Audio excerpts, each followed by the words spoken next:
15 seconds.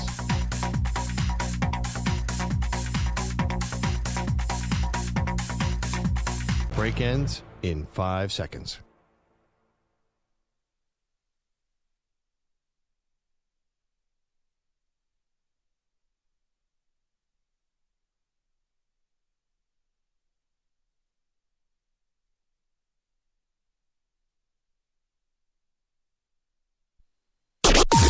Maggie and Perloff on the Infinity Sports Network. 8 seconds to go. The Pacers are not going to call a timeout. Haliburton has it with 3, driving with 2, pulling up, and hitting with 0.3 of a second to go. How many more times can this team do that? Welcome to the Maggie and Perloff Show. Oh, I don't even know what to say. Maggie is out today on personal business. Andrew Bogusch is sitting in the chair. I feel bad for Maggie because I know she would have wanted to talk about this because the Indiana Pacers did it again, trailing by 15 in the fourth quarter, comeback, beat the Oklahoma City Thunder. I don't really know how. Bogusch, I'm sure you have saw it coming the entire fourth quarter because this is what the Pacers do. They did it to the Bucks, they did it to the Cavs, they did it to the Knicks, and last night they did the same thing to the Thunder. Watching the game the entire time, I'm like, well, the Thunder are the best team in the NBA. They're not going to be the Knicks. This is not going to happen. It's not going to happen. There's no way it's going to happen. Then I'm like, is it happening? And then it happened.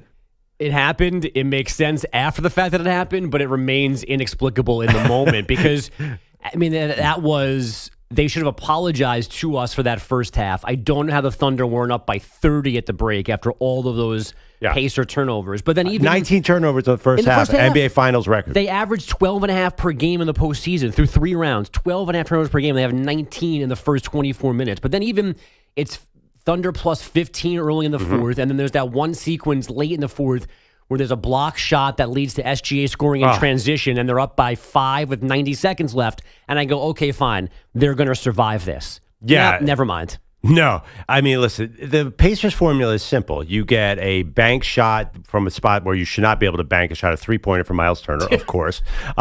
You get also, the Thunder get cold. All sorts of little things happen that were incredible. Now, here's the thing. We did say coming into this series that maybe the OKC's weak point was they haven't been in close games. They've been in a few, but they really are not comfortable in this position. You could see it yesterday. This is where the Pacers live. They're 8-1 in these situations in the playoffs. They're amazing on the road. Feels like almost how they want to do it. They want to get you into the situation late in the game. They don't panic at all. Obviously, Tyrese Haliburton, who I thought did not have a great game. No. He had some moments. Did not have a great game. You knew that shot was going in. And the fact that he kind of half stepped back and he took the long 2 instead of a 3. The Thunder, if you look back at it, probably should have trapped him. People don't seem to like to trap Tyrese Haliburton, but you don't let that guy do that to you. And the Thunder just let him take the shot. Of course he hit it. And it's another... tip of the cap, notch on the belt for not calling a timeout in that situation because it didn't let the Thunder line up defensively the way they wanted to. So Haliburton wasn't facing Nembhard, makes the move, gets the shot. And again, he's a spectator. You just said it. They took him out of the game. He maybe took himself out of the game. He watched Nembhard. He watched Nesmith. He was watching Miles Turner hit these threes in the fourth quarter to start this rally. Siakam has a big hoop late there as well. But then, of course, he goes and gets the ball and dribbles the whole way and knocks down that shot. And the only thing that didn't make sense at the end there was we didn't get a bang from Mike Breen. I don't know if you noticed that. No, I did not notice that. No bang, no double bang. Too shocked. So there were a couple moments, too, that could have gone the other way. Thank you. Ironically, the possession before, Pascal Siakam and Keyshawn Wallace were fighting for a rebound. Here we go. This has already been heated in the newsroom this morning. Well, Siakam gets pushed out of bounds, and they call the ball out of bounds on the Pacers. They go to a review because it looked like there was a lot of contact with Keyshawn Wallace and Siakam. I thought it was a foul. Whether it raised to the level of reversing it or adding in the foul via review, I'm not sure. But obviously, Cason Wallace pushed him. I mean, there's no doubt about it. If we were playing pickup and that happened, I'd be like, come on, that's out on you. You pushed me out of bounds. But anyway, they give the ball to the Thunder. They do not reset the clock to 24. They said Siakam did not have possession. They reset it to 14 as you do on an offensive rebound. So the Thunder have to take a shot. They miss it. The Pacers come down and score. Now, the funny thing is, if they had given the Pacers that call, then Siakam would have had to go to the foul line. Right. And the Pacers would have gone up if he hit the shots, which was iffy because Siakam was not totally solid from the line. If he had hit the shots, then at least Oklahoma City would have gotten another possession. Instead, OKC missed a shot. Tyrese Haliburton came down and hit the shot, 0.3 seconds on the clock. OKC never had a final shot. So the funny thing is, so many little things could have worked out differently for OKC. It was a perfect storm, and that's what the Pacers do. They hit you with this late-game storm. But hold on a second, because I got to let everybody hear behind the curtain, because I was proud of myself. I stayed up for this entire game last night. I'm not cut out for this anymore, but I was there until the very end. I spent my hour commute reading and watching everything about this game. Thank you very much. I thought I was all locked in on every angle of this game, and then you triumphantly walk in and you don't say good morning, how is everybody? You go, all right, let's talk about it. Shot clock should have been 24, not 14. And I'm like, what did I miss? What did I miss? I really wanted to talk about, did Cason Wallace foul him? I think it was Wallace. Did he foul Siakam? But there was also a lot of people on Twitter were saying, well, Siakam kind of had possession. They should have reset the clock to 24 because he took a dribble. And the ball, EJ in the newsroom, that was what did you call it, a gather? Or it's a gather, yeah. That's not a dribble, because if he would have picked the ball up and then dribbled again, they would not have called him for a double dribble. You know, when I was a kid, when you have the ball in your right hand and you bounce it to yourself, that was called a dribble, but now it's called a gather, I guess. Whatever a gather is, it's made up word that's ruining the NBA. During the tournament, too, that nobody understood. Listen, I didn't come up with this controversy. It was OKC fans on X who were saying, "Oh, the NBA is rigged." Of course, they went to 14. What's that? That makes sense now. Yeah. Oh, you kidding me? You can think this is the NBA. Thunder Depot tweeting about this. There's a whole other game living online of what's happening here. So yeah, there are a lot of OKC fans. I mean, what else are you going to do after a loss like that? You have to nitpick or find an explanation, because I don't think as a Thunder fan you could wrap your head around this. Like, what do you say to your little kid, Timmy, who's 5 years old and a big Thunder fan? He loves SGA, who went to bed early. And, they were up by 15 when he went to bed. Right. And he wakes up. What do you say to him? You say, well, they screwed us on the shot clock. I mean, even Timmy goes, Dad, you're grasping for straws here, okay? Yeah. We give you a lot of leeway on your conspiracy theories, but this one is not going to fly. He wasn't fouled, and he didn't have possession, so they called that completely correctly. Well, the conspiracy theorists would say, wait, they're calling a lane violation here. So that was something. The Pacers got an extra foul shot because they called a lane violation. Was it on the guy coming in from the outside? It was the entire team. It was Dort. They called it on Dort because he was coming in from the arc, but everybody was in the lane. Now, I thought, you're old enough to remember when dribbles were dribbles. I always thought that rule was, if you were behind the arc, you had the same rule as the shooter, where you couldn't cross the foul line until the ball hit the rim. Guys are flying in nonstop now. Yeah. I don't know what was different about that sequence than the bazillion before that. Right. But okay. No, I mean, they never call that, and it happens on every single foul. Not every foul shot, but it happens a lot. And I thought it was like the neighborhood play in baseball around second base. It's like, yeah, we know it's a violation, but we're going to let it go. So the lack of consistency is a problem there. I got into has to be 15 years ago. I got into an on-air argument with Jay Billis about this topic. Saying that they should call it more or less? That they never call it, and everyone is doing it. And I can't remember now what the game was, but the co-host of that show was good friends with Jay, and it must have been a tournament game, and it must have been something that hinged on either a lane violation called. And I was like, I can't, everyone commits this. Everyone does this in college and the NBA, and they never call it, and they call it here. And Jay Billis was apoplectic that I was suggesting that referees routinely missed lane violations. But in the NBA, there's a lane violation on every single free throw. That is the most Jay Billis thing I've ever heard. But yeah, you're right. So they randomly call it. Okay. You guys were mad at me for even suggesting that Pascal Siakam had possession. They should. I was very confused. But I will get even more mad because, and this actually probably upsets you, SGA is closer to James Harden and Luka Doncic than he is Michael Jordan, who Kendrick Perkins on ESPN compared him to before the game. he is a high usage guy, and I thought last night he took his team out of it a little bit. 30 shots. I thought he was a little over aggressive. The magic power of Shai Gilgeous-Alexander, the NBA MVP, is that he can take a ton of shots, but everybody feels like they're involved. Like, he scores a ton of points because the pace is up, the tempo's up. Last night I thought, I was like, oh, dude, you gotta get everyone involved here. I think they're standing around watching you a little bit too much. Maybe that was what it was. And I've been watching the game live all morning this morning, trying to figure out like what the Thunder didn't do right in this game, like how they didn't win this game. And I still don't have a good answer because they still scored 110 points. Mm-hmm. They were still up 15 early in the fourth quarter. And again, up by like 9 with 3 minutes left and by 5 with 90 seconds left. Like, they won that game except for winning the game. Well, yeah, he maybe took too many shots. Maybe they weren't perfectly in rhythm, but that game should have been over even with all those things included, and it wasn't somehow. One thing I noticed, and EJ, you can weigh in on this too. They didn't seem to care about Indiana shooting 3-point shots. There was a play earlier where they didn't follow Nembhard out to the 3-point line, just let him stand there alone.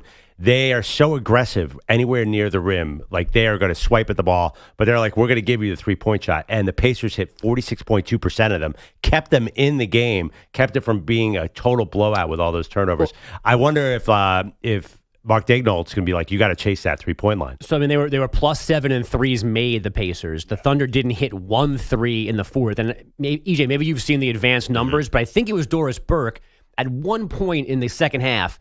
There was a corner 3 by the Pacers, and she said that's where you can get the Thunder defense. Yep. I don't know why that is. They don't follow them out there. Yeah, because they're one goal, not only goal, but they defend the paint. Yep. Like hyenas. Right, you know what hyenas? That's the only way I can describe it. Like, they will, if 3-4 guys are coming in, swiping at the ball, people who drive into the paint. So if you can get that pass out there, or you can keep the ball in possession, not getting stolen, you will have open looks in the corner. Right. And for the most part, that was working because they were up by double digits most of the game. Yeah, but they turn you over. Like, it works. And it absolutely works. And the Knicks did the same thing. They're like, we're not going to cover Nembhard anymore. We're just going to focus on Haliburton. He hit a couple, but it was. Can I give comeback player of the year to, or I don't know, is there an award for comeback player of the game? Because I thought Obi Toppin was in a sheer panic attack when he got out on the court. he turned the ball over his first 3 times. You just lost the two Knicks fans, by the way. He looked like me. Honestly, I was like, wow, Obi Toppin is Andrew Perloff personified the basketball court. He is so nervous right now. He threw 2 balls into the backcourt that were backcourt violations in a row. Then Haliburton threw him a pass and it bounced off his knee. I'm like, then out of nowhere, he turns into Steph Curry. Where did that Obi Toppin game? He was fantastic the rest of the game. He had 5 of 8 3-pointers, ends up with 17 points. Incredible Obi Toppin turnaround. And he was out there finishing the game, right? Yeah, he was in the closing lineup. Oh, my God. I think he's going to be, because I think the Pacers, the Thunder have decided they're going to play small in this series, which I think is smart, and it was working again. Yeah. So the Pacers are deciding they're going to have to take Turner out of the game and play Toppin at the 5. But did it work? Because, I mean, the Pacers were plus like 18 on the glass. Like, I don't like. Oh, I know. The Pacers. Yeah, I mean, also, I'm actually not sure. Yeah, I would go more. Hartenstein only played 17 minutes for the Thunder. I'm going bigger. And I'm playing more like a traditional team. I don't need 25 turnovers. I need to cover somebody on the 3-point line and get a rebound. Yeah. So I think that the Thunder is still heavy favorites in Vegas. Yes. So Thunder in 6, which was my suggestion, still plays out really well now. I was sure this is going to be Thunder in 5. I'm not jumping off the Thunder bandwagon. We want to hear from you. Do you think the Pacers, like they did against the Knicks, are going to build on this late game miracle and win the series? 888-710-4ISN, 888-710-4476. We're also going to get into Aaron Rodgers. I mean, the amount of stuff that happened yesterday was out of control. Obviously, if you're following social media, there were maybe more important things going on. But Aaron Rodgers... Don't be a freaking weirdo. Aaron Rodgers drops his finally signing with the Steelers, and then the world goes bananas, as it is wont to do these days. We're not going to get into that feud, where you are going to talk about Aaron Rodgers. And he said, you don't know me. Yeah. And then I said, exactly. There's only one word to describe how Thursday afternoon went down. Perfect. I mean, you could not have scripted it better. The NFL and the powers that be know what they're doing. So we're going to dive into Rodgers and the Steelers. Will it work? Bogues, No. this is a crazy day for Maggie to miss. And of course, she must be I just want to go around the room. Does mental jail right now. Who knows where Maggie actually is right now, other than me? I actually don't. Okay. So I'm glad. I was afraid that I was now the new Manny, and I was not allowed to know where she was going. So I think if it feels secret to me. So homie from Philly. I know it's not. She's not at a water park. I know she's not like having fun somewhere. Okay. I know that. That's all I got. EJ, do you know? I have no idea what she's on. And of course, Manny, you have no idea. I could get impregnated by a Raising Cane's lunch order. Yeah. Manny, you know where she is? Not a clue. Yeah, because, she famously wouldn't tell Manny where she was going on vacation. Yeah. I think she's so worried. She doesn't want to offend Manny, but she doesn't want Manny to know where she is, so she's not telling anyone except me anymore. So it makes sense, but I know how important this show is to her. Yeah. And the amount of sympathy I felt for her as yesterday progressed, because she can't be in a good mood, that she's missing Rodgers. Yes. That she missed the ending that we got last night of the NBA Finals game. Plus, it's Philly Mount Olympus Day. Well, that's probably why she's out. We are doing Mount Olympus, the 4 sports gods of every major sports city, and today is Philadelphia. She scheduled it today, but she knew I would obviously dominate this one. She wanted no part of that. She can't stand Philadelphia punting sports. on today for that reason alone? Yeah, so that's what happens when you mess with the sports gods. You miss a great ending in the NBA Finals. You miss I don't know what you call Aaron Rodgers, but Big meat. we're going to get into all of it. Do you think the Indiana Pacers are going to build off last night's win and win the NBA Finals? We want to hear from you. That's coming up. Maggie and Perloff Show. Crap. You're in a 5-minute break.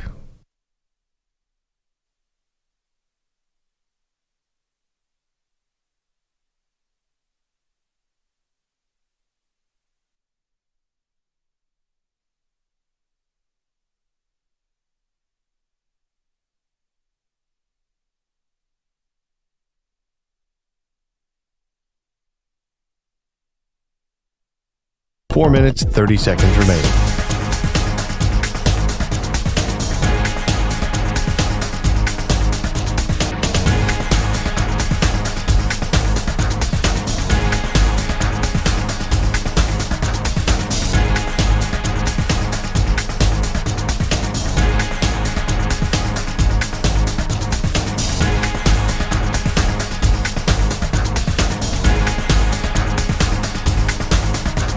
Four minutes remaining.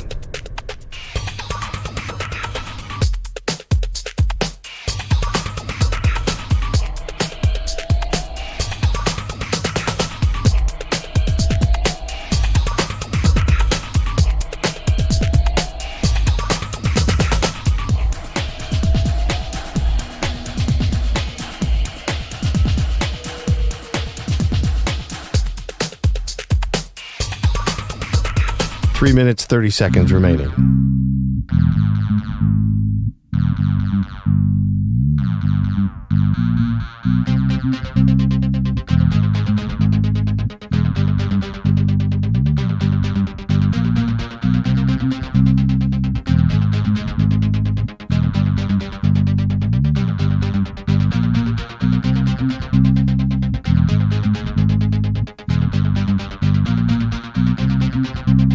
Three minutes remaining.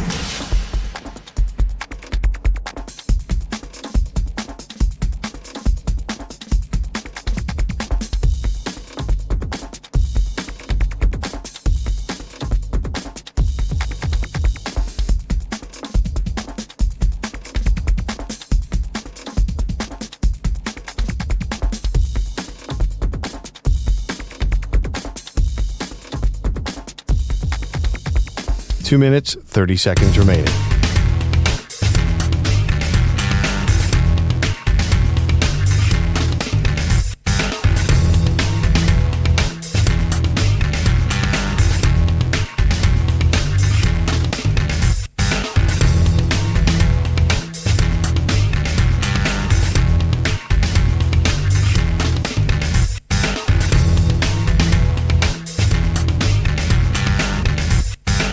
Two minutes remaining.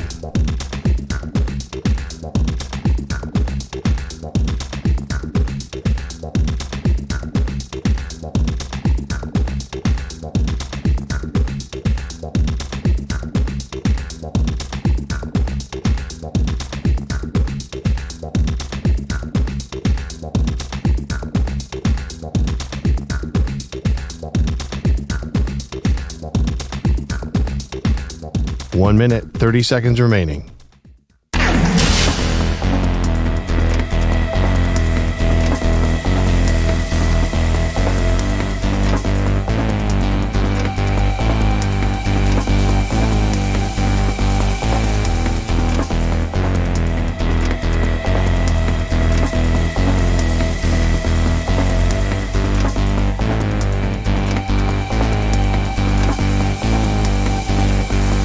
One minute remaining.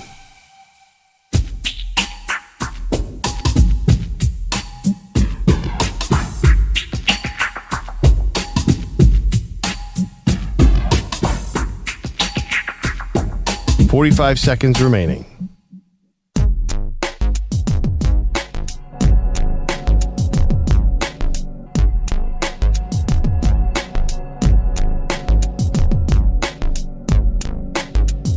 .30 seconds remaining.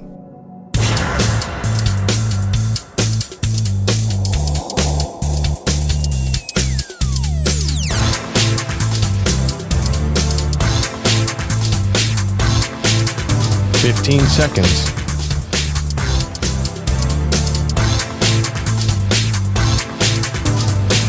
Break ends in 5 seconds.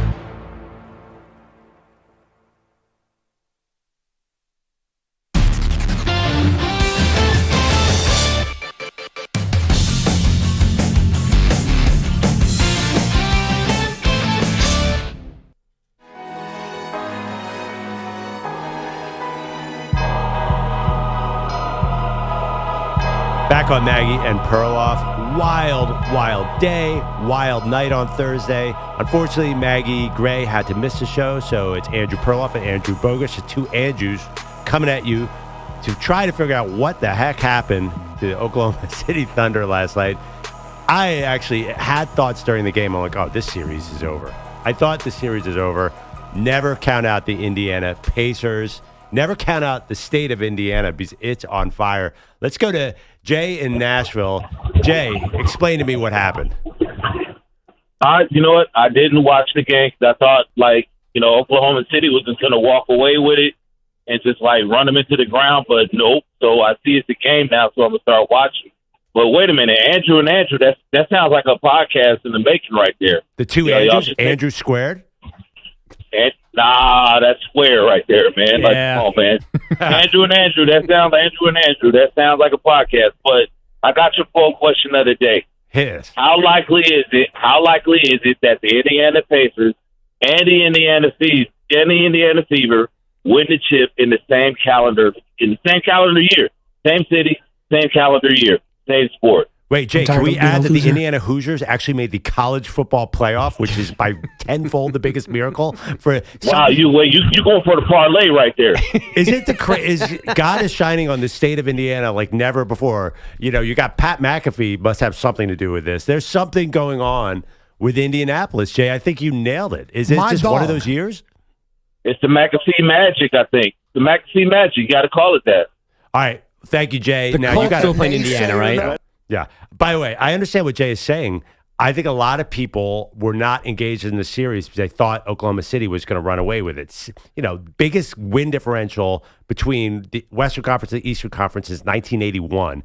This did not seem like a series, huge odds, and now Indiana did what they did. What do you think? Is it the year of Indiana? Exclamation point. I don't know if it's the year of Indiana. I don't know what drought would be busted if the Pacers and Fever won within this calendar year. But, I had the same thought that Jay had in a series that maybe the biggest pre-series conversation was how many people are actually going to watch this bad boy. You get that game last night. Now, the first, 24, 30 minutes were not fun, but did people jump on at the end for the drama, or will, like Jay said, watch game 2 now because of the way game 1 went last night? Maybe last night was exactly what the NBA needed to get a few more eyes on this series. I think so. And the funny thing is, you couldn't sort of tune in because the drama happened so fast. It was like a slow leak by the Thunder that all of a sudden, boom, it's a game with a minute left. Indiana led for 0.3 seconds the entire game. 0.3 seconds. So I don't think anyone would have seen that coming. We want to know, do you think this is a series? Do you think Indiana is going to build on their momentum and win the NBA championships? 888-710-4ISN, 888-710-4476. Let's go to Kevin in San Antonio. Kevin, do the Pacers have a shot? I miss Maggie, but the thing about it is this: I'm gonna go for Oklahoma City, but this may go 7 games. Indiana find a way to win, and think about it as this: if they win the championship, they will be the 3rd ABA team to win the championship. That's the Spurs and the Nuggets. Wow, is that right? Yes. Bogues, did your Nets win one yet? I can't remember. Yeah, I was wondering about that too. Yeah, they've been in the finals. Right. Oh, okay. Yeah. Very well. Thank More you, recently Kevin. than the Knicks, so whatever. Thank you, Kevin. I love it. This is an ABA drought buster. Maggie's declared the year of the drought buster, and we haven't had an ABA 25 team. years ago. Have you guys ever seen the Will Ferrell movie Semi-Pro about course. the ABA? What? Of course. Oh my God, I love everything about that movie, and I don't think any critic even saw it. They hated it. There's so many little gems. There's one scene where he keeps throwing to Will Ferrell in the low post, and Ferrell kicking it back out and saying, it's not there. That is me on the court as well. That's cinema. That is cinema. This is the Pacers winning a title would be something. Yeah, do it for the ABA. Is anyone else here, since Maggie's out here, we're going to talk about her. She's declaring this year the drought buster. Is anyone else rooting against Edmonton? Because we do not want to see her be right about this take, which she keeps saying. No one else is talking about this take, but she says, how dare you? She's calling it the take of the year. You don't call your own take the take of the year. And she keeps saying Edmonton is proving it's a drought buster because UConn women's basketball broke a drought. Yeah, and she says it like we should all have already been aware of this. Like that. And you know what? To be honest, I'm kind of rooting for Edmonton just to give her the victory. No. She needs this. I'm rooting for Edmonton because I think we are going to have an amazing T-shirt that would come out of this. The Slump Buster T-shirt, and we'll put the baby cartoon of Maggie on there. No, that would sound wrong. I think a company would refuse to make that. Yeah, no, that's another Maggie and Perloff show subplot that Maggie, for some reason, does not translate well to a baby. She's a baddie. She doesn't translate to graphics. No. You can't draw her. You can't AI her. You can't Photoshop her. Just a bad idea. No, in person. All good. I thought I was very nice when I said you're great in person. Just don't be drawn. And she was offended by that. In real photography, she's good too. Right. For some reason, Excuse me. AI makes everybody look better, right? Not Maggie. Not even a little bit. You take a normal camera and take a picture of Maggie Ray. It's fine. For some reason, if you're doing a book and she's quoted and you put a picture of her, and the cartoon artist, or you're a pervy caricature artist in the greater Rochester area, you don't handle her well either. Yeah, it's such a bizarre thing, and she'll admit it too. Like she would not be mad about us saying this. No, it's crushing her. Yeah, I mean, proportion-wise, that she does obviously have a problem. It's hard to draw a human being whose feet are so abnormally large.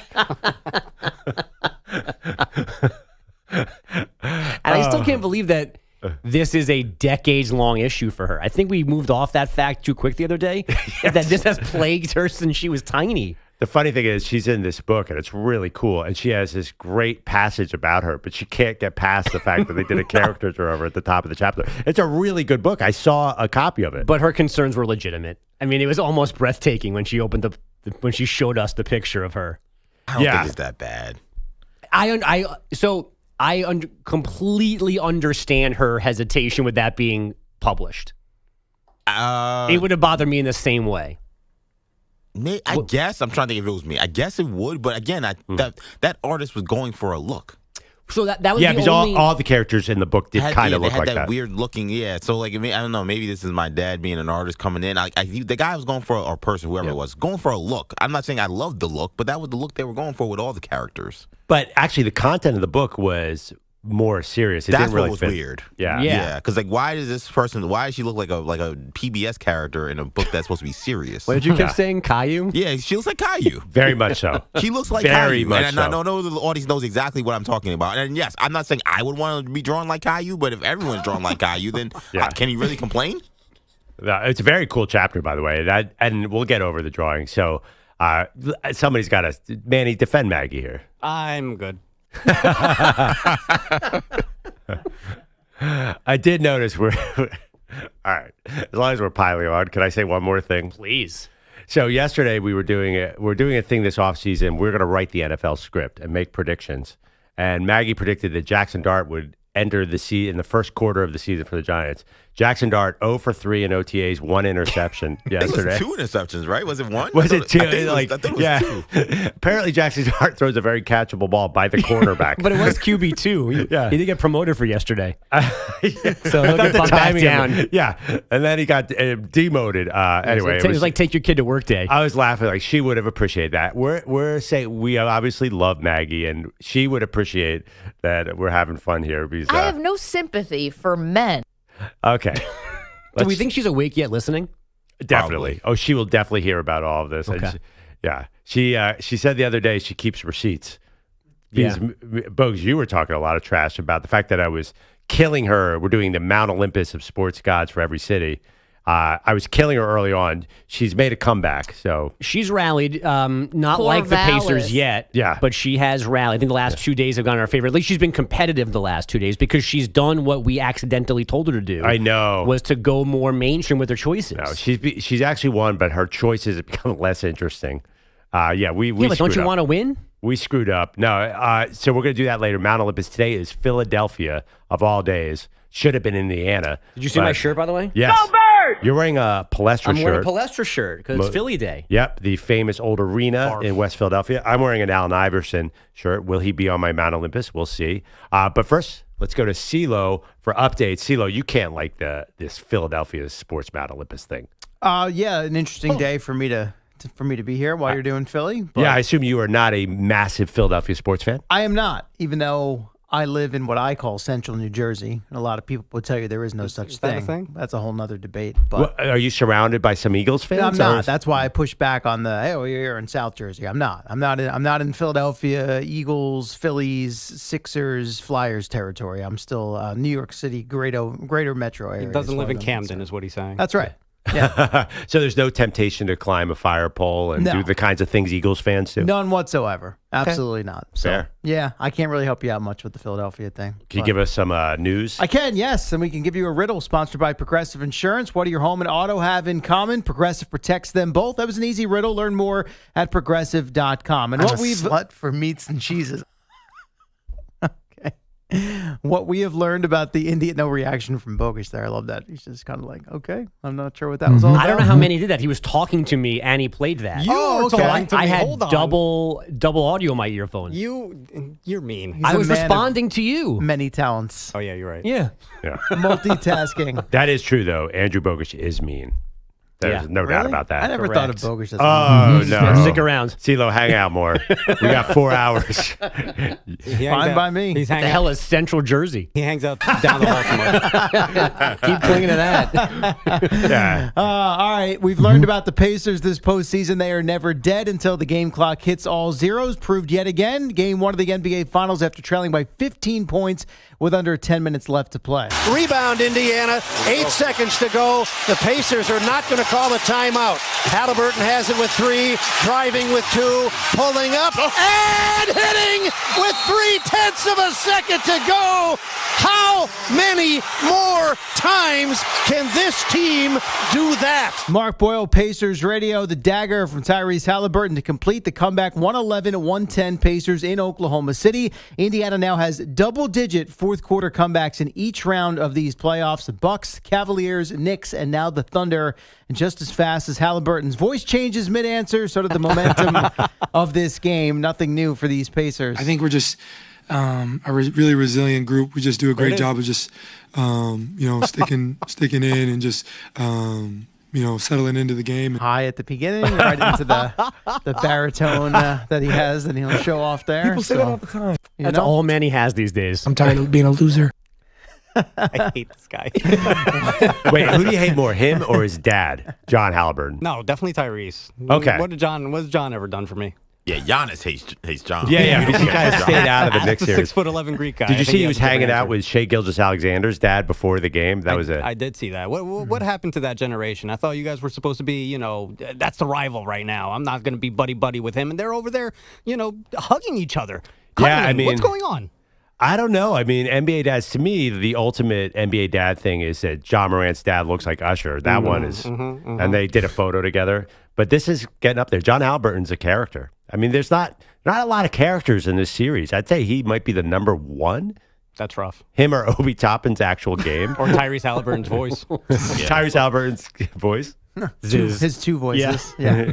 Which one? Yeah. Or Alex Caruso just outright mugging a guy and screaming at the officials. How'd you call that? That's a thing too. Is that a character? Anyway, I'm not gonna pile on Thunder fans. It's not a good idea today. No, you can pile on Maggie instead. She's not here and can't defend herself. Exactly. So that's fine. And while the Pacers are thrilled to open up the series with a road win, Rick Carlisle well aware his team's got a long way to go. We have to play a lot better. I mean, 19 turnovers and a half is, if it's not a record for the finals, it's got to be up there, close to it. And they're a menace, defensively. Not so much down the stretch, though. On the other side, Shai Gilgeous-Alexander, after going for 38 points in a losing effort, sticking to simple math for his team's perspective. We just got to focus on being better. The series isn't 1-1, it's 1-4. So we have 4 more games to get. They have 3, and that's just where we are. We got to understand that, and we got to get to 4 before they get to 3 if we want to win an NBA championship, and it's that simple. I've heard that before. The math checks out. Yeah. The analytics seem accurate. Some serious equations he's working on there. So get ready for a long series, I guess, because you got the extra day off already right out of the gate. Game 2 Sunday night in OKC. In the meantime, you got hockey to keep you company tonight. Game 2 Stanley Cup Final. Edmonton going for a 2-0 series lead over the defending champion Panthers on home ice. Are we going every other night with the Stanley Cup Final? Or is there an extra day no, in between? So they're actually, I think they don't play again until Monday. Since the NBA is skipping Saturday, they won't be on Sunday. So hockey's Monday, and I think they have another double day off because NBA is Wednesday again next week. So they go Monday, Thursday in Florida without even a travel day. Correct. Similar to this with the NBA Finals, you get the 2 days between games 1 and 2 with no travel. So all for TV purposes. I'm sure. NFL mandatory minicamps coming up next week for most teams. That means it's finally time for Aaron Rodgers to get back to work. Yes, Aaron, according to the news, you have agreed to a 1-year deal with the Steelers pending a physical. So maybe news to you, but apparently you'll be out there next week. That news came yesterday, 70 days after the 41-year-old initially visited Pittsburgh. So he is set to fly in today and join the team ahead of next week's mini camp. Certainly should be interesting, and a lot of storylines coming out of that one after he's been pretty much off the grid football-wise for these last few months. It's funny. You're right. We were waiting 70 days, but yesterday seemed everyone's like, wow, that happened faster than we thought. Yeah. I heard that a lot. Wow. It's like, minicamp is out till next week. Why is he bothering to sign on Thursday? I said, you don't know me. Does anyone actually care now about this timeline? Like, has he just always been going there and this was always the day? Or do you want to know if he's been in and out and changing his mind and maybe he wasn't going to go there? Does anybody care about that? Well, remember also, too, he has that story about personal reasons, implying that he has a friend who's sick. So I think people have stayed away a little bit from that storyline because maybe he does have some real serious personal issues going on. But I mean, I know the Aaron Rodgers critics are just saying there he is, not getting to know his new team, not getting to know the new playbook, where, the dude is 41. I assume he knows how to play football. I think, and I've said it all along, he just didn't want to go to OTAs. So he waited for them to be over and signed. Question, did he go to the facility yesterday, rented out a Malibu to go sign his contract at the facility? No, I want to let you know the people of Pittsburgh will respect the fact you're driving around in a boo, brother. Flying in today. Today's full parade because now you can know he's there. Yeah, probably going to get a Malibu though. I feel like he should be contractually obligated to show up in a Malibu now. He can't drive anything else. Yeah, he talked about it so much. That should be the car. And does he have a sponsorship? He's better. He gave them free promo. Yeah, I mean everything's coming up Chevy, right? The Trump put a tax benefit, or you get a benefit for buying American. I think maybe this is all connected. All connected. Aaron Rodgers puts out his message to say, anyway, CeeLo, keep the sports. Okay, I will do that. I live kind of a quiet life. Yeah, sure you do. A little under the radar because of the Rodgers news. Colts quarterback Anthony Richardson, who's already in the midst of, you call it a battle with Daniel Jones. I mean, I use that word lightly. Aggravated the. Wait, CeeLo, this is a year of Indianapolis sports. That's right? Yes. Except for the Colts. Maybe it'll be Daniel Jones who leads the charge for the Colts because Richardson will never watch football again. I promise. Richardson's got an aggravation of the right shoulder injury he dealt with during his rookie year. He missed all of OTA practices this week, and he's going to be held out of next week's mandatory minicamp.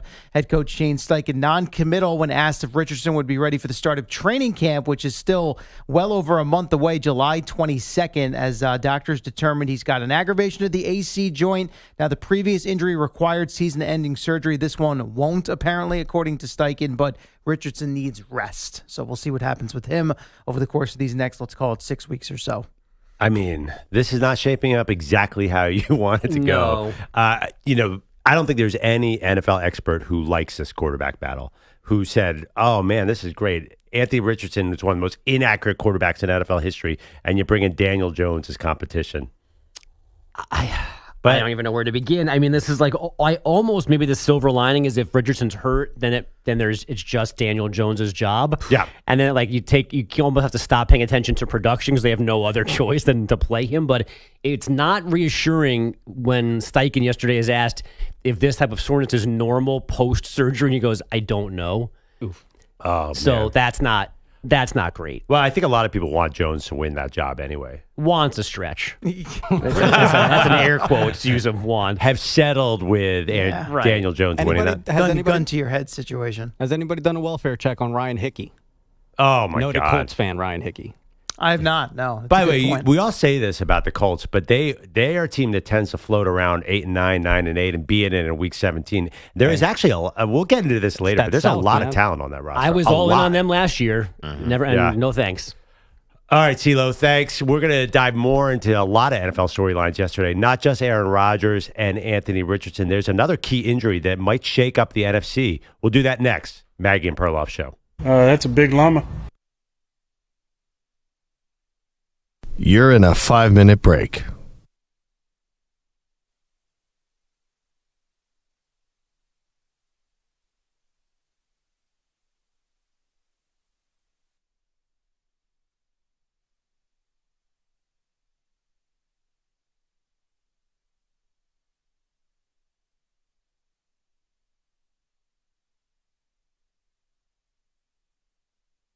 Four minutes, 30 seconds remaining.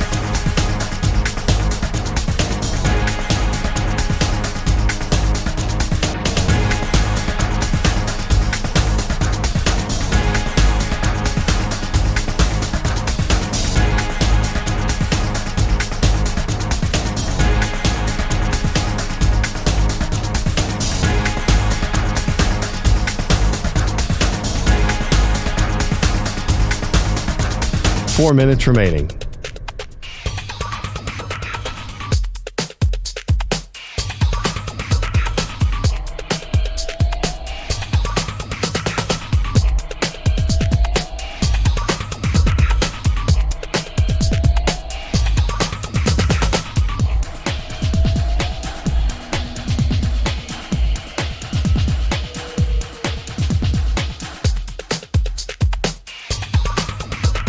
Three minutes, 30 seconds remaining.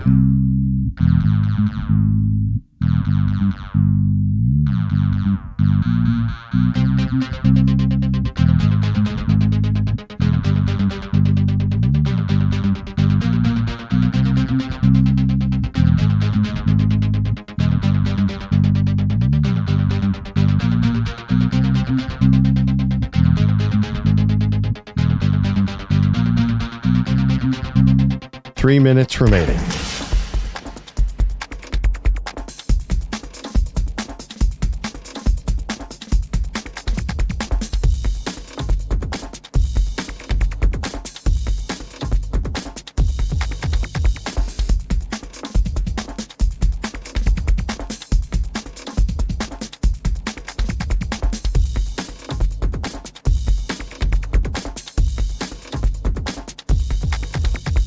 Two minutes, 30 seconds remaining.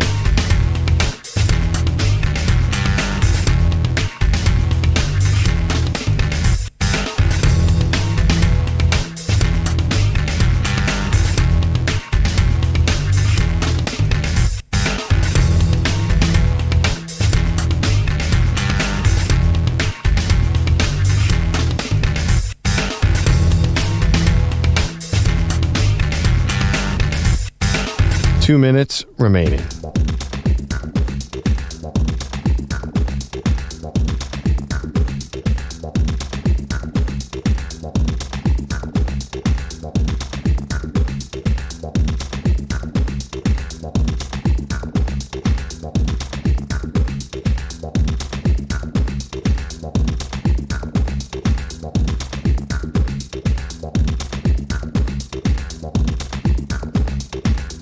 1 minute, 30 seconds remaining.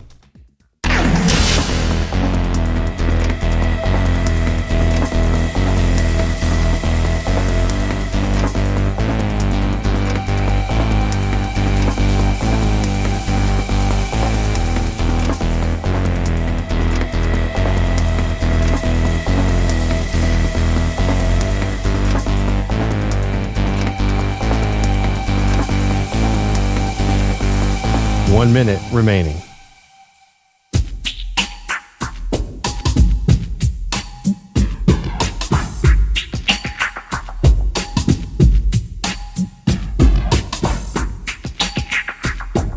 $45 seconds remaining.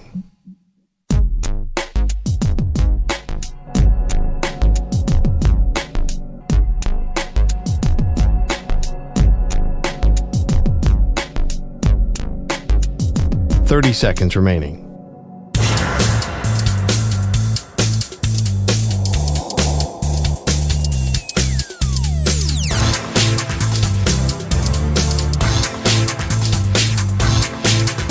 $15 seconds.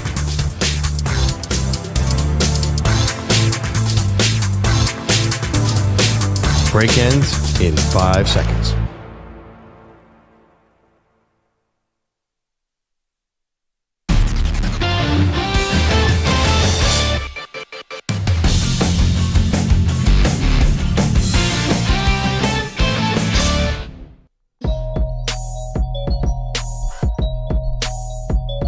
All right, this MLS game preview is sponsored by Lowe's.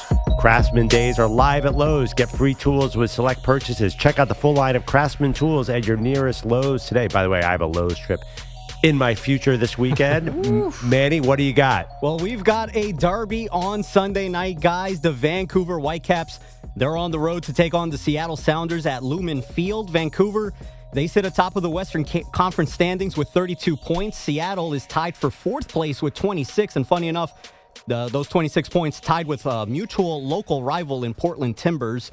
4 guys, by the way, they are tied for third place for the Golden Boot, or the highest goal scorer in the league with 10 goals.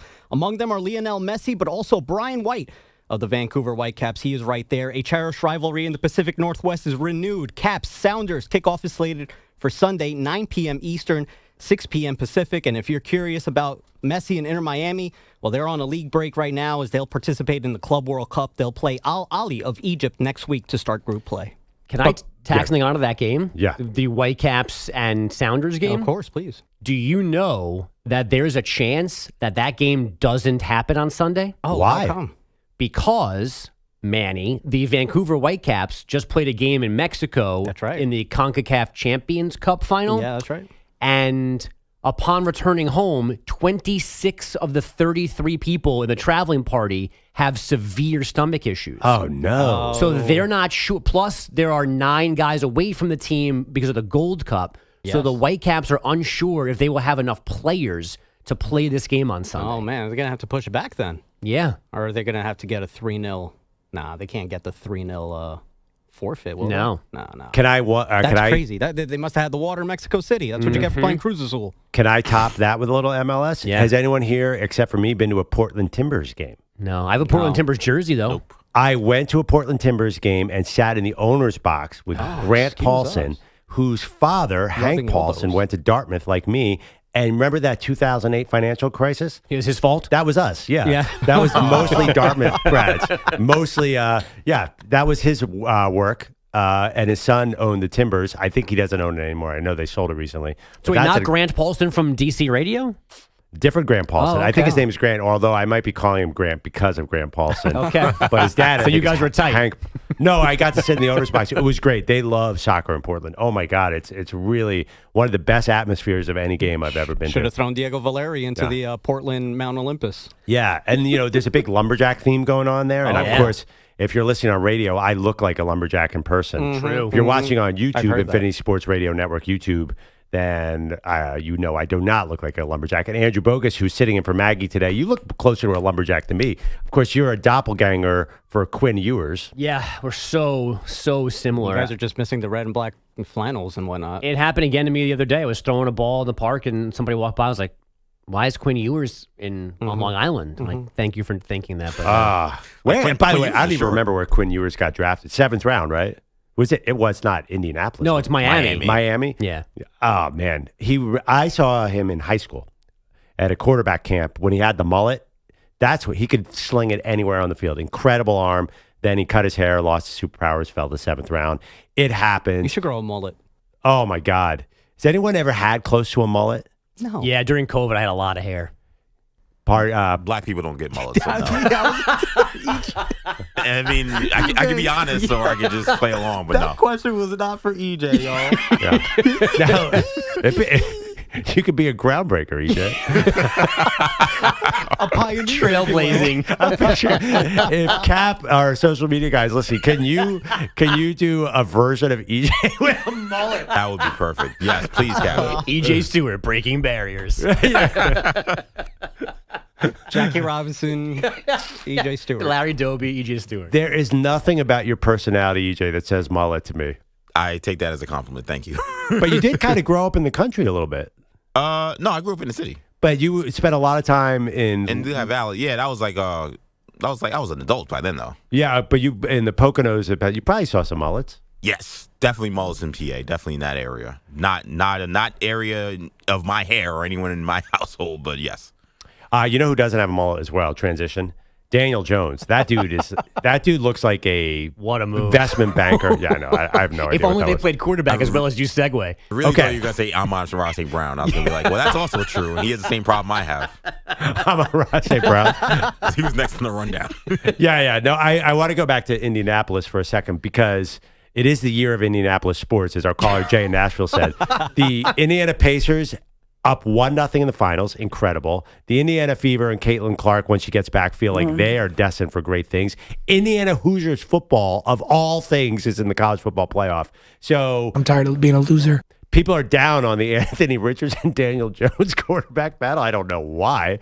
They're down on that battle. But now Anthony Richardson has some shoulder soreness, mysterious shoulder soreness. I think a lot of people want them to go to Daniel Jones.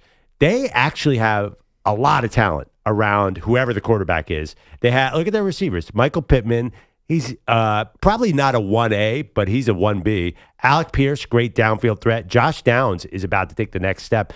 And second-year player A.D. Mitchell has a lot of talent. Then they have Jonathan Taylor, if he can stay healthy, a running back, one of the best running backs in the NFL, and a pretty good line, including probably future Hall of Famer Quentin Nelson.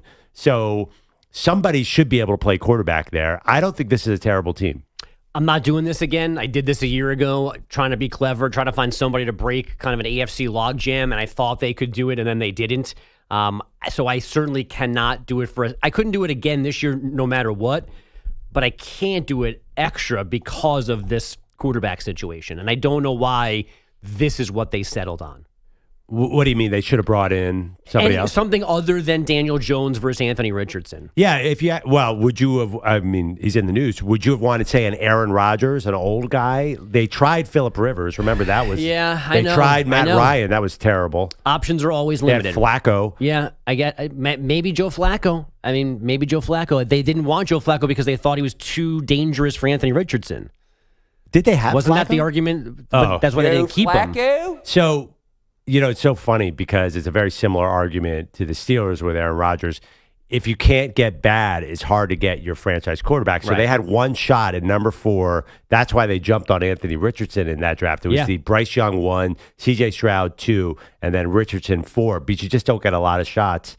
That is, I'll be honest, and I love Anthony Richardson. He's exhilarating to watch. He is shaping up to be a bust. Is that fair to say, Bogues? Yeah, you want to love him because when he flashes the potential, the ceiling, it's damn impressive, but those are still way too few and far between, those flashes. There's a moment, I think it was a Vikings-Colts game, where Kevin O'Connell, the Vikings coach, comes up and hugs him after the game and says, I know people are down on you. I think you have a great NFL future, and I love KOC. So I think there's something there, but this injury is a big setback. I would expect Daniel Jones to win that job. The injury is definitely a concern because lingering soreness after a surgery in 2023 can't possibly be nothing. And he has a physical style. It's similar to Cam Newton was unstoppable, but people started targeting Cam Newton. They started going at his shoulder, and I feel like they do that against Anthony Richardson. So we'll see what happens there in Indy. Meanwhile, Pittsburgh, what a day yesterday. So much going on online, and Aaron Rodgers, of course, was the lead sports story for a little bit until the NBA Finals. But we're going to break down what are the Pittsburgh Steelers going to do next year. I think if we all wrote down on a piece of paper their record, it would all end up quite similar. That's next. Maggie and Perloff Show. I said, you don't know me.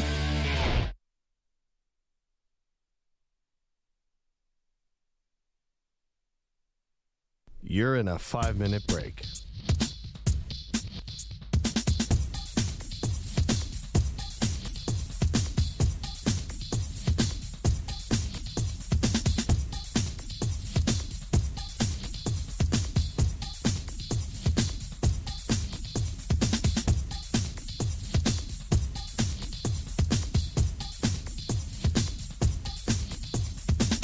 Four minutes, 30 seconds remaining.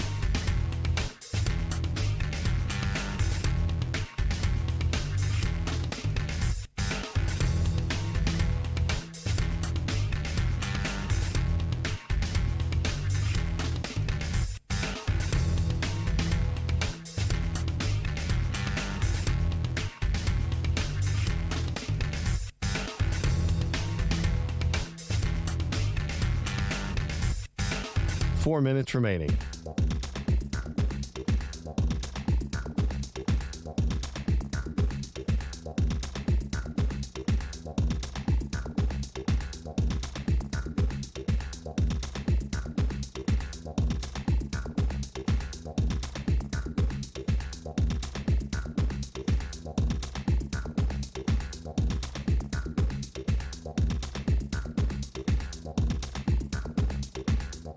Three minutes, 30 seconds remaining.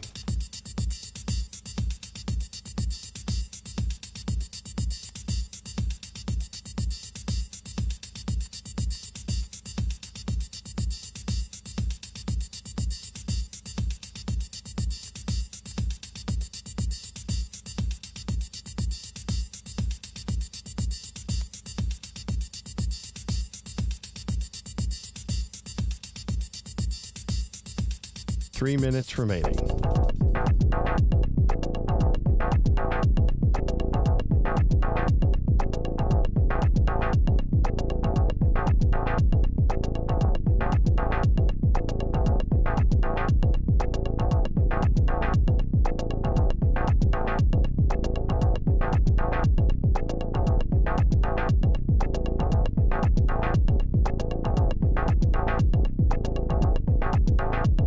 Two minutes, 30 seconds remaining.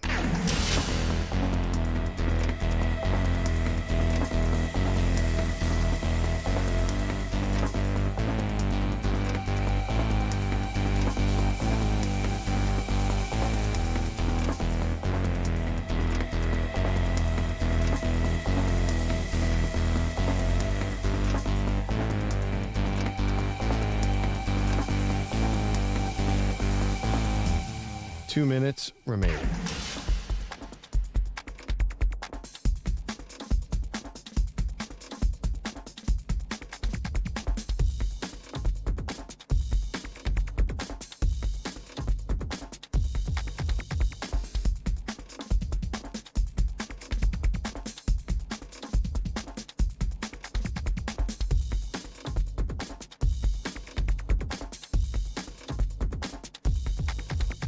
One minute, 30 seconds remaining.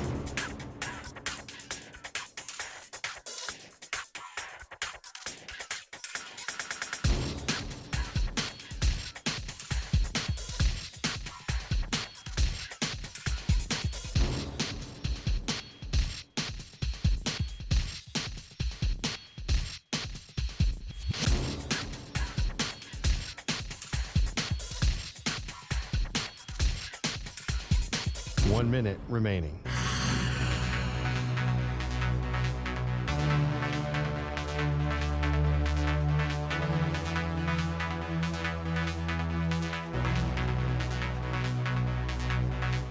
Forty-five seconds remaining.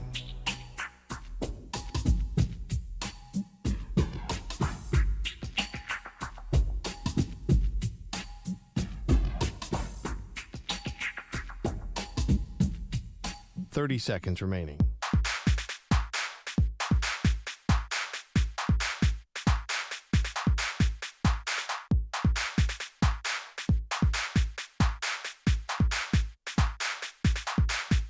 Fifteen seconds.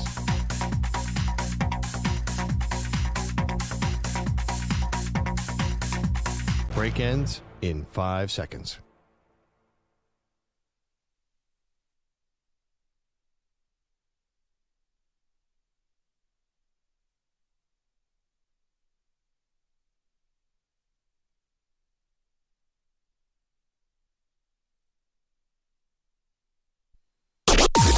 Maggie and Perloff on the Infinity Sports Network.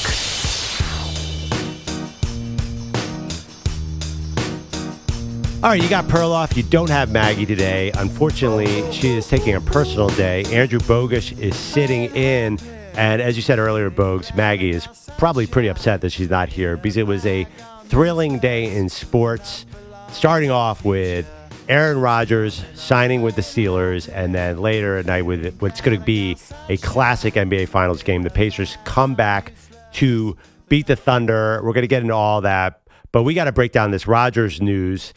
I actually was not shocked. I thought he would sign around the end of OTAs. I didn't know if he wanted to go to minicamp.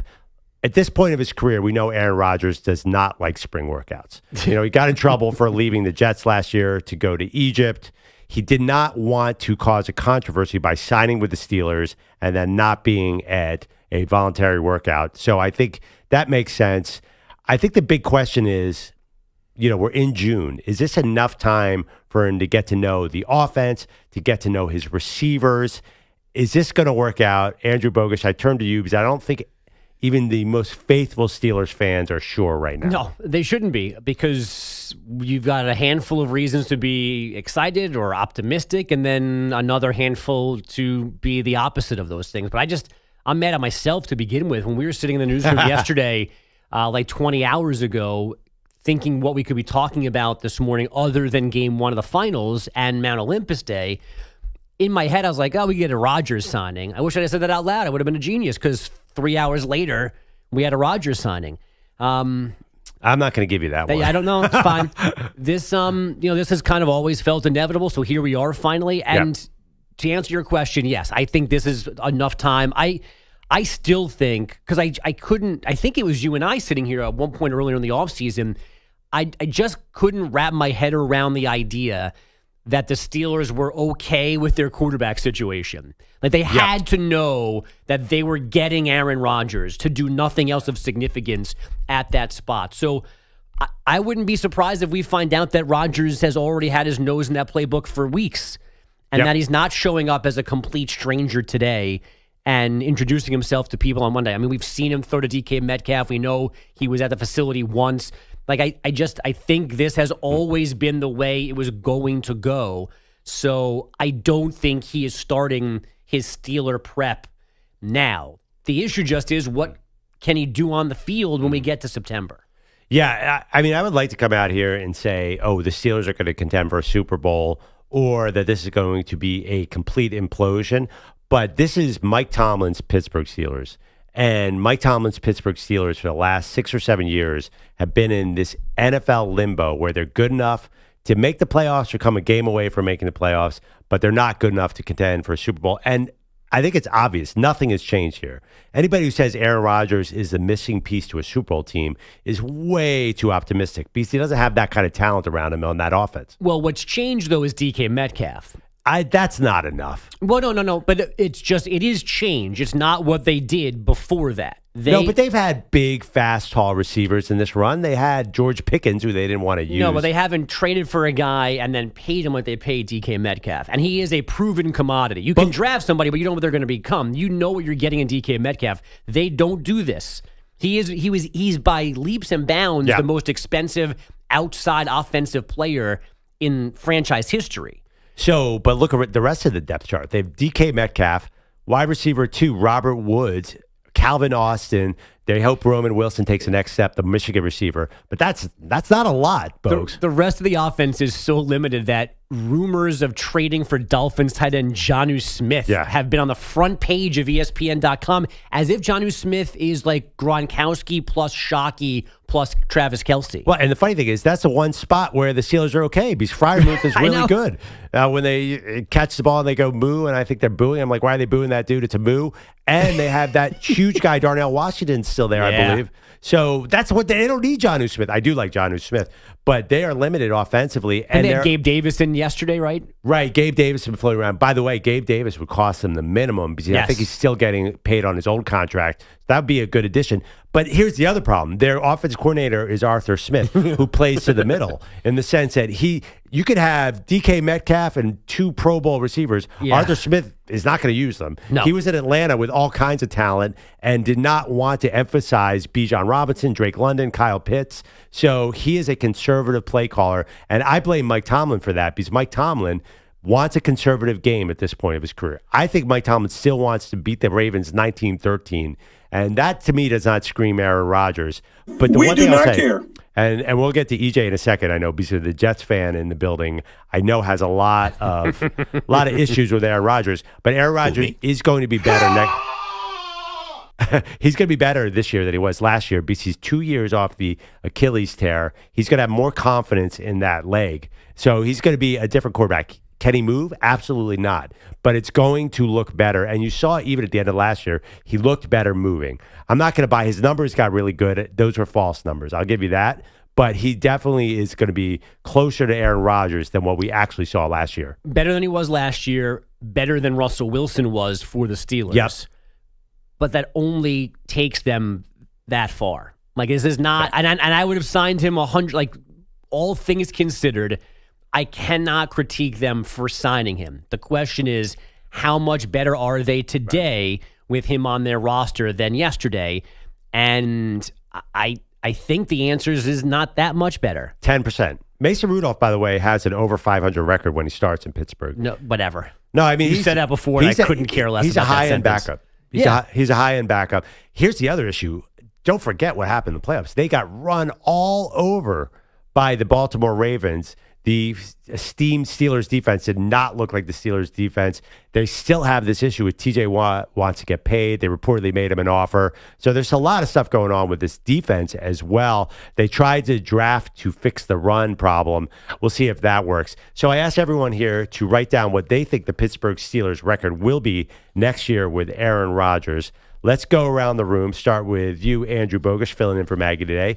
Bogues, what do you got the Steelers this season? So I have a net change from last year of 0. This is another 10-7 year for the Steelers. Okay. EJ Stewart, how is Pittsburgh going to do next year? 8-9.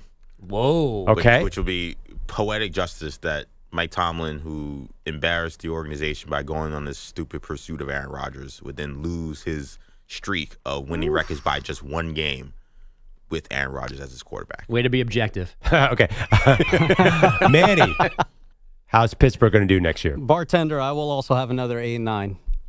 I got them actually going like 4-1 to start the season, but then it just falls off. Wow. So you think they're going to beat EJ's Jets in week 1? I do, yes. Okay. I got them. Not. I went off the reservation. So, Bogues, you went 10-7. Yeah. EJ and Manny went 8-9.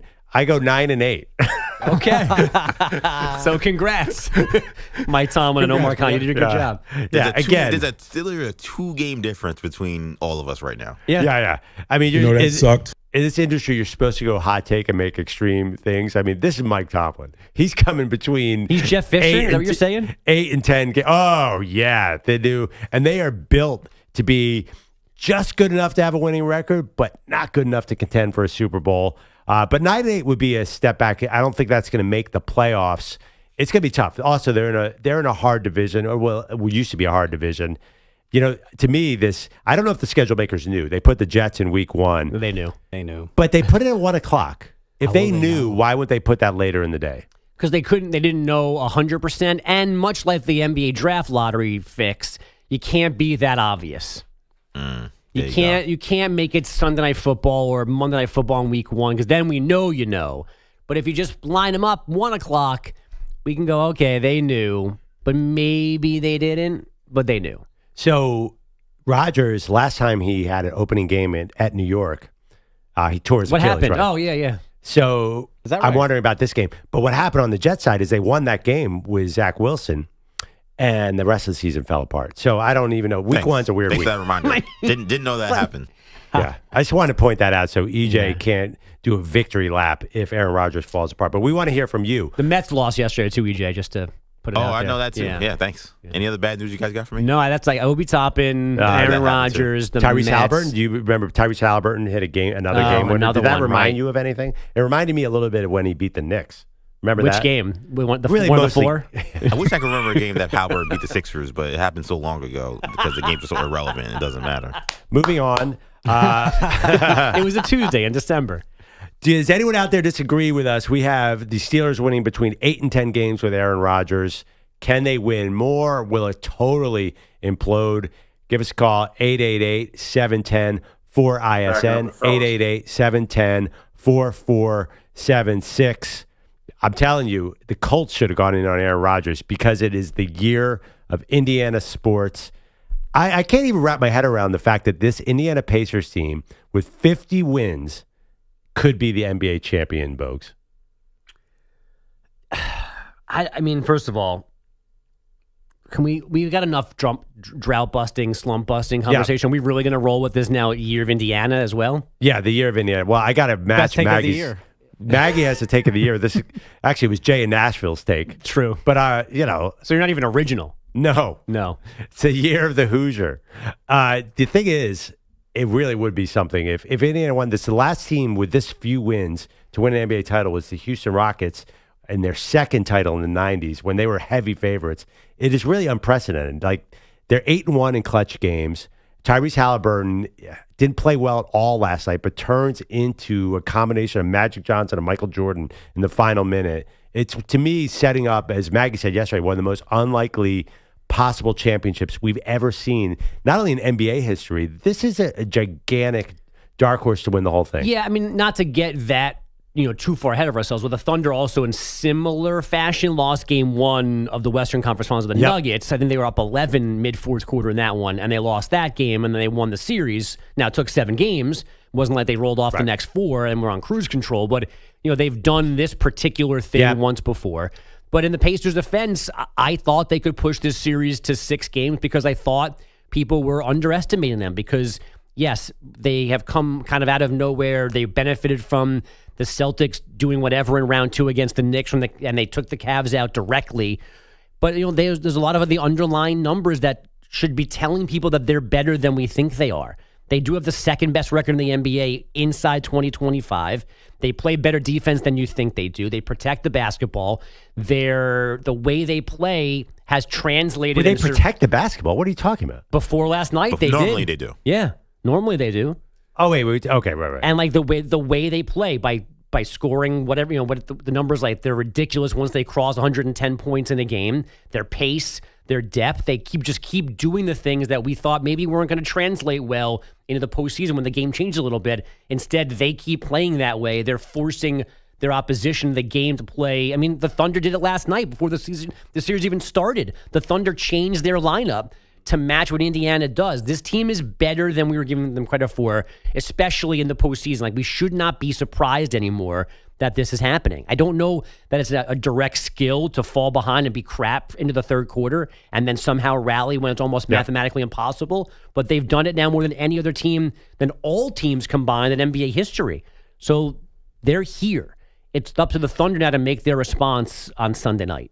Okay, one change I'm going to do if I'm the Thunder, I'm going to play Hartenstein more minutes. You can't get killed on the glass like this. Also, what happened to your guy Chet Holmgren last night, EJ? The moment felt a little big for him. Yeah, I mean, but he'll bounce back. I mean, I think that, he's a young player, and he had a monster Game 7 against the Nuggets. He had a big game on the road against Minnesota. So last night, maybe a little bit of a disappearing act, but they asked him to do a lot more playing center. Obviously with Hartenstein playing out, that means he's guarding the bigger bodies, right? He's banging with Bryant, he's banging with Turner. So those are players he usually can kind of avoid a little bit more when you have Hartenstein out there with him. So, but also his minutes were down. He only played 24 minutes last night, too. He wasn't as effective. He'll bounce back, though. Yeah, there were some shots that he missed. He was 2 for 9 from the field that he normally hits. I didn't love the way the matchups were going down. They had so much success with Alex Caruso covering Jokic in the Denver series that I think they are getting a little overconfident with their short guy covering tall guy. That seems like an OKC thing because they're so physical and they do put the officials in a hard position, but they got to mix it up. Can't get beat on the glass like that. Also, you got to chase the 3-point. I don't think Indiana hits 47% of their threes again. They might not hit 47%, but they're probably going to hit more threes every game than Obi the Thunder. Toppin was 5 for 8 from 3-point Yeah, line. because OKC just that's not what they're a little anti now in the NBA because they don't live and die by the 3. The Pacers certainly do more so than OKC in comparison. And again, they hit 7 more threes than the Thunder did last night. So that's 21 extra points. That's a lot to make up. So it's not about percentage to me. It's about the quantity of makes that Indiana should always have more threes in this series than the Thunder. And to be honest, I know we talked a lot about the Thunder defense. I really don't think even the offensive rebounding, I don't really think that was the issue. They were not good offensively. I mean, they should have ran away from them. I mean, like, Jalen Williams we talked about Jalen Williams was pass out Siakam. I mean, Siakam looked way better than him last night.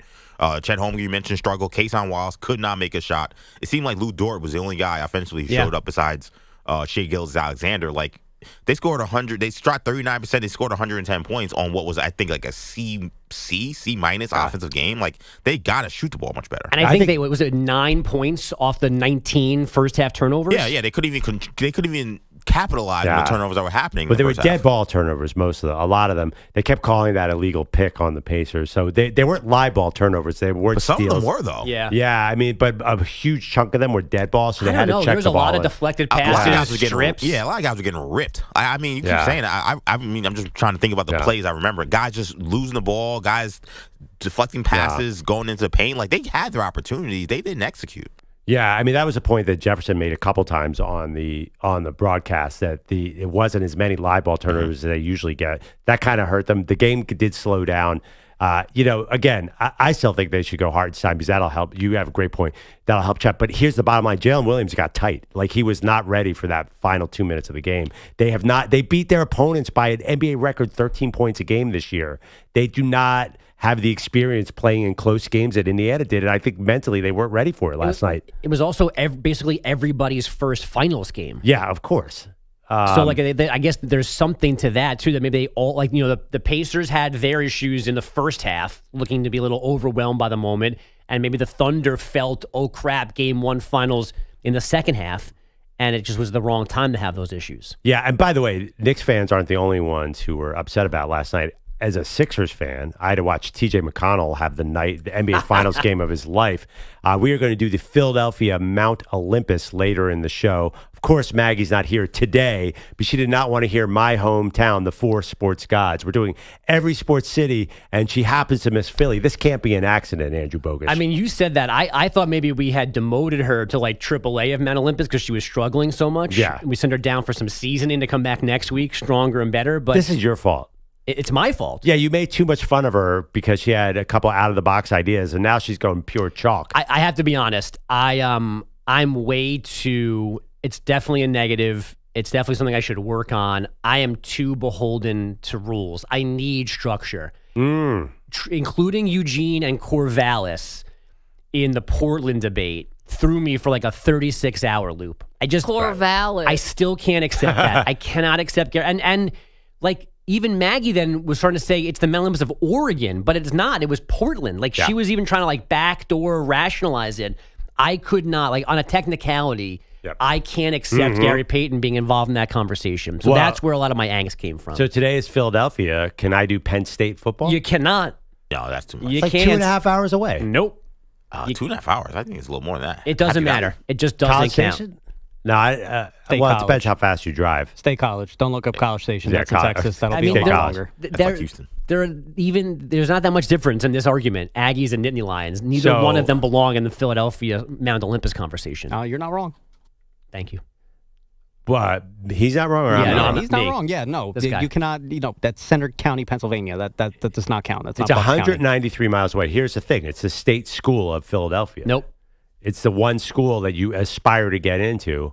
First Okay. of all, there's no one to put on. I know who I your agree four with is. that. You're not gonna sell me on anybody from Penn State. So why are you even doing this? Do I get half a jersey? Nope. Do I get Joe Flacco because he went to Delaware? Nope. You don't. I don't want him. We're doing Newark, Delaware next week.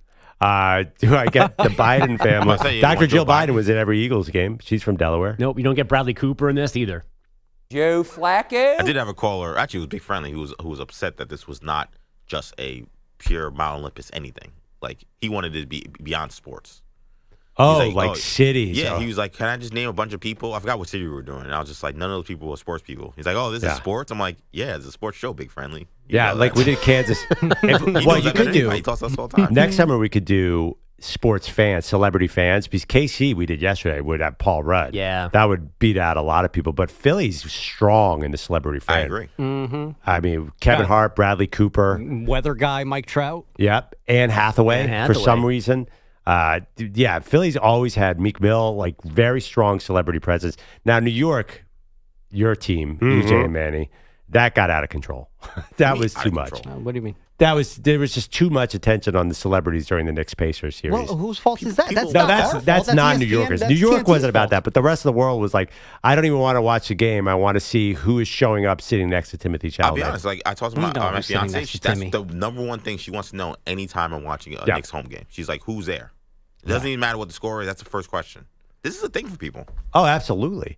Sometimes we're lucky enough to get courtside seats. I take. You keep saying we. You are. I took EJ. Yeah. He sat next to owner James Dolan for 3 hours. It was awkward. I was very scared. It was very awkward. What celebrities were there?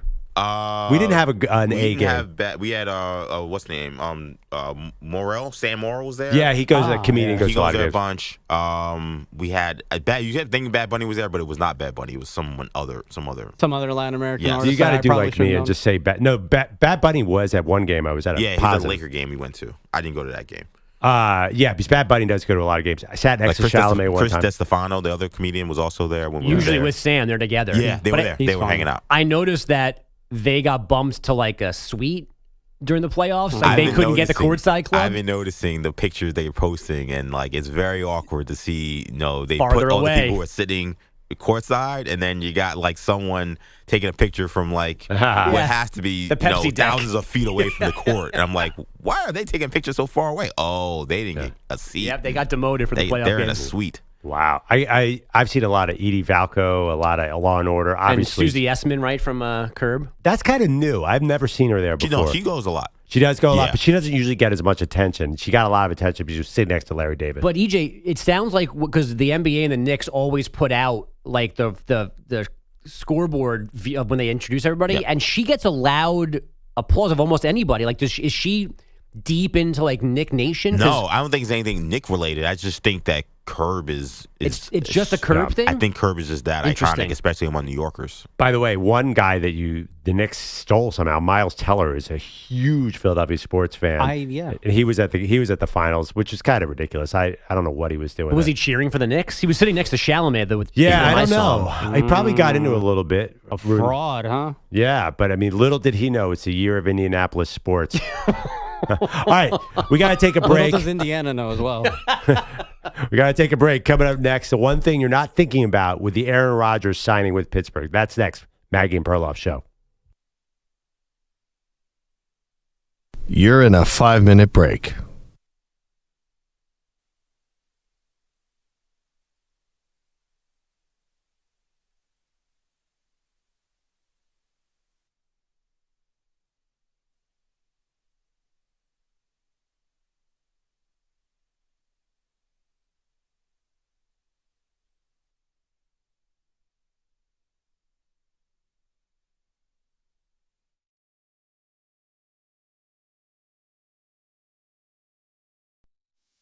Believe Bilatti's got something to say. Infinity's mice, he's feeling the dismay. Andrew Bogush, lost in the fog of golf. Bogush can't see his way. Pete Bilatti's voice in his ears every day. Tom Brady's glory, it's all too much. Andrew Bogush needs a break. Bogush has had enough.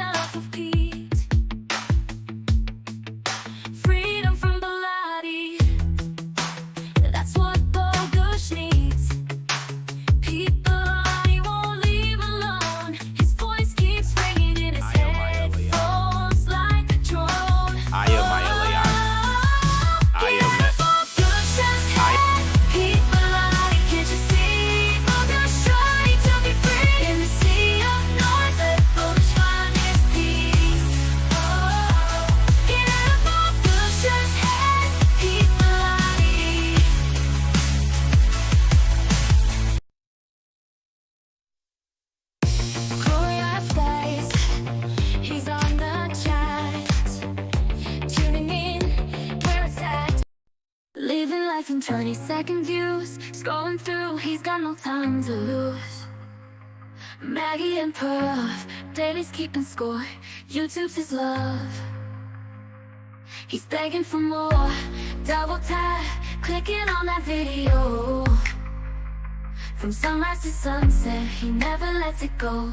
Maggie snappy, Perloff's got a glow. Daly's hooked, he's looking for the show. Chasing trends, Daly's on a quest. Comments pouring in, he's one of the best. From every corner of the internet's reach. I'm Peter Schwartz, and I've got to say, the Al Michaels NBC AI is a marvel in sports broadcasting.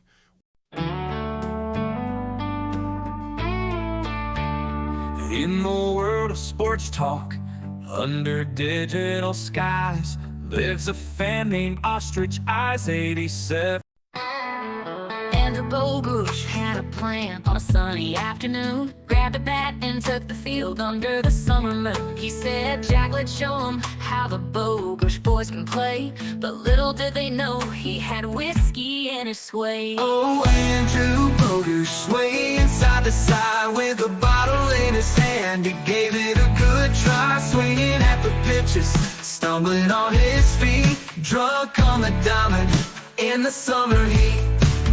Jack's team was laughing as Dad took his stance, wobbling at the plate in a tipsy baseball dance. The coach was shaking his head, moms were all aghast, but Andrew Bogusch grinned, living in the past. Oh, Andrew Bogusch swaying side to side with a bottle in his hand. He gave it a good try, swinging at the pitches, stumbling on his feet.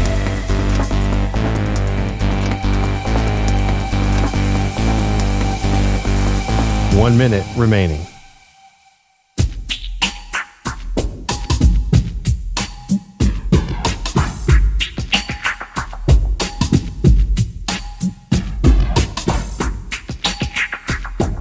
$45 seconds remaining.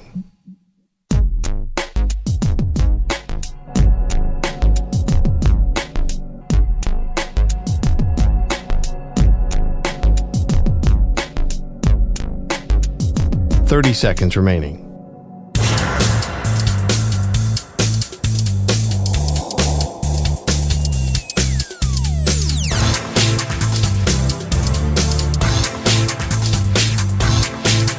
$15 seconds.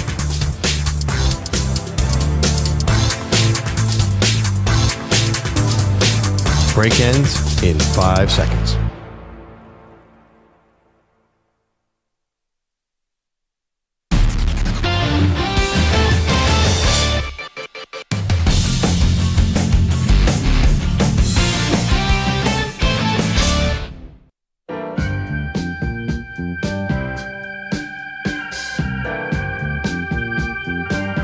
Back on the Maggie Perloff Show. Maggie out today. Andrew Bogusch sitting in. I have a question for you, Bogusch. Are you a believer that history repeats itself? Yes. So, voulez-vous coucher avec moi? Yeah. Which two players in NFL history have followed the exact same trajectory throughout their career, more than any other two players? I have no idea. Aaron Rodgers and Russell Wilson. Aaron Rodgers and Brett Favre. Oh, right. It's crazy. Favre leaves Green Bay, goes to the Jets. Aaron Rodgers leaves Green Bay, goes to the Jets. Now, Favre went to Minnesota. Aaron Rodgers wanted to go to Minnesota, which would have been incredible theater. True. Instead, it goes to Pittsburgh. Brett Favre. But you have to remember, after Favre left the Jets, everybody was either down or disinterested in him. Goes to Minnesota. Nobody, and people will say now that they saw it, nobody saw his MVP-like season coming in Minnesota. So is it a possibility that Rodgers, who has followed every single footstep of Brett Favre, super popular, then got controversial, just like Favre, goes to New York, gets hurt, just like Favre, goes to another team, and I think there's a chance that he has a Favre-like season. I'm not ruling it out. Now, I did predict they'd be 9-8, but he is healthier. So you did kind of rule it out. Well, listen, it's the Steelers. They do what the Steelers do. But is there a chance in your mind that he shocks everyone and has that Brett Favre renaissance? I think there is a chance that Aaron Rodgers surprises people. No. And is an above average quarterback. Mm-hmm. And the Steelers are a little bit better than we think they're all apparently collectively think they're going to be. But I don't think he could be good enough to beat Mahomes, Allen, Burrow, Herbert, Hurts. He can't. I can't fathom him being the MVP. Can he be comeback player of the year? If that's allowed. But I don't think he could be good enough, or they could be good enough to make him be an MVP candidate. Well, listen, the Jets' O-line actually wasn't terrible last year, but he could get a small upgrade here with the Steelers, who've been drafting heavy and investing a lot in their O-line. The key, I think, for everything here is they have to establish a run. That's obviously a football cliche. They lost Najee Harris. They still have Jalen Warren. Right. We'll see if they can run the ball. That's very important for Aaron Rodgers because he cannot be in 3rd and 9. The Steelers make sense for him. Yeah. They do. I still think Mike Tomlin is a good head coach. They already have DK Metcalf there. The defense, it did not end well last year. The TJ Watt drama might be an issue the entire season. So there are question marks, but that's still an above average defense. Well, I don't know how good the Bengals are going to be in that division. So how complicated will the AFC North actually be? So I get there's logic in him going there and them wanting him, but there's still just a ceiling, and it's a low one on how much better they are now. See, I don't agree that it's a good fit. I mean, the best fit would have been Minnesota indoors. Yes. That would have been huge. Also, a quarterback-friendly offensive coordinator in Kevin O'Connell. I do not think Steelers offensive coordinator Arthur Smith is quarterback-friendly, so they want to establish a run. What is he friendly to? Running backs? His bank account is friendly, that's for sure. So heir to the FedEx legacy, I believe. Arthur Smith, to me, is sort of Matt Canada, who was their old offense coordinator, 2.0 in the sense that he's probably going to be conservative, which worries me. I want Aaron Rodgers throwing on early downs because it'll be a better position. I do not want to see them in 3rd and long, which was happening a lot last season with Russell Wilson. A ton. Russell, even in the playoff game against Baltimore, Russell Wilson actually wasn't that bad. He just never was in a good position to throw the ball. I don't know where EJ has disappeared, and I need his support here, but I'm pretty sure Jet fans were frustrated with Rodgers, even when he was playing well late in the year, that they still did not take shots down the field. He didn't throw the ball down the field. So maybe the current Aaron Rodgers is more in line with the current Arthur Smith. Yeah, I mean, Rodgers is, of course, his superpower is not throwing interceptions throughout his career. So that'll work for the Steelers. Yeah, I mean, it got funny with the Jets. When Devontae Adams got there was a game at the end of the year. He's like, I'm not throwing to anyone except you. And it worked beautifully. I think it was the Jacksonville game. Yep. That was incredible. And I liked it. I think he's going to be a better quarterback than he was last year, just physically.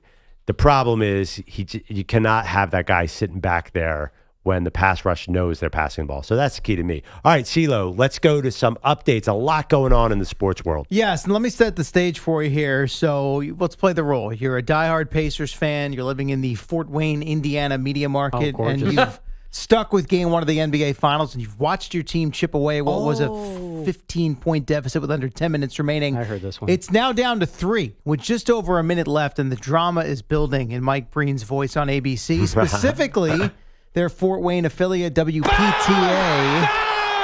Not quite to that level just yet, but this is WPTA 21 Alive, Fort Wayne, Indiana, with NBA Finals game number 1 coming down to the final minute or so. SGA the drive inside, shot blocked.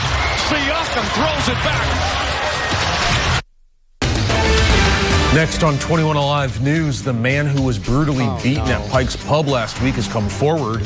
Hear what he wants to have happen now. Also tonight, a big night for Pacer fans as Indiana is in the NBA Finals. We'll show you a local business who has seen a boost from the Yes Sirs. And we could see a little fog overnight tonight. We'll have the very latest forecast coming up in a few minutes. Thanks for staying up with us. I'm Amon-Ra. Fort Wayne's most watched news start. Not anymore. Right back into the game. I mean, that is just... What was that? They had a news promo, and in the promo, they had them promoting the watch party. Oh, God. Tremendous. Oh, 21 Alive. Could have been worse, though. If it had been a short time later, they would have completely missed this. The Pacers with a chance to win it. Final seconds, no fouls to give. Haliburton looking. Haliburton driving, pulls up, jump shot. It's good! It's good! With 0.3 of a second remaining. Timeout, OKC. Tyrese you go, Mike Breen on ABC. Only 14 points for Haliburton in the game, but he drains another game winner to send Indiana past the Thunder in game number 1, 111-110. Nice So done, CeeLo. I went onto the internet machine. Pike's Pub, that's a big deal, actually. I was like, oh, this is just some bar fight? Apparently, there's a lot more going on with that story. So that tease worked on you. You That went right in to check it out. I mean, Are you on the 21 Alive website reading that story? yeah, I was like, oh my God, I can't believe they just did a bar fight. This was not a bar fight. So this is a big deal. A brouhaha? Yeah, the FBI is involved. Oh, like, wow. there's a lot going on. The Federal Bureau of Investigation. By the way, I'm totally out on the Pacers Thunder series. I want to hear more. Yeah, it was. It might have been racial attack, and there's a lot going on here. So it was well worth cutting into the final minute of game number 1, is what you're telling us. Yeah, basically. I want to say in their defense, it was only a 90-second mistake. I thought they literally were like, nope, it's 11 o'clock. The news starts now. No, they come and back, that they were done with the basketball game. Yeah, same here. They went I back. thought they were just over. There's a Pacers game that we just left. We just took you from. But hold on, we're going to a bar for an update in just a second. Oh, my God. This is a movie. You guys got to read about this story. There's a motorcycle club involved. This is a biker gang? I don't know. I don't want to shortchange this. It's actually a very serious story, but there's no movie about the Thunder Pacers. There is a Pike's Pub movie in Fort Wayne coming. So OJ Bronco Chase and Pike's Pub. Those are the two classic interrupting NBA Finals moments. Oh, man. Anyway, balanced scoring for the Pacers as Pascal Siakam led 6 players in double figures with only 19 points, while Shai Gilgeous-Alexander had 38 for OKC in the loss. We gave you a quick taste of another Haliburton voice change last hour. Here's another one for you where he goes deep, high, and then back to deep again at the end. Gave up, I don't even remember how many points. I think it was like 9. Yeah, that's not that bad. If you think of it that way, try to look at it glass half full. Come on, man. All in about a span of 10 seconds or so. What? This is like Manny's reverse porn. He loves it, but he hates it. Dude, just respectfully, get a therapist or something. Get a voice coach. Yeah, get somebody to help you out on that one. If you want the jokes to end, I know you have the bank to go do that. He must be some kind of demon. And he sold his soul to make game-winning shots in the NBA playoffs. Possessed. Can I just give you one detail about the Pike's Pub? Yes, sure. Here's a line from a witness. The owner's boyfriend told him he was cut off, and the owner's boyfriend was way more drunk than he was. Wow. The owner's It's a boyfriend. riddle right there. The owner's boyfriend. This is... Fort Wayne sounds like a great time. No. This is like... This story is big. They were right on point. The FBI... Apparently there's a team of FBI people there. Oh, my God. So... Yeah, sorry, I got a lot of people distracted. missing game 1 of the NBA Finals, apparently. Yeah. I didn't tell you guys my beef with with Butler Blue, the mascot. The dog? You got into a beef with the dog? You guys know I love college mascots. So one of my favorite mascots, besides of course the Ibis, is the live mascot for Butler basketball. Yeah, I've met him. Butler Blue, oh my God, I met Butler 4, whatever he was. Yeah, I think we're on to 6 now, but he's beautiful. I love this There's guy. many of them, by the way. This is not the... No, I understand. Yeah. Yes, I've seen the baby pictures and the previous ones. I met him. Sounds like I know that dog. Secretariat. Like you met the Pope. I met Secretariat. Yeah, we shot a promo at Butler Fieldhouse when I was at Dan Patrick's show. And we hung out with the dog. It was he was a huge deal, EJ. You're not wrong. Massive deal. No, he's my favorite Instagram follow. But of course, during the Knicks series, he posts a picture in the Haliburton jersey. Yeah. And all I commented was, "Hey, Butler Blue, you're really breaking my heart here." Well, not even like trash talk, not even anything like offensive. Like this was not me being a Knicks fan throwing trash bag at the dog. Okay, this was just, "Hey, you're breaking my heart, buddy. Like I love following you. You're wearing a Haliburton jersey." Talking about this is what and then he comments on me. He says, "Yeah, just like Haliburton's gonna do later tonight. Go Pacers." Ooh, yes, sir. I just saw an internet search. Nasty dog, bad dog. What's his name? Butler Blue? Butler Blue. Yeah, here's a picture of him outside of Pike's Pub in Fort Wayne, Indiana. Brass knuckles on. Damn it, Butler Blue's turned bad. Breaking Bad. He's wearing a motorcycle club leather jacket. It's weird. It's Butler black and blue now. It's now an FBI fugitive.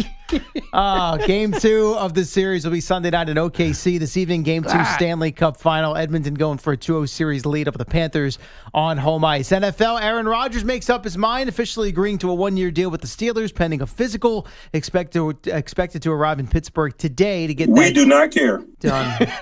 Well, Tomlin better hope he cares. And then he'll be on the field with Mike Tomlin's team when mandatory minicamp begins on Tuesday. Colts quarterback Anthony Richardson aggravating the right shoulder joint that he had injured in 2023. It eventually was surgically operated on. He'll be sidelined indefinitely. Missed all 3 OTA practices this week. He'll be held out of next week's mandatory minicamp.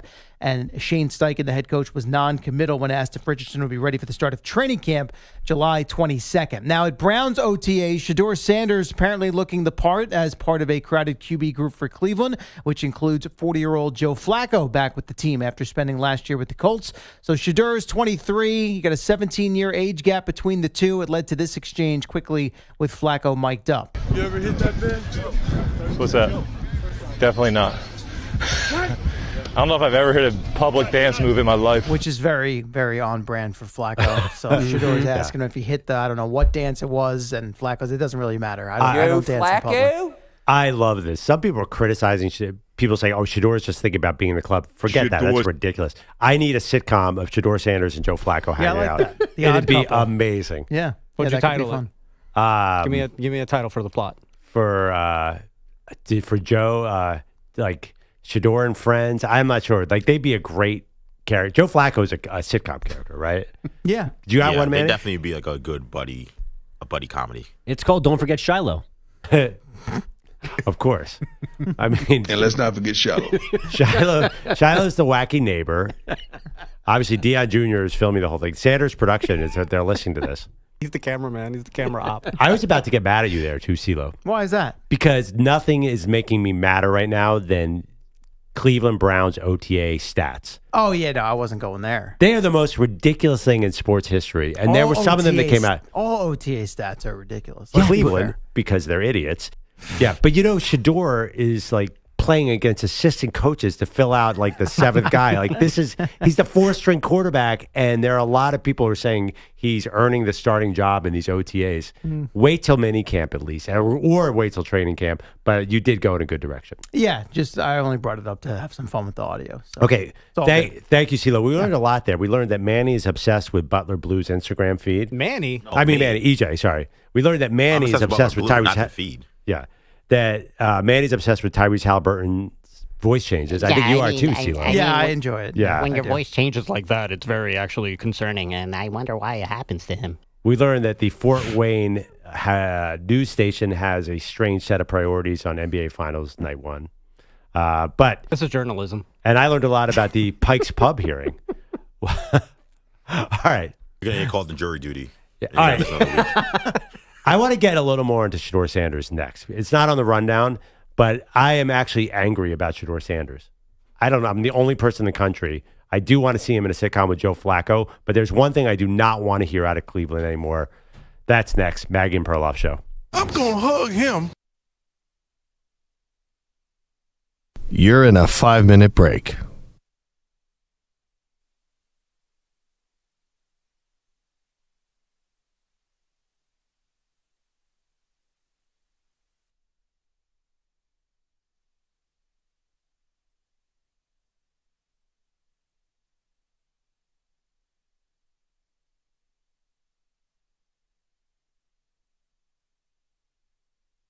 Four minutes, 30 seconds remaining.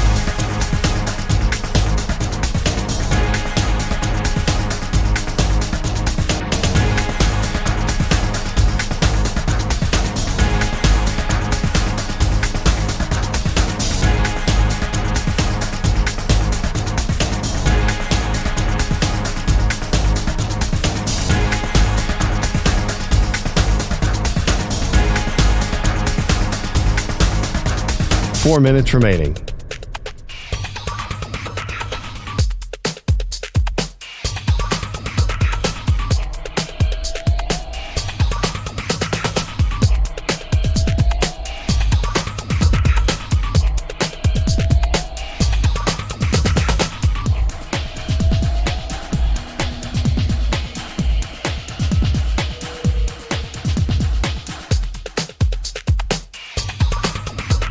3 minutes, 30 seconds remaining.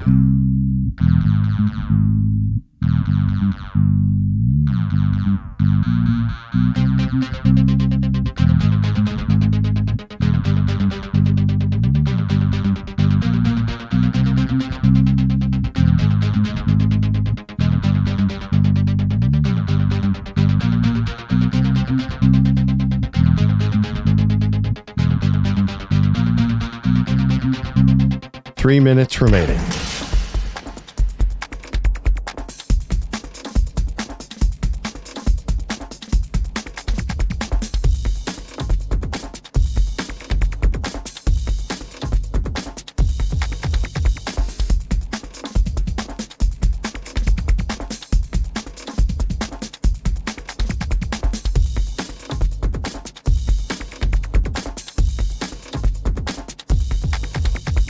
Two minutes, 30 seconds remaining.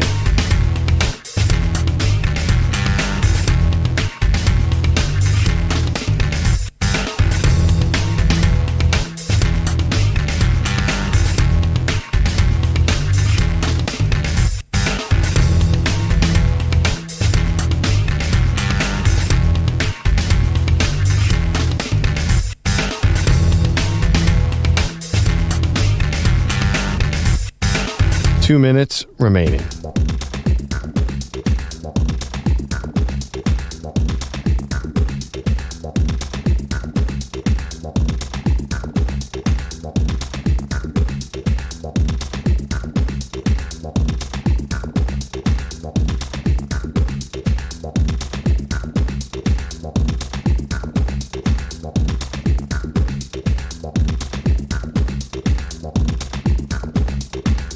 One minute, 30 seconds remaining.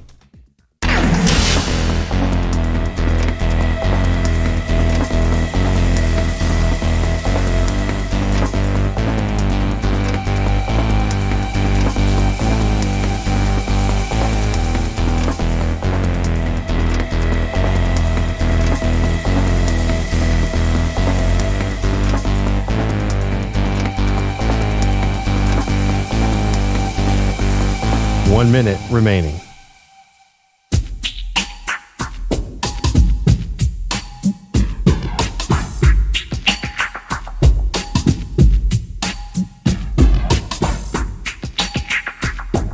$45 seconds remaining.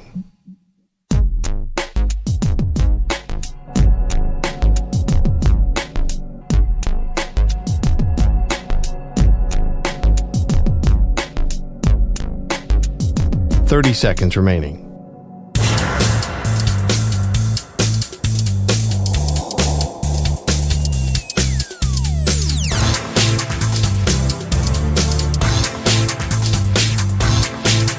$15 seconds.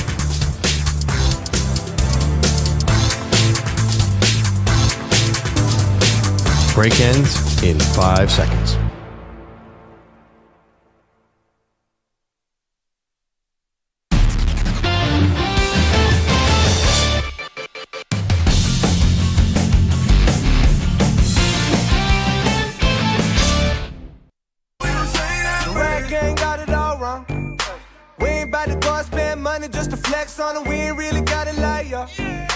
There we go. It's Philly Day. We're doing the Mount Olympus of Philadelphia sports here on the Maggie and Perloff show. Maggie's out. Andrew Bogusch is sitting in. Of course, that is Dave, also known as Lil Dicky, who went to the same camp I did.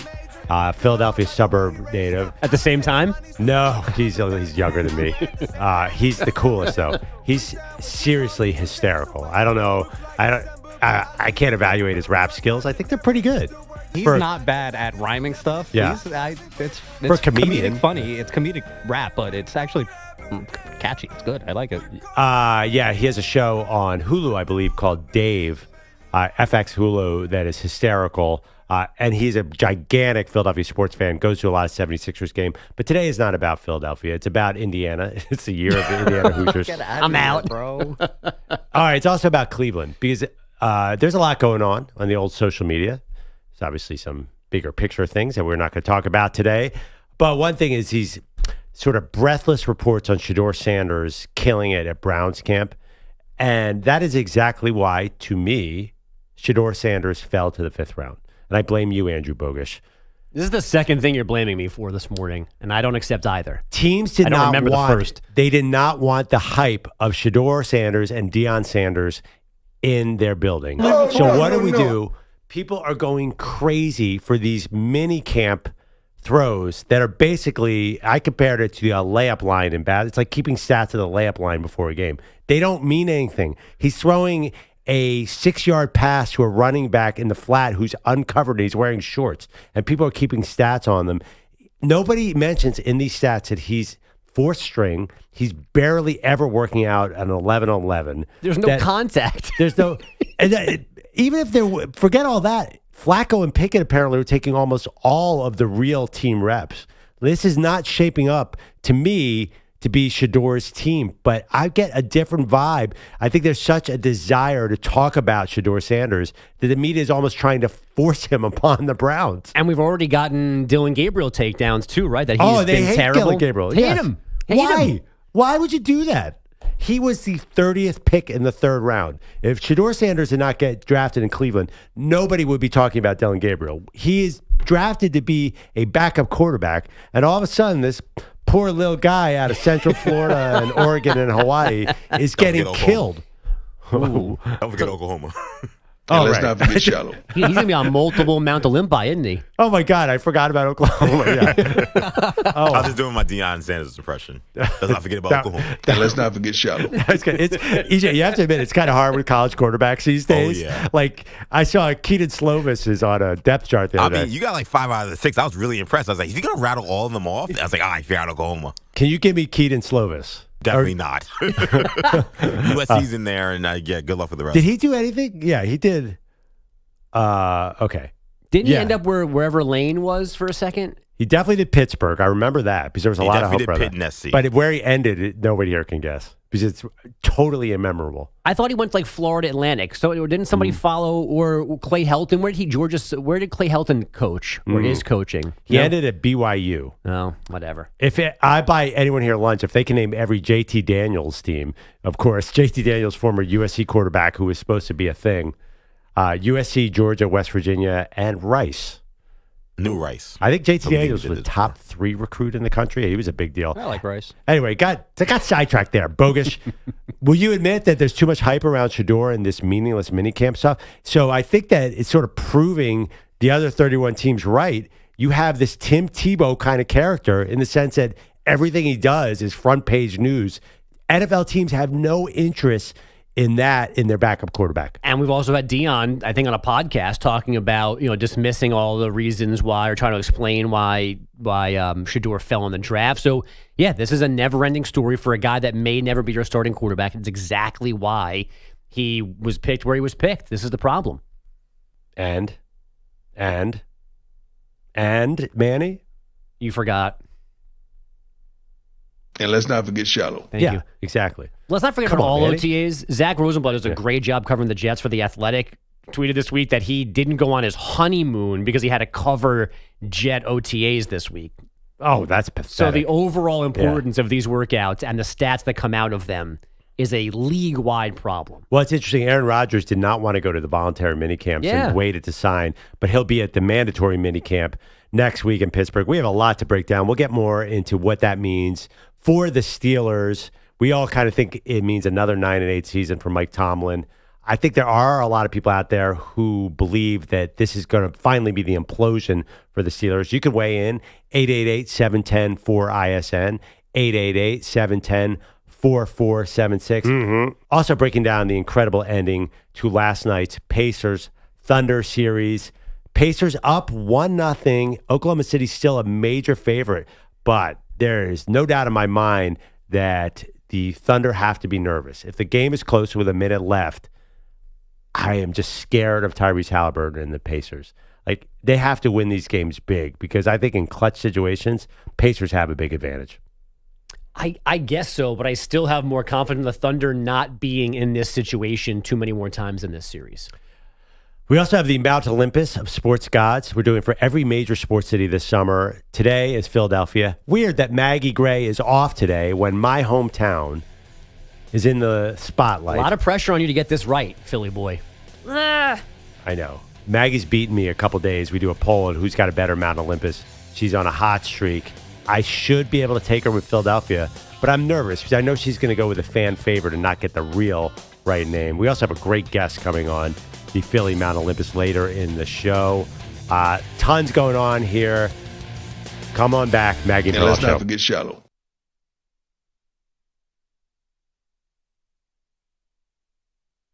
You're in a 5-minute break.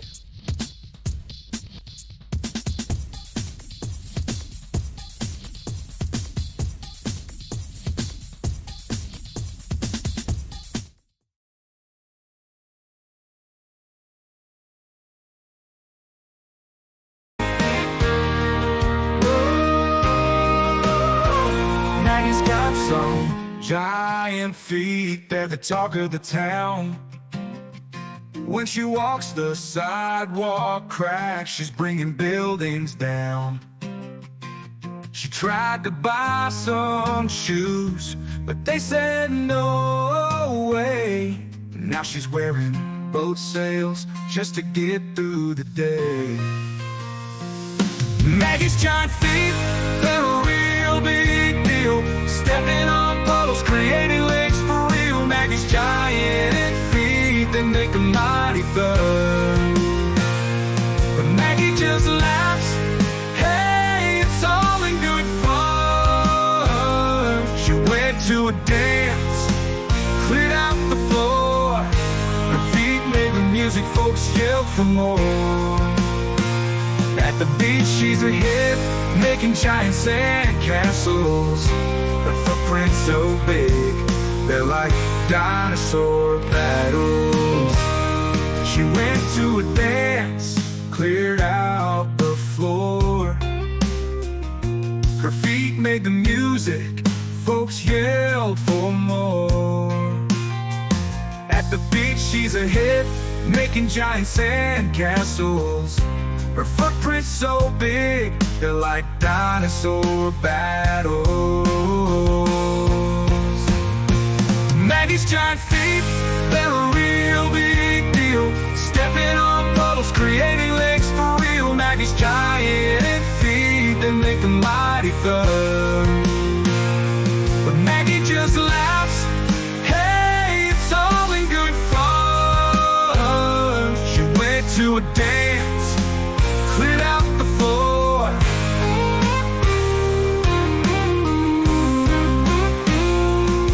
So here's to Maggie and her feet so grand. She's the funniest girl in all the land. With her giant feet, she's never beat. Maggie's big feet make life so sweet. Oh,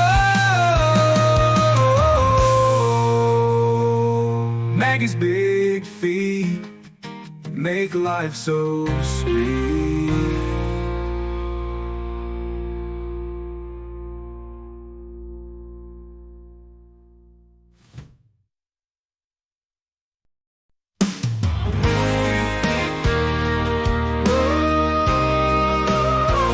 Maggie's got some giant feet, they're the talk of the town.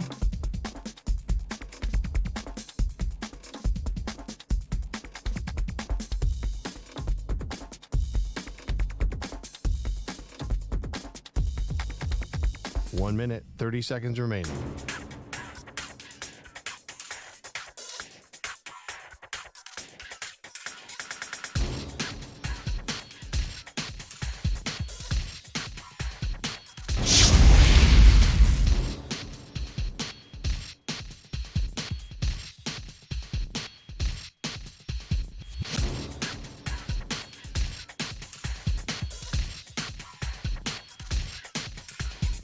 One minute remaining.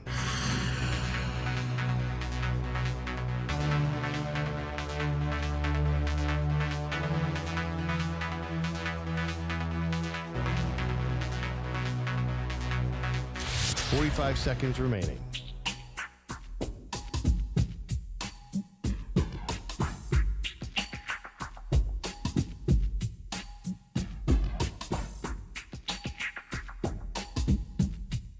$30 seconds remaining.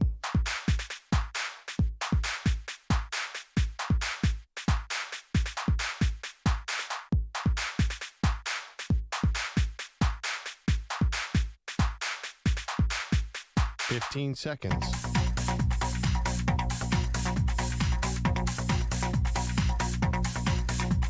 Break ends in 5 seconds.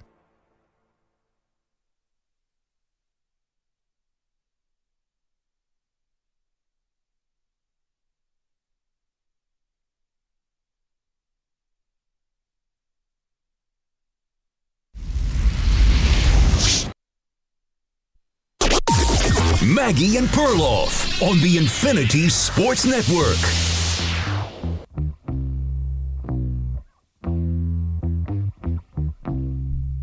We're back on the Maggie and Perloff show. Maggie's out today. Andrew Bogusch in. This song by the White Stripes came up on my former show, the Dan Patrick Show, the other day. Great take by my buddy Seton O'Connor. Said that when you have a theme song playing in your stadium, it should have to be from an artist from that town. So White Stripes from Detroit, only Detroit should be able to have this as their theme, but a lot of cities do. What does Indiana play at this stadium? We have to find that out. I actually have no idea. I mean, we're not in Indiana yet, but it feels like the year of the Indiana, the Hoosier State, Indiana football, college football playoff, Indiana fever, possible WNBA finals trip, we'll see down the road. And the Indiana Pacers up 1-0 on the Oklahoma City Thunder. I knew this game was in trouble. Most of the game, it felt like OKC was cruising. When Miles Turner, the Pacers center, hit a three-pointer off the glass from an angle that physically should not have been able to go off the glass, I was like, uh-oh, this could be another magical night. It reminded me a little bit of Tyrese Haliburton's three against the Knicks. It bounced off the back of the rim and went 12 feet in the air and landed in. There just seems to be something magical about these Pacers, almost defying logic. But then again, they're 8-1 in clutch situations, so maybe we should not be surprised, Andrew Bogusch. I mean, I knew the drama and I knew the danger for the Thunder by not being up by more after Indy had those 19 first-half turnovers. But as I said 2 hours ago, and maybe it's my fault, I relaxed when the Thunder blocked a shot and then SGA scored, and they were up by 5. It was 110-105. Maybe they didn't score again after that. It might have been the last basket, now that I think of it. But they're up by 5 with 90 seconds left. And I thought, okay, that's enough of a momentum swing plus time and score. They're okay. And then they weren't once again. It's crazy because the Pacers had 19 turnovers in the first half. That's too many for the game. Yeah. They had 19 in the first half. They slowed it. They were able to get control of that in the second half. I think they only had 6 turnovers in the second half. But they never seemed during most of the game for 55 minutes that they were going to be able to make a run. OKC, I noticed a lot of their shots rimmed out. Like they had a lot of good looks. I think those looks go down later in the series. That's my point. If I'm OKC, I'm not giving up hope at all. So this is almost like, glass half empty, half full. Do you leave game one going, the Thunder will be better than that, and that's good news? Or do you go, the Pacers just won a game in Oklahoma City while committing 24 turnovers, which they're not going to repeat, you would assume. And also, you might say, man, if I have to play against Tyrese Haliburton and these Pacers in the final minute, they have an advantage because he just does not feel pressure. He kind of looks forward to it. Maggie had a great point on yesterday's show. One thing about the Pacers, you don't know where the scoring is coming from. If you look at that game and say, who do I focus on? I mean, you start with Obi Toppin, 5 for 8 from 3-point line. Obvious. But Siakam didn't have a great game. Haliburton did not even have a good game.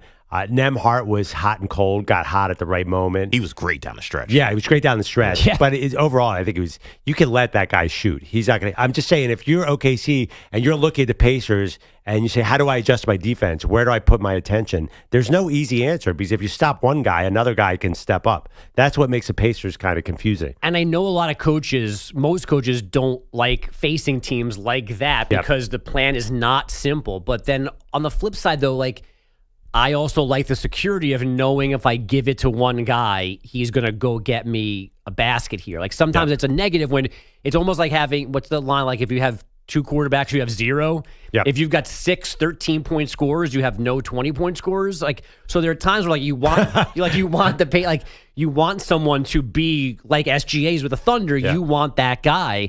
But the Pacers, for the moment, through 3 rounds in a game, they are in this perfect spot where their system, which doesn't always carry over when the games matter more, has carried over now very impressively. And they're they have home court in the finals. Unbelievable. I mean, we have had Siakam games in the high 30s. Yeah. We've had a couple Haliburton games in the 30s, but generally, you're right. They spread it out.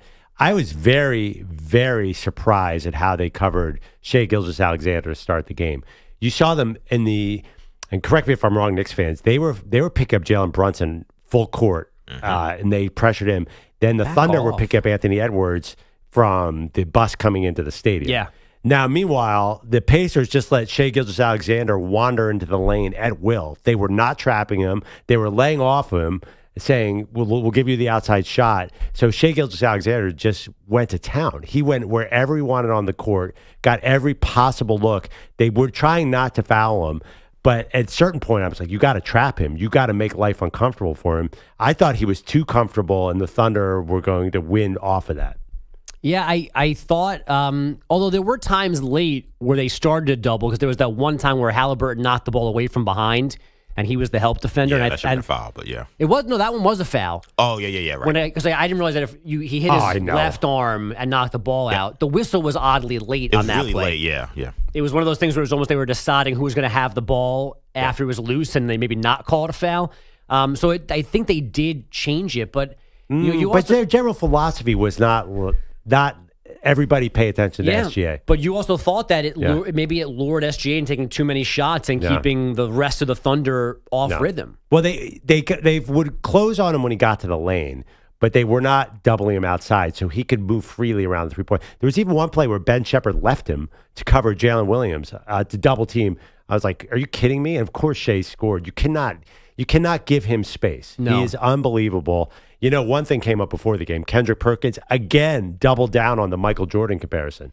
What are you doing, Perk? If SGA is compared to Michael Jordan does not win this finals, that's going to look bad for Kendrick Perkins on ESPN.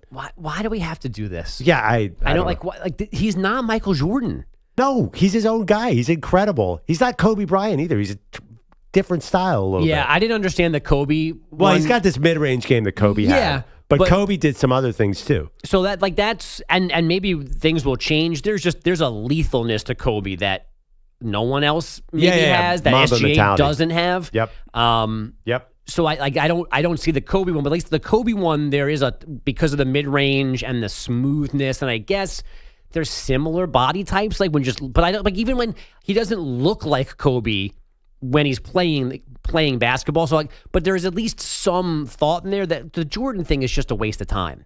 You just can't say that. Kobe was trying to beat Jordan, ironically. Right. And SGA is not trying to beat Jordan. Kobe had the turnaround step back thing where SGA's style is a little different. I think I see the SGA Kobe thing in the sense that he's not going to be exactly like Kobe because basketball is just not played like that anymore. You don't have guys playing in the mid post and doing the things Kobe was doing. But I think you were looking for the next thing that's after Kobe Bryant, right? Because LeBron, in many ways, is almost like a combination of Magic and Jordan and Karl Malone in a weird way. So it's all right, well, what's the next Kobe thing? That's true. Yeah, so I think this is the version of what you're going to get. You're never going to get a guy like Kobe, but a volume shooter who can score from anywhere purely off of footwork, off of just smarts and sick handles. That's the kind of stuff you have two guys in the NBA right now who are exactly like that. SGA is a clone of Luka Doncic without the three-pointers. You tell me Luka and 50 pounds. Yeah. And 50 pounds. Luka wanders into the Luka's handle is untouchable, just like SGA's, and he gets in the lane all the time. But Luka, in many ways, he's a much better passer, and he's almost more of a natural point guard in a crazy way because Luka scores 30 points a game. No, too. for sure. But I mean, Luka is a guy who can lead the league in assists. Just like James Harden could. SGA, even though he plays point, will never be that kind of passer. To me, SGA is a scorer. He's a shooting guard playing point guard. There are a lot of parallels with Harden, though. Both 30-point game scores who draw a lot of fouls. But he's another guy that he averaged 12 assists in the season. Those guys are way more, I think, looking in a weird way. They're way more looking to get assists and get guys involved. SGA to me is an assassin, which is where I think the Kobe thing comes from. Well, he's a scorer. Tall guys who can dribble anywhere they want. That's why I think he's a lot. I think he's a lot of Luka. Kobe. One thing, Anthony Edwards has the mid-range post turnaround fadeaway like Jordan and Kobe. That's why the Anthony Edwards Jordan comparison. Shai does that shot. No, Shai leans forward. Shai has a lot. He shoots a lot of fadeaways. Shai does not fade away. He gets into you. That's the difference. Yeah, look at a lot of Shea highlights. Anyway, we're getting into the nitty gritty of this. Point is, Shea lost, probably shot a little too much last night. I think he plays, believe it or not, better moving forward because one of his great skills is the rest of the team feels involved when he scores 35 points. I thought last night the team was watching him a bit. Fair to say? Yeah, and maybe the Pacers have some deep analytic that says if he takes 25 shots and the rest of the guys are out of their rhythm and are not. So it almost, like you said, it almost felt like maybe that's what they wanted to a certain extent to happen by the way they were defending him. Yeah, I mean, this is going to be a great series. I think that a lot of people were worried about the ratings. Maybe the ratings won't be great, but I think it's going to be closer than we thought. I thought it was going to be a 5-game gentleman's sweep, and now it looks like it could go the distance. I think people want to know that it's going to be a series, and I think last night told you that. So when we get to Monday or Tuesday of next week and we have Game 1 and Game 2 ratings, we might see that the way things went last night was a big deal for the NBA. Okay, I have to do a wardrobe change. Great. Hold on. If you're watching on Infinity Sports Radio Network YouTube channel, I am putting on my Philadelphia Eagles championship hat. Is this where we all leave the show like Maggie? Which I never wear on the show because... Thank you. I don't want to appear biased towards Philadelphia sports. I'm from Philadelphia, and I don't want to brag. That's a change. Is that right? Yes. That's something new. Well, I actually keep this one Eagles hat I don't wear, but it says Super Bowl champions. I know it annoys you guys. Oh, so that's the line. Yeah. Everything else is in play. Everything else is in play. Okay. I'm wearing my Allen Iverson sweatshirt, and the reason is we are doing the Maggie and Perloff Mount Olympus, 4 sports gods from every major city, and today on the calendar happens to be Philadelphia. Maggie happens to be out today. Coincidence? I think not. She did not want anything to do with this, but she did submit a list. I will go first. It's time to feast your ears on Maggie and Perloff's Mount Olympus. Okay. I should win this. We're doing a poll. Yes. I had Maggie and Pearl on X to figure this out. I should win this because it's my hometown, but I'm feeling I might not because I'm a little too inside. Can I suggest something live here in the moment? Please. Okay. I don't know if I know we're doing a daily vote. Yep. I don't know if you're really keeping a record here, but I would almost suggest that since this is a home game for Perloff, if he was to lose the voting, this should count as 2 losses. Did the OKC loss count as 2 losses? What are you talking about? No, but you're an expert here. Like, you should book yourself on the show to come on and talk about the Philly Mount Olympus. The only problem is that we don't have a Buffalo Mount Olympus, or as Maggie called it, a New York State Mount Olympus, which she wanted to put Jim Boeheim in.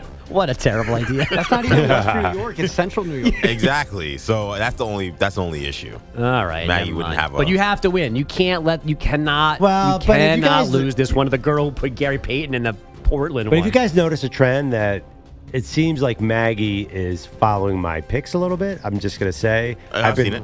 I've been openly breaking down this Philly Mount Olympus for 3 weeks. She must have heard who I had on there. Let's get into it. Okay, this is pretty obvious for 3 of the 4. Number 1, Dr. J. I don't even need to sell this one. Julius Erving. Greatest, most popular 76er of all time. Maybe not greatest, but finally won a title in 82, 83. Came to Philadelphia, was the face of the NBA in the late 70s. Also, big part of the city, part of the identity. He's still, I'm going to say, the coolest athlete of all time. If you look at pictures of him from the 70s, there's this one where he's wearing a white suit walking outside the Great Western Forum in LA. It is the coolest thing ever. Just pure class, unbelievably electric player. If you're too young and you've never seen Dr. J highlights, they still hold to this day. Yeah. He would do things that made no sense. He absolutely made no sense. He would start on one side of the rim and somehow end up on the other. This is before Michael Jordan, and he really set the stage. I think Jordan gives him credit for creating that kind of electric player. So that's easy. The second one, very easy. Mike Schmidt, all-time greatest Philly. My favorite Philly growing up. His mustache alone should make this Mount Olympus. I think he has a great argument to be the greatest third baseman of all time. Won every Gold Glove. Before the steroid era was the home run king. Well, before people were getting caught for PEDs at least. Was the home run king many times. Easy spot. Number 3, Bobby Clark, Philadelphia Flyer, legend.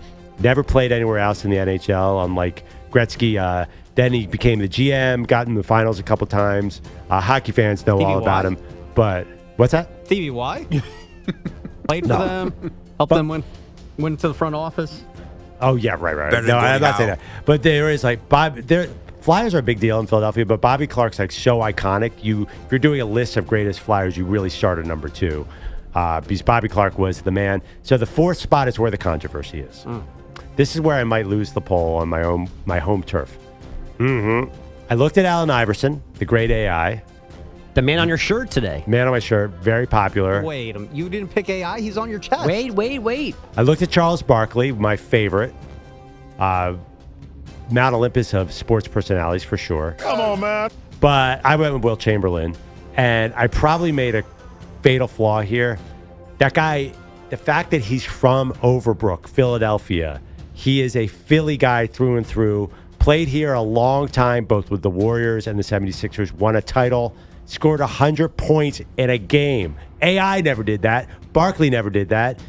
It was in Hershey, Pennsylvania, not that far from Philadelphia. The guy is Mr. Philadelphia, so I went old school with Wilt. If we're doing Mount Olympus of scorers, record breakers, guys who scored off the court, Wilt is in the Mount Olympus of all these things. Guys who made hamburgers. Yep. And he's a sports god in the sense that there was nothing mortal about Wilt Chamberlain when he was playing. I could touch God right now. That's the only chance I'm ever going to get to see him. Killed me not to put Barkley on there. I wanted to. Listen, I also considered some non-sports people. The Philly Fanatic was a serious consideration. Okay. Because can you imagine an actual Mount Rushmore with that big thing coming out? That big thing coming out. 3 gentlemen and then the Philly Fanatic. The snout and the party. What do you call that? He's got a tongue that shoots out. Yeah, a tongue that shoots out. Yeah. I thought this was going to start at 3. You got the Fanatic and you got Gritty. Well, Gritty's sort of a homage to the Fanatic, and I love Gritty. He's right behind you. To your left. Your other left. Your other left. There you go. Oh, I love Gritty. Gritty's the best. But Fanatic, I've been in several games where the Fanatic is zooted my head. I don't know how that's that. But he gets up to you, he sticks that thing on you, and it's amazing. It's the best. Yeah, that sounds great, HR. No, yeah, I don't even know what that meant.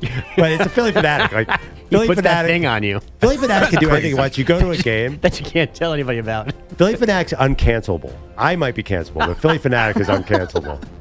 He still does things at games, folks, that would get any other mascot canceled, and nobody cares. He just walks around and sticks that belly out.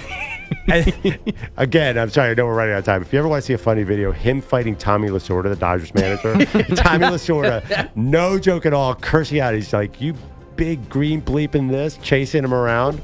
The best. All right.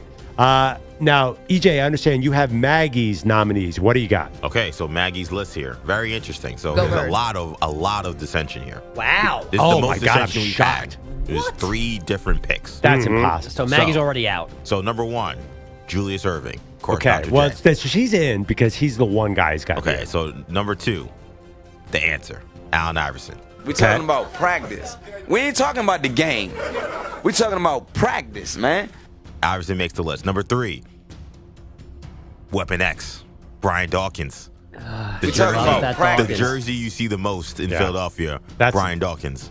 Sort of true, sort of not true. It's a wedding attire in most places in Philadelphia. And the 4th spot, I was wrong. It's actually 2 differences. Mike Schmidt. She did agree with you on that. So Mike Schmidt gets the last spot. Practice? Yeah, I understand. Like, first of all, there are a lot of Jaworski jerseys. Ron Jaworski. Jaws is a big deal. If you're going to go with legend. Yeah, Doc's, I understand she's big into the Doc thing, but it's not just, it's funny. We have a guest coming on, Angelo Cataldi, who was the voice of Philadelphia sports for many, many years. He was on the Zach Gelb show on Infinity Sports Radio Network. He said Brandon Graham should deserve Mount Rushmore status too because he's like a cult figure. Wait, is Gelb stealing the bit? No, but actually it was Angelo, who was the host of WIP for many, many years, said Brandon Graham might be on a Mount Rushmore athlete. Okay. Holy smokes. Yeah, I thought Gel was just jumping the shark on things we were doing on the show. Which wouldn't be the first time. But if you're doing Mount Olympus, to me, it's a good choice, but I'm not going to give her that. Again, she'll probably win the poll. Because I also think that people were sick of me winning the polls. I got too cocky and are voting based solely on wanting me to lose. That's why SGA is the MVP. You're the Jokic of this. And also, too, let's be real. This is going to sound bad, but Doc never won. He did almost kill Michael Vick in a playoff game. That was very entertaining. He's one of my favorites. I also have a lot of favorite Eagles. Wes Hopkins, old school. Buddy Ryan, old school. Go Birds. How about if we've done some announcers, Harry Callis and Richie Ashburn. Harry Callis, one of the all-time greats. John Kruk is a legend. Is now an announcer. There are a lot of good Philly ones. Bogues, if you had to put up a list, what would you do? Homie from Philly. I guess I would skew more towards your list. I can't put Dawkins in this. I think, like you said, Dr. J and Schmidt and then Bobby Clark seem to be almost givens. Well, if you're in Philadelphia, yeah, Bobby Clark would be no doubt. Right. So then it's like you said, it's up to the last spot. Barkley, I have no problem with not being involved in this. It feels like Barkley has kind of graduated being connected to any city. He's just kind of his own thing now. Yeah, but went to Phoenix and won an MVP and made the finals. Right. When so a guy's banging you. Like, I know he was a Sixer, but like he just has transcended Philadelphia. He's left it behind to a certain extent. So that's why I didn't have him in mind. Yep. You know, and I skewed younger, I guess. I also have I spent a night hanging out in a TGI Fridays with this guy. So my fourth guy was Allen Iverson. Whoa. So you had Wilt, I had AI, and the other three guys were the same from me. So I guess from my vantage point, even though Maggie had my AI in there, I still think you have the better foursome. We're talking about practice. Yeah, I mean, but I think it's just a matter of preference. Like, you can't say that Wilt's a worse choice than AI. He's Wilt Chamberlain. Yeah, right. Yeah. So you might argue Wilt's got a little LA in him. Iverson did play on other teams, but really made his mark in Philadelphia. Yeah, you can't go wrong with Iverson. It's funny, the Eagles is tough because there are a lot of equally famous Eagles. And, like, it feels, as an outsider, you've got now Hurts and Saquon and Brandon Graham. It's like it's not enough yet. Yeah. And then the previous generation, it didn't end well. Or Andy Reid went to KC and did better. McNabb is not the same. Like, so, like, they kind of disqualified themselves. There's some Randall fans. Randall Cunningham. That's a good one, too. Jalen Hurts someday. Someday. If you win if he wins another Super Bowl, I mean, that's a pretty big deal. I mean, Hurts, I think, gets forgotten. What about Saquon? Yeah. Well, Saquon, but just 1 year is probably not enough to get you in Mount Olympus. If he could do a few years, for sure. But also, would you give Hurts the edge because he's the quarterback? It's funny that it's a team where you don't look at the quarterback. All right. Say Sean Barkley. If you want to weigh in, 888-710-4ISN, 888-710-4476. And you don't have to do Philly sports. I understand. We're obnoxious. You could talk about Aaron Rodgers' future in another part of the state of Pennsylvania, Pittsburgh. Will it work with the Steelers? We want to hear from you. That's coming up. Maggie and Perloff Show. ELGS, Eagles! Let's go, Birds! You're in a 5-minute break.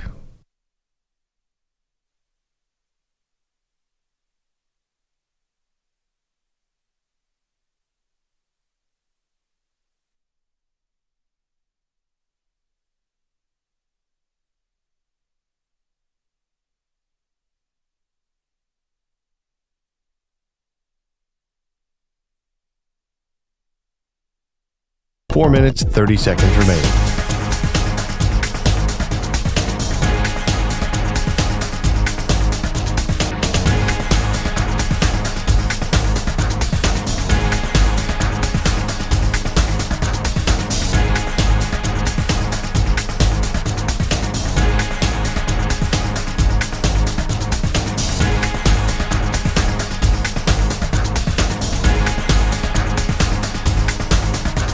Four minutes remaining.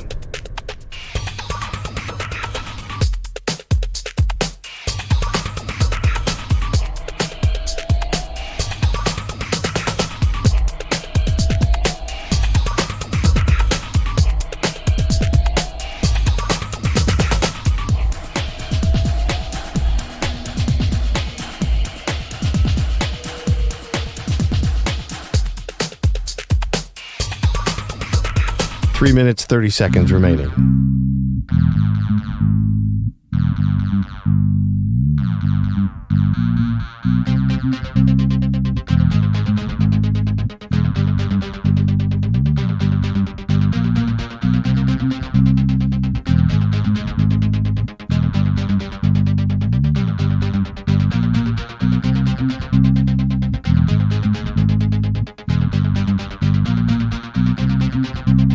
Three minutes remaining.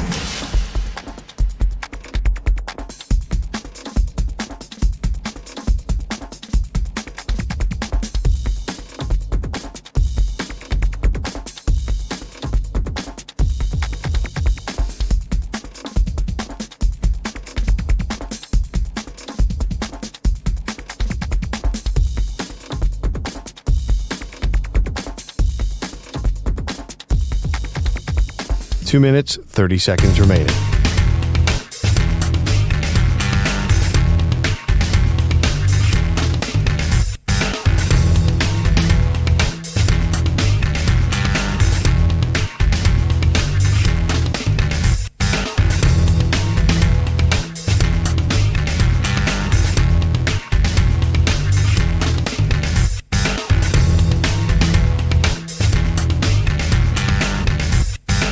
Two minutes remaining.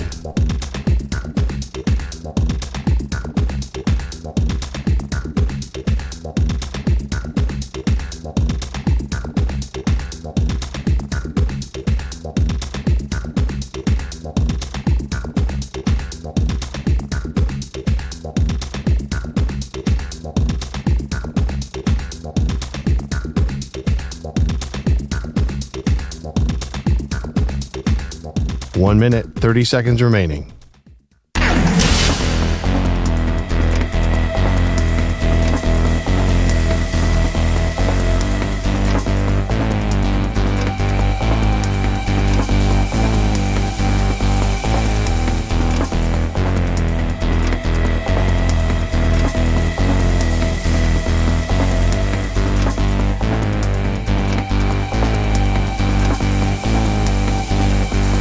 One minute remaining.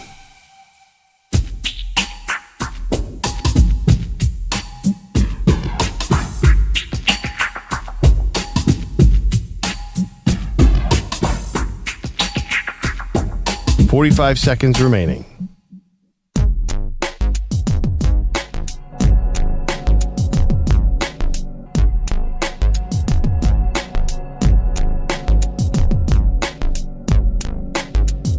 $30 seconds remaining.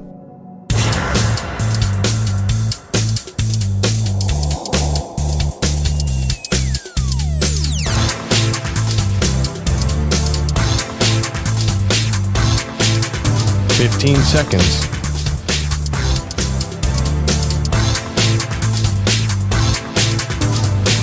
Break ends in 5 seconds.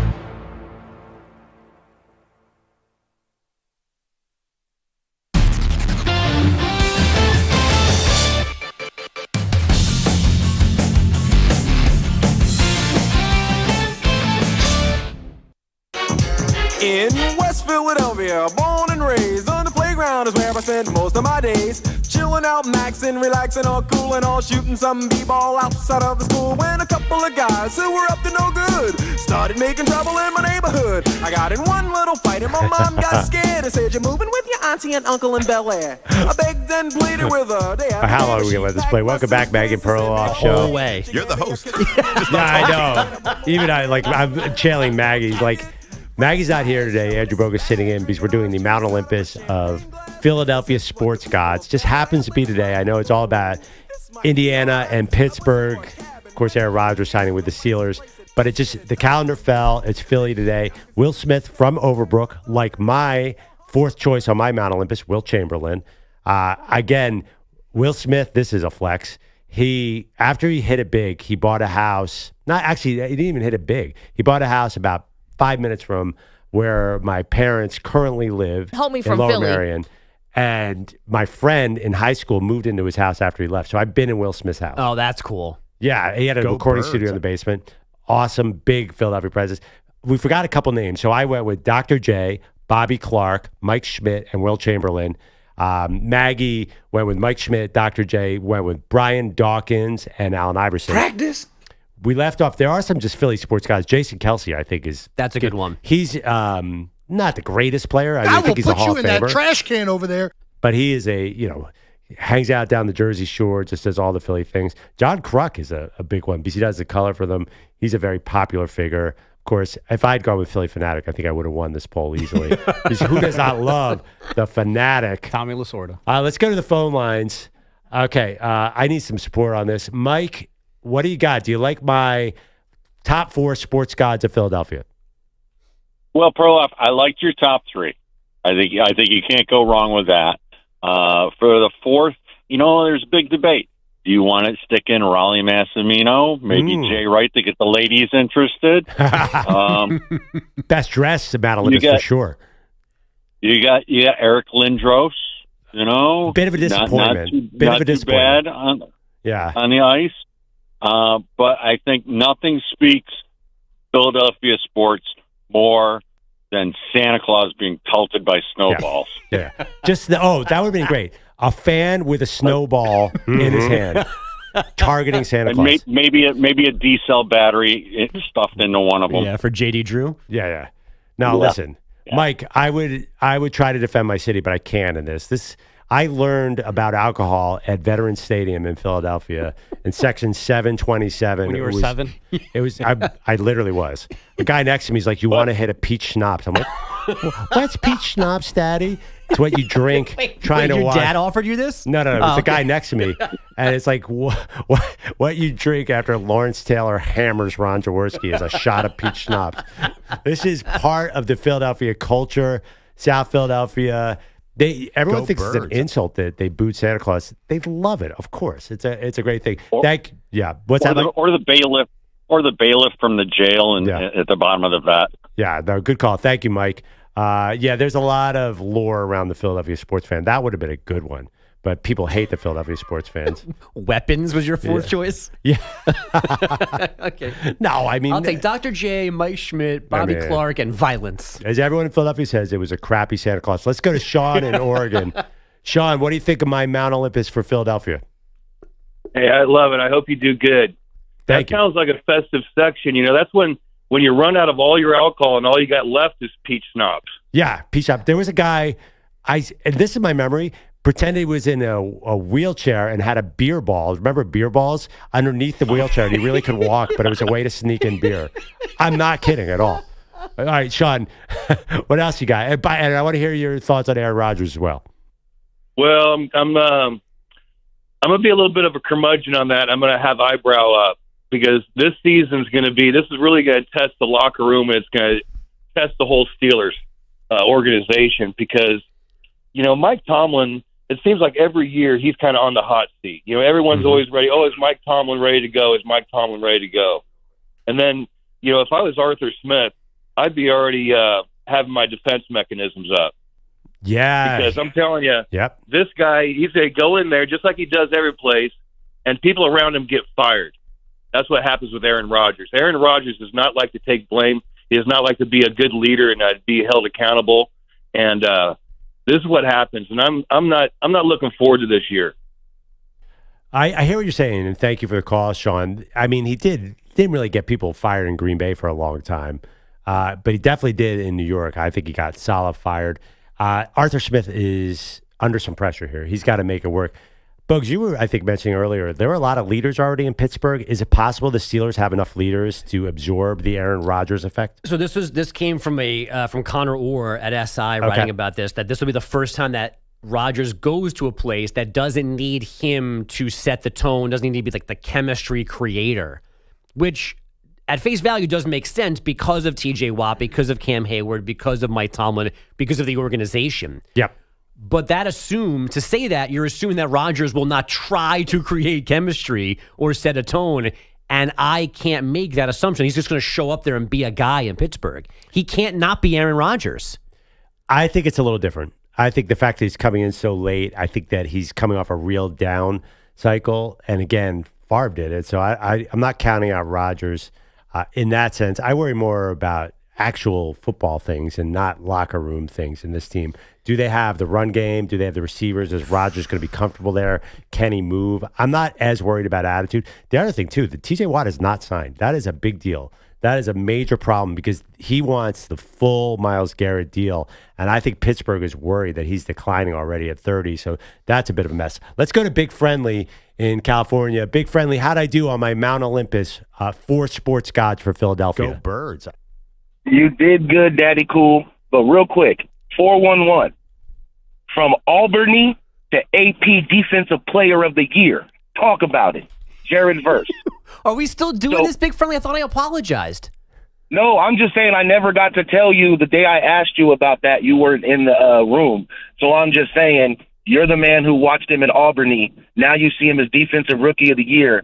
I appreciate your knowledge of the man. No, he's is what not I'm saying. insulting you, Bogues. He's saying, but somebody else is you're the mad guy. at me over Jared Verse. I'm sorry. No. Big Friendly, you pointed out, too. I had no idea he went to Albany. You're like, this guy, I think before he started playing.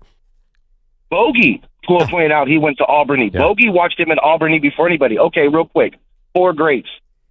I'm going to go with Dr. J, Mike Schmidt, Eric Lindros, even though I know the man had a lot of concussions, 6'8" on skates, and a monster on the ice. Yeah, handsome And fella, you gotta too. end, and you got to end it with, are we talking about practice, Allen Iverson? I hear you. That's a great one. Lindros never won, which was a major disappointment to Flyers fans. Bobby Clark did.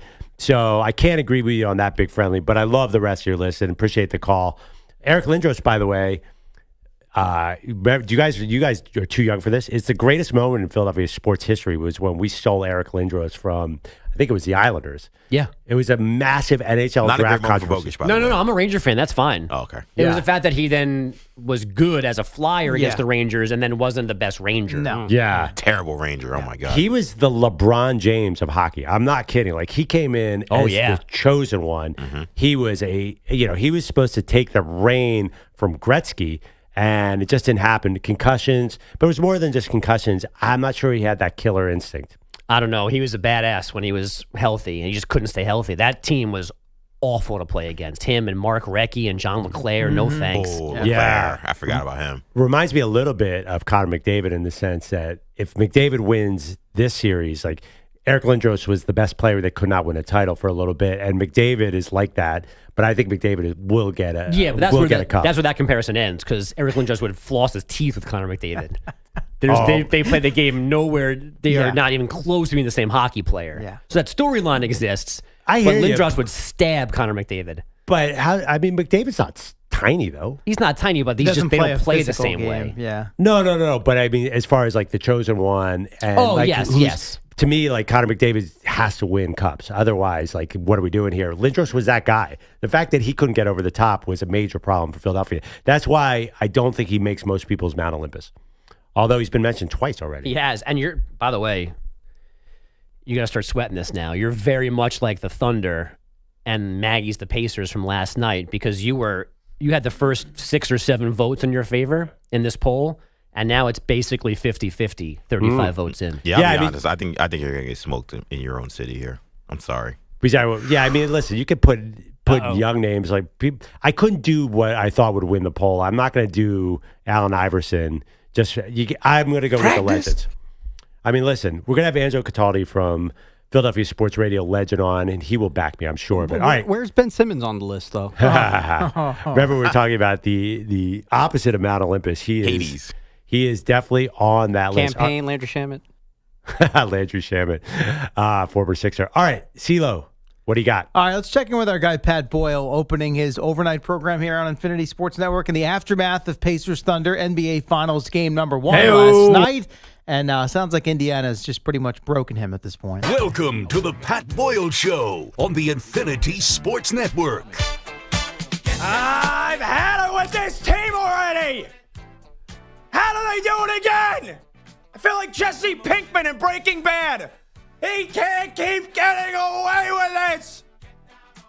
Oh, my God. I'm crashing out. That came after the Pacers erased that 15-point fourth quarter lead to stun the Thunder in OKC, 111-110 on another Tyrese Haliburton game winner as he drained the mid-range jump shot with under a second to play. I don't wear women's perfume. Can I suggest another newsroom nap for Pat maybe to take the edge off there? Oh, that boy was knocked out yesterday. CeeLo, I got to send you a picture, man. What do we get? Yeah? The couch outside to your left, he was on his side, backside up in the air. What time was this? Like 7-ish yesterday morning. morning. He had to stick around? He had to stick around for a high-power meeting. Both PB boys had a meeting with management yesterday. I don't know if that show is going to exist on Monday, but while Boyle was waiting for Pete Bellotti to finish his presentation to management, Boyle fell asleep on the couch for a good half an hour. Succulent and delicious. I mean, I've been there, so I get it, but maybe find a couch that's A more not secluded area? Correct. Yeah.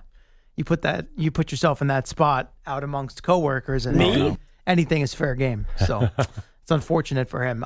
This take from Richard Jefferson earlier in the ABC TV broadcast turned out to age quite poorly. Tyrese Haliburton he has these games where he goes in and out, where he can be dominant and look like one of the best players in the league. And there's other dates where he puts up 12, 10, and 6. Those are tour dates. Your best player can't put up tour dates in the NBA Finals. Well, he finished with 14, 10, and 6, but that last bucket certainly looming large as the Pacers made it 3 straight series opening wins on the road, and they were a perfect 4-0 in Game 1s this spring. The Haliburton Dramatics earned him a one-on-one sit-down with Scott Van Pelt on ESPN, and I swear to you, this audio is not doctored at all. Here's the thing, is like we've had to win in so many different ways all year. We've had so many weird wins during the regular season, during the playoffs, so why would that change because we're here in the finals? It's not changing. So, we just keep staying at it and just keep believing, and that's the result we get. It's like they changed the speed on him. Yes. The fact that he said, why would that change as his voice changes? That almost felt on purpose. Is he okay? Like, is that a thing that needs to be checked out? I think so. Like, the Pacers have trainers and doctors, right? They could probably get into his throat and find out that he has an extra box or something. Okay, this is weird, I will admit, but we originally got like Tyrese Haliburton's going straight into TV if he wants, despite this voice thing. Like the guy is, he is very personable. Definitely like the camera radio. follows him all around the court. I think people like Tyrese Haliburton. I think has, if you're not a Knicks fan or now a Thunder fan, has a likable quality, or is he a bad guy? I think he's a villain. Yeah, I think he's going. I mean, he reminds me so much of Reggie too. Yeah, and Reggie was a villain, and he turned that into a TV career. I don't know why. Like Draymond and Charles Barkley were villains, and they're TV stars. So, but something with Haliburton, he definitely has a magnetic. He has a magnetic feel to him, but I don't know if it's going to be on TV. I almost wonder, like, I don't know what it would be, but I feel like he can almost run for office. Like, he's like a politician, like a Shane Battier. Yeah. But I just think that remember the All-Star game in Indiana? Like he was the spokesperson for the entire NBA. Like he did every interview. Feel like he's very comfortable, except for the weird voice thing in front of a mic. Yeah, he doesn't seem to care about the voice thing. When McAfee pointed it out to him, that's a couple years ago now. And he's like, yeah, people tell me that about my People say that all the time. Yeah, very nonchalant about it. So clearly he hasn't taken the steps to get it fixed or corrected since then. It's so funny. You had a great point from Jefferson before. I was killing Haliburton the whole game in my mind. Sure. I'm like, dude, you got to be aggressive. What are you, getting in the lane and passing it out? Yeah. Don't be a wimp. He let Nembhard just be the closer down the stretch, and that was really bizarre, and it was working, which was kind of weird. And then the last shot comes, and here he comes. And I couldn't believe it. Yeah. Takes all the credit for somebody else's work. Shocker. Last thing here, no voice change, but a fun exchange between Haliburton and SVP at the end of that one-on-one interview. The other night on the show, I put my hand up and I said, look, I was late to the party on it. Yeah, you're a real one for that. Well, I heard that. You're a real one for that. Well, but a lot of your counterparts won't admit that now. Almost. Well, okay, now I'm going to give myself a little wiggle room here and say you guys are under 500 at Christmas. Am I right? Yo, we were rough. Okay, we were rough. So were you bad at the start? We were. So all I said is I was a little late to the party. For I put my hand up. We were late to the party, too. Well, they've certainly caught up, and then some as they strike first blood against the Thunder leading into Game 2 of the Kinda series confrontational. on Sunday night. That was a fun exchange there. Manny, that's a green light for you. Sounding If a you little could sensitive. be a little more mature here and get past a Nick loss and acknowledge how good of a basketball player Haliburton is, you guys might be fine. Have a relationship. Like romantic or no, just friends. Well, I'm good. I've been trying to set you up. I'd rather I've been watch trying grass grow over a span of 6 months and have a conversation with him. Manny, I've been trying to get you into the Pacers family. TJ McConnell's sister, now on the WNBA roster. How about TJ wearing her jersey on the walk-in last night? How about TJ McConnell actually playing well last night? What was that about? Why do you think he's terrible? He's fine. He's never had a game like that. I feel like you've said that like 6 Fine. times. He's in the during NBA postseason. Finals scoring double-digit points. He's TJ McConnell. What are you talking about? Like all the opponents of TJ McConnell know that he's a good player who kills you with these stupid performances. It drives you crazy. Especially the Knick fan. I heard a lot of the show on radio last night, and I think it was PJ Carlson was like, wow, I can't believe that TJ McConnell's because he did not play that consistently in the Knicks series. He didn't. Like he shot last night better than he shot in any postseason I'll game. be honest. I think he's kind of getting old because he was not as effective in the Knicks series as he normally is, though he did have some good games. But this is the thing he does. He's annoying, and he comes in and he plays well. Very annoying. All right. Speaking of TJ McConnell, we got to get back to Philly sports. Thank you, CeeLo. I have to beat Maggie in today's Mount Olympus. 4 sports gods from every sports city. I need some support. It's my hometown, Philly. We'll get in that next. Give us a call. Have some brotherly love for me. 888-710-4ISN. I have to beat Maggie in the Maggie and Perloff poll today. That's next. Maggie and Perloff Show. We're talking about practice. You're in a 5-minute break.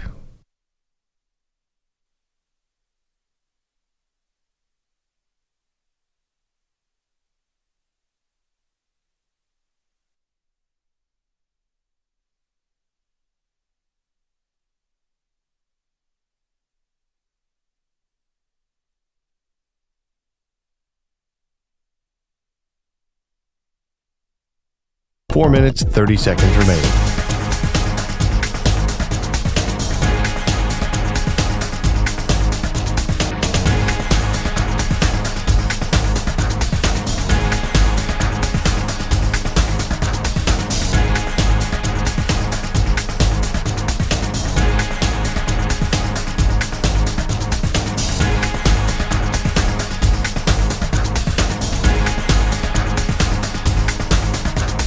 Four minutes remaining.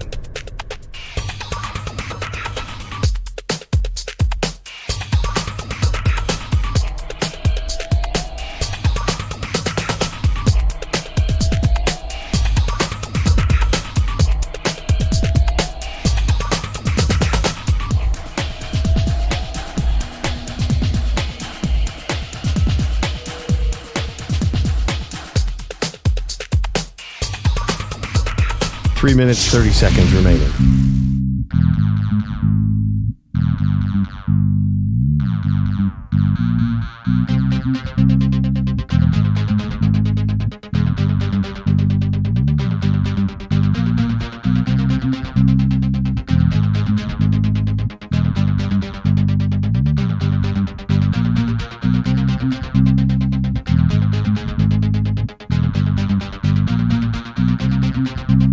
Three minutes remaining.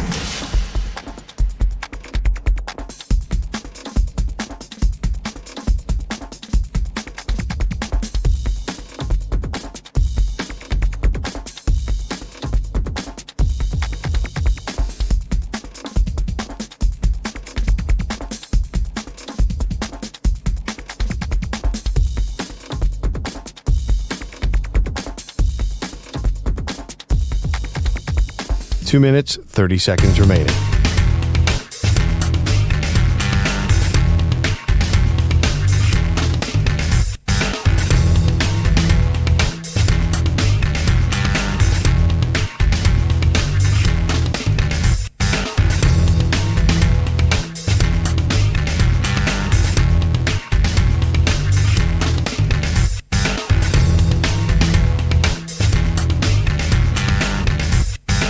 Two minutes remaining.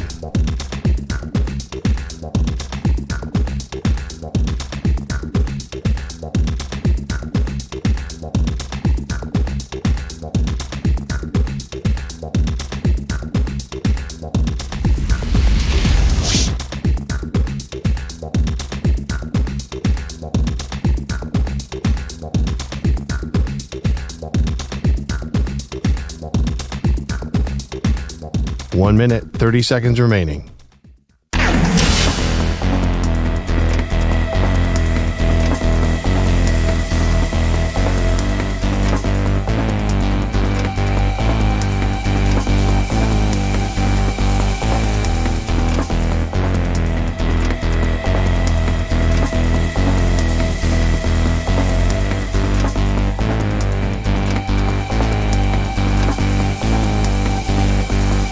One minute remaining.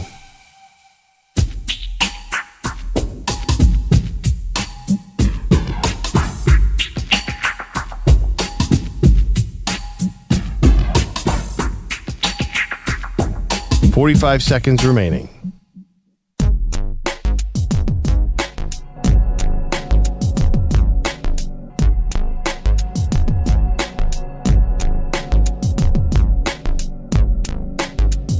$30 seconds remaining.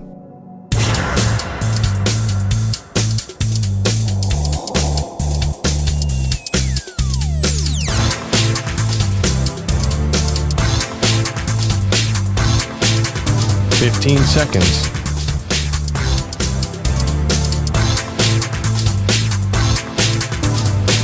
Break ends in 5 seconds.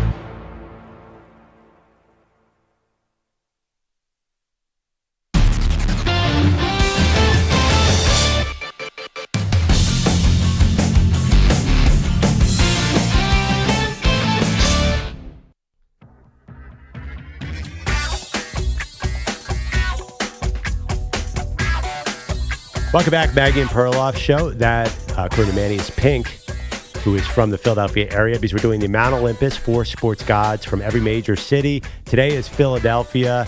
A lot going on today. We're going to get more into Aaron Rodgers signing with the Steelers. Of course, the Pacers' dramatic Game 1 victory.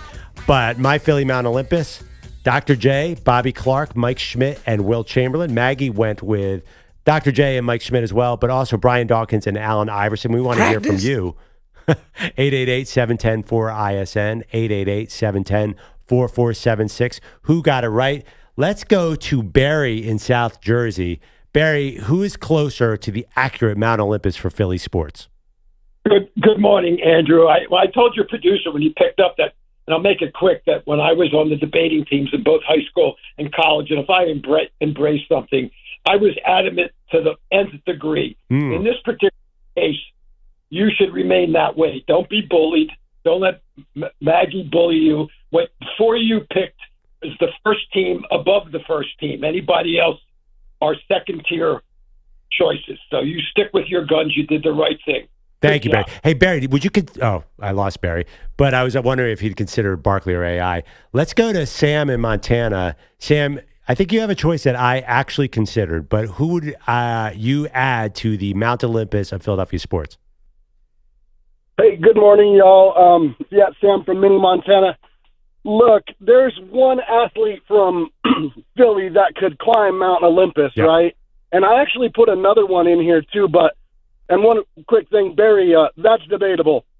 But, the all-time athlete from Philly, man, you guys, you ain't got him yet. It's Rocky. Yep. Now, listen, that sounds stupid to some people, but the dude did run up the Art Museum steps. And when you visit Philly, the first thing you do, Sam, you run up the Art Museum steps. I'm telling you, I do that in Montana. And of those athletes that you named, how many of those guys have statues in Philly? Dr. J does, for sure. Bobby Clark does, for sure. One. And Schmidt does, actually, all three. I think Schmidt does. I'm not sure about him. But you know who's going to have one? Bryce Harper? Jalen Hurts. Yeah, Jalen Hurts. How about a Saquon Barkley jumping up backwards? Hey, that would be a great statue. I agree with that. But the Jalen Hurts thing, man, if you think about it, this dude is a winner. Yep, no doubt. You know, I've loved him since college, and you know when Saban benched him, he was like 29-0. Yeah, no, that's true. I mean, Saban actually made the right call. Thank you for the call, Sam. I totally agree with you. Rocky sounds stupid, but deserves consideration if you're going to put non-sports people. Obviously, Joe Frazier, I would hope, would go on before that. Philadelphia legend, who I met in 5th grade. He came to our class. He was awesome. Let's go to Dan in California. Dan, who did we miss for our Mount Olympus 4 sports gods from Philadelphia? Good morning. How you doing? Good, bud. I love your guys' show, and I love you put Wilt Chamberlain on there because I'm a huge fan, and I think an honorable mention would be Moses Malone. Absolutely. Yeah. And I was wondering. Go ahead. Yeah, I was wondering when you're doing San Francisco. EJ, can you find the dates for San Francisco? We have a big debate, and thank you, Dan. Should we do Oakland and San Francisco separately? That is a huge debate on the show because there's just so many San Francisco Bay Area guys. But little shout out to Moses Malone. He changed everything. The Sixers could not get over the hump, arrived, former MVP from the Houston Rockets, and took them to a title. And then he said famously his line was faux, faux, faux, because he thought they were going to go 4-4-4 through the playoffs, and I think they lost a game. Just to lost the one Knicks. game. Yeah, to the Knicks, I believe. What do you got, EJ? Yeah, so Bay Area will be June 16th. Yeah, that is a hard one. I mean, I like doing these in my head, looking ahead to who the 4 sports gods are. Nearly impossible to do the Bay Area. Philly, I think I nailed it. Barry in South Jersey gives me confidence. Bogues. I understand I'm doing okay in the poll, but it's close. The poll, ebb and flow. You started well. Maggie caught up. You have put some distance now between the two of you at the moment, but it is very, very early. Less than 3% of precincts have reported their totals. All right. Coming up next, we have a Philly sports legend and one of a sports talk radio sports legend. I would argue one of the greatest sports talk radio hosts of all time. We also are going to get into the Pacers' dramatic win and break down Aaron Rodgers signing with the Steelers. A lot to do here on a Friday. Join us, Maggie and Perloff Show.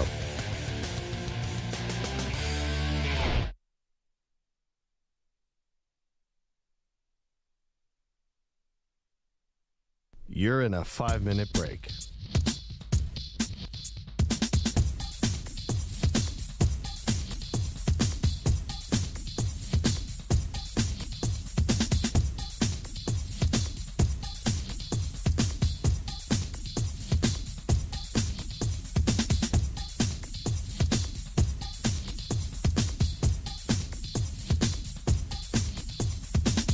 Four minutes, 30 seconds remaining.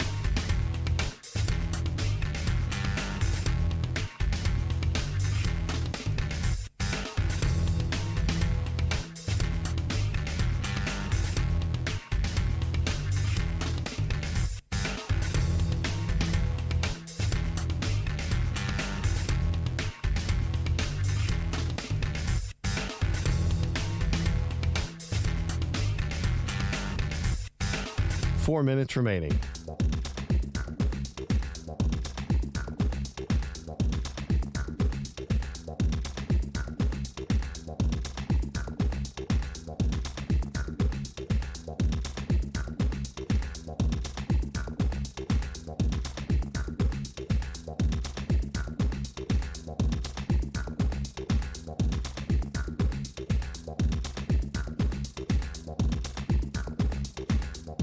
Three minutes, 30 seconds remaining.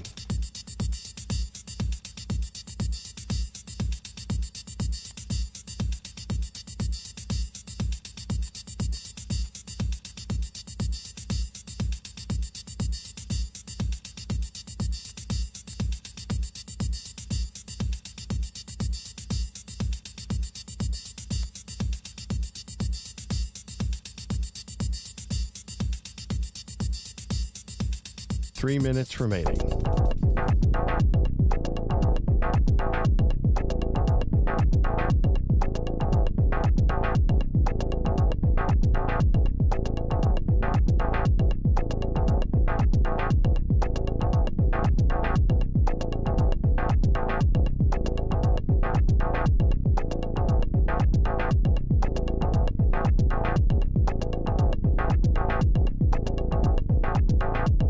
Two minutes, 30 seconds remaining.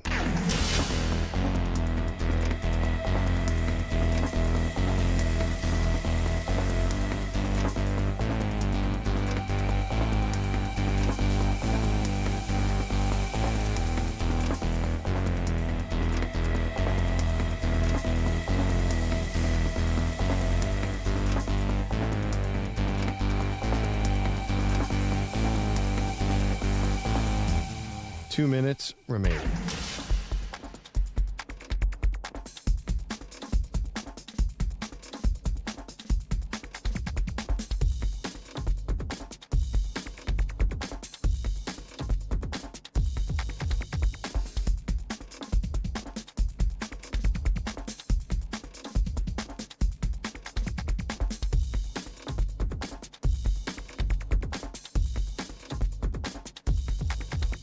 One minute, 30 seconds remaining.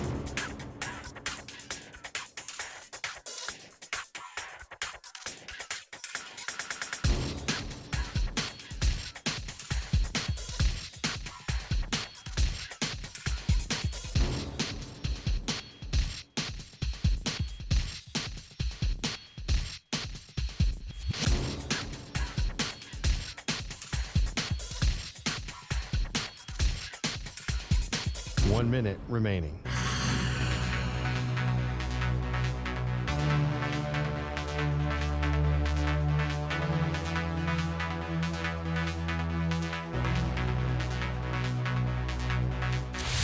Five seconds remaining.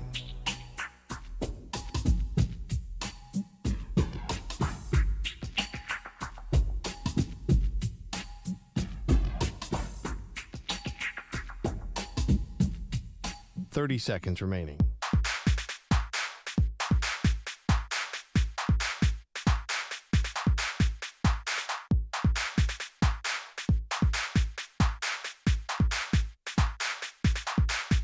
Fifteen seconds.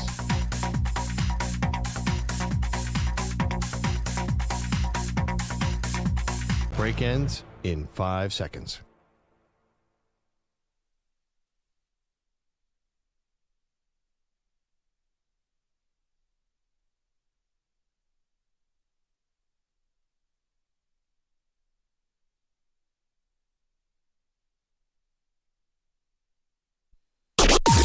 Maggie and Perloff on the Infinity Sports Network.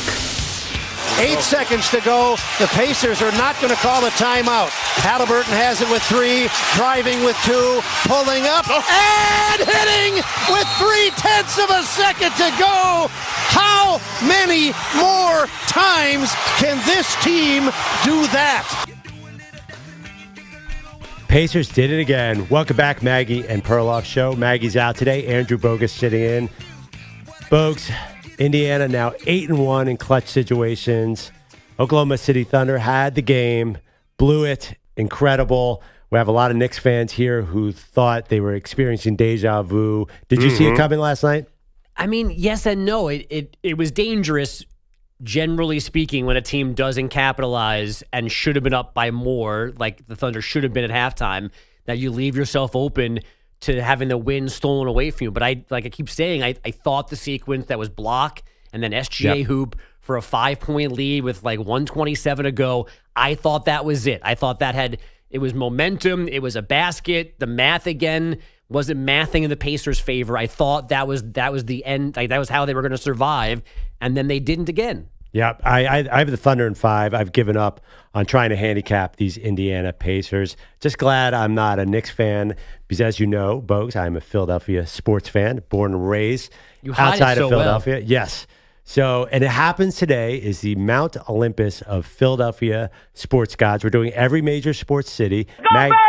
Maggie happens to choose today off because she did not want to hear me talk about Philadelphia sports. So for all these cities, we've been having a guest. And for Philadelphia, there were a lot of names thrown out, Bogues. Our producer, EJ Stewart, said, you got to get Glenn Mack now. I said, okay, it's pretty good. People wanted Mike Sealski, Philadelphia Inquirer, Jack Fritz, of course, WIP. But I said, if you can't get me Angelo Cataldi, former WIP radio host, then we're not having a guest. And fortunately, Angelo, who recently retired as the voice of Philadelphia sports, is kind enough to join us. Angelo, how you doing? You made a big mistake. I was fourth on those people. All 3 of those were better picks than me. Mac now? Really? Mac, definitely a better pick than me. Glenn knows way more than I do. Oh, but I'm honored to be on with you guys. Thanks for having me. Yeah, so, of course, for many years, you were voice of Philadelphia sports. We're doing Mount Olympus. It's like a Mount Rushmore, the top 4 sports figures. I went with Dr. J, Bobby Clark, Mike Schmidt, and my 4th choice was Wilt Chamberlain. That one was tough. Maggie, who's not here today, unfortunately, went with Dr. J, Schmidt. She put in Allen Iverson and Brian Dawkins, who are in a little bit of a wild card. Who do you think got it right? All right, you got 2 of them right. Okay, I'll say that. And let's start with Wilt, because Wilt has to be first on this Mount Olympus, because Wilt is, this big argument everybody's always having about LeBron versus Michael. The correct answer on who the greatest NBA player of all time was is Wilt Chamberlain. You don't have to take my word for it. Consult an NBA record book. He is absolutely the greatest player. You know that little paint area near the basket? That's there because of Wilt Chamberlain 60 years ago. He was the most dominant player in any sport ever, and he has to be first on it. The fact that you said that was a tough one for you is upsetting to me. It's not close. Who were you weighing against him? Who was going to get it instead of Wilt? But, Angelo, what about the argument out there that he was playing against plumbers and firemen, that he didn't have real competition? Oh, that's baloney. First of all, he played every minute of every game. God rest his soul. If you had asked him about load management, he'd laugh in your face. One year he played 48.5 minutes per game because there was some overtime. He never went out of the lineup. He was the travel was much more difficult then. They weren't on chartered airlines. All of that evens out. You look at how well he produced in that situation, in that era, and it's not close, honestly. Wilt Chamberlain is the greatest athlete I witnessed, and I'm over 70. I've seen a lot of them. And Wilt is the greatest, and you should not have had any hesitation on that. You definitely got that one right. Well, who else did I get right? Michael Jack Schmidt. Right. No question about it. Greatest third baseman in the history of baseball, and just an incredible, incredible player. The thing about him is he did every part of the game brilliantly. He was a great fielder. He was a tremendous power hitter. He had a great on-base percentage. He did everything you could ask a player to do, except he never really totally connected with the fans in Philadelphia.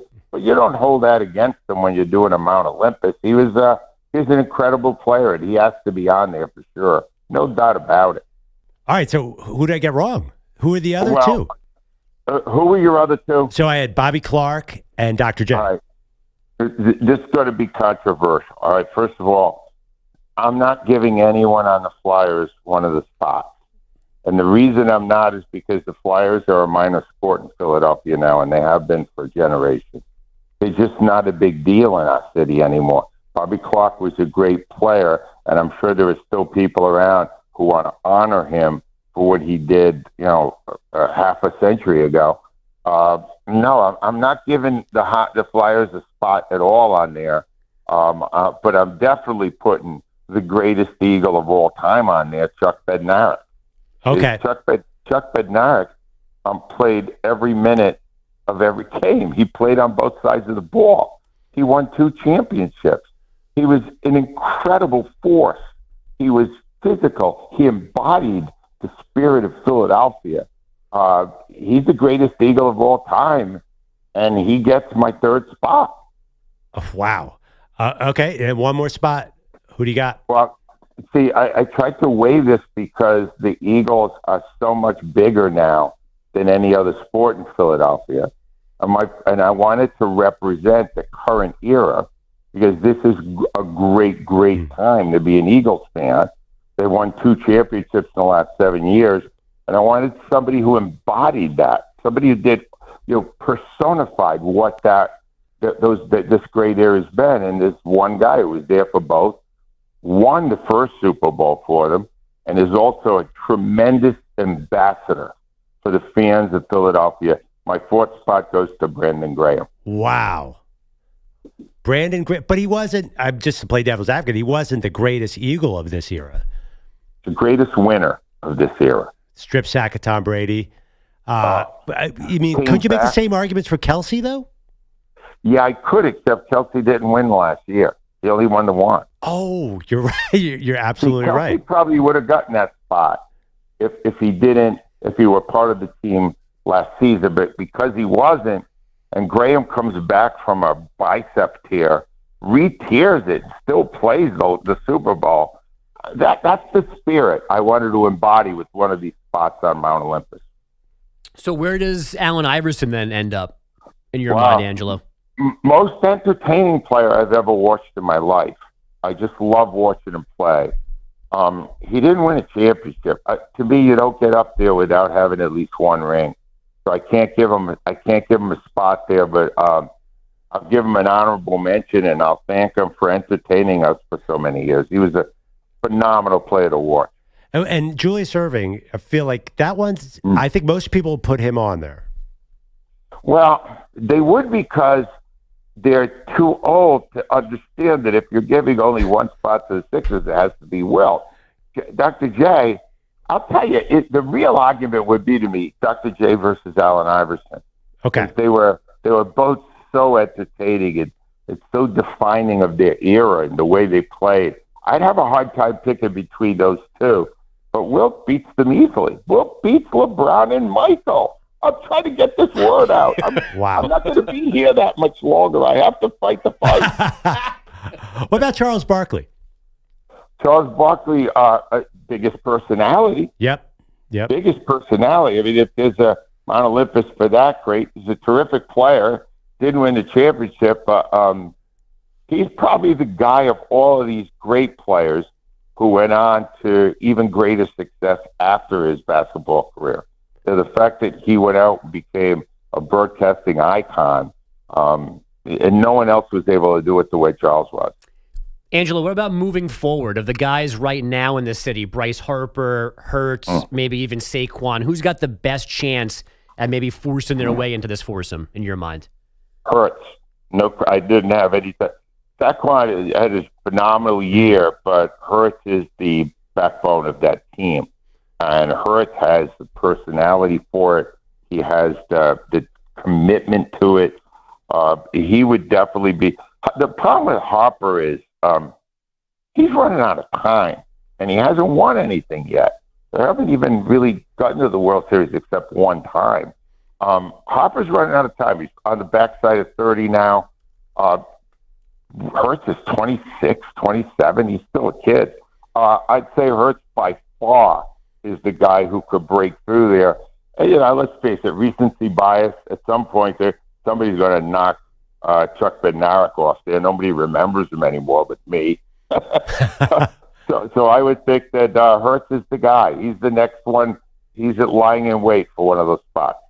Angelo, so there have been some funny calls on the show. Someone nominated Rocky, which is obviously silly. But if you were going to do a non-sports figure, I said kind of humorously, Philly Fanatic is a big figure in this city. Who would the non-athlete be if you had to pick one Philadelphia sports figure to be on a Mount Olympus? The first one, without a doubt, in my mind, would be Harry Kalas. Yep. The voice of the Phillies for 35 years. Yep. Most beloved sports figure.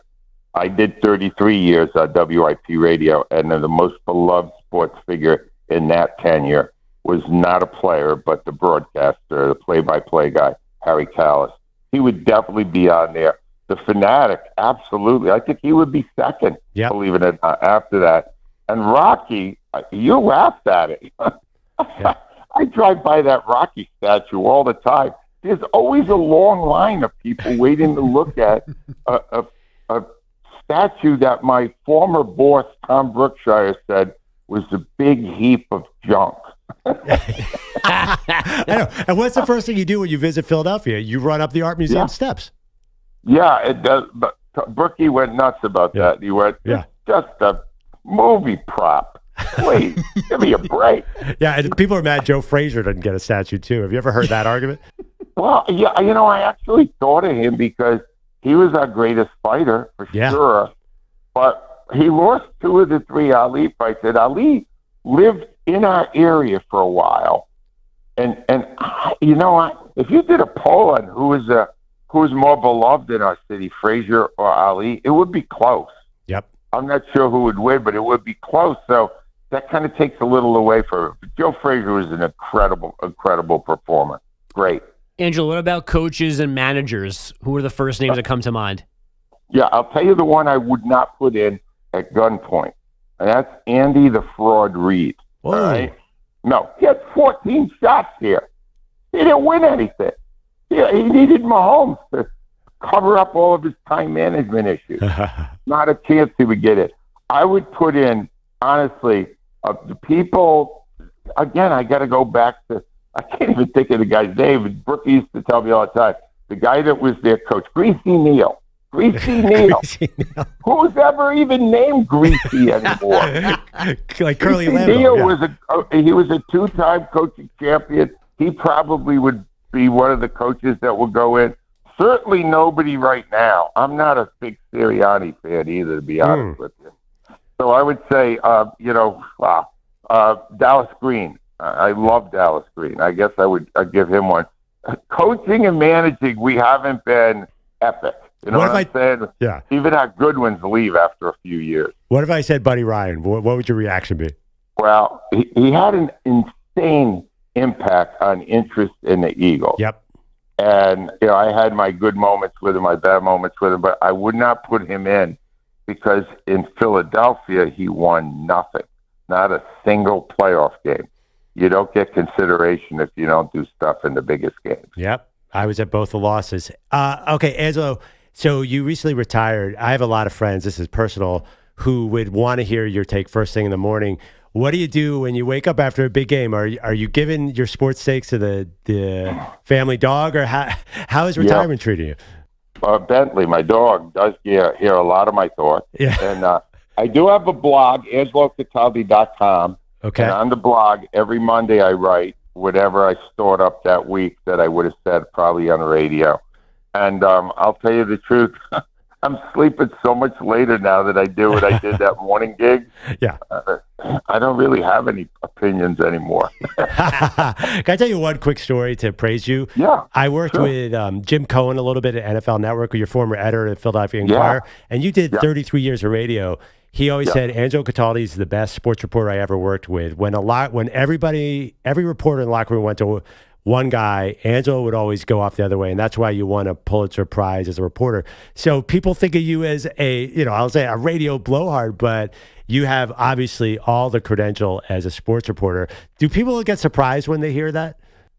Well, here's the thing that I try to explain it to people that, yes, I had a life in journalism. I went to Columbia Journalism School, graduate school. I mean, I had a great background in that.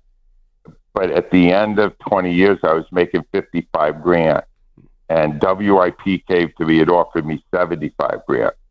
And I took this journalism career and flushed it in a second for $20,000 a year. So when people go back on it and they go, "Wow, that was a really great journalism career," you said, I said, "Well, I don't think it was that great because I gave it up for $20,000."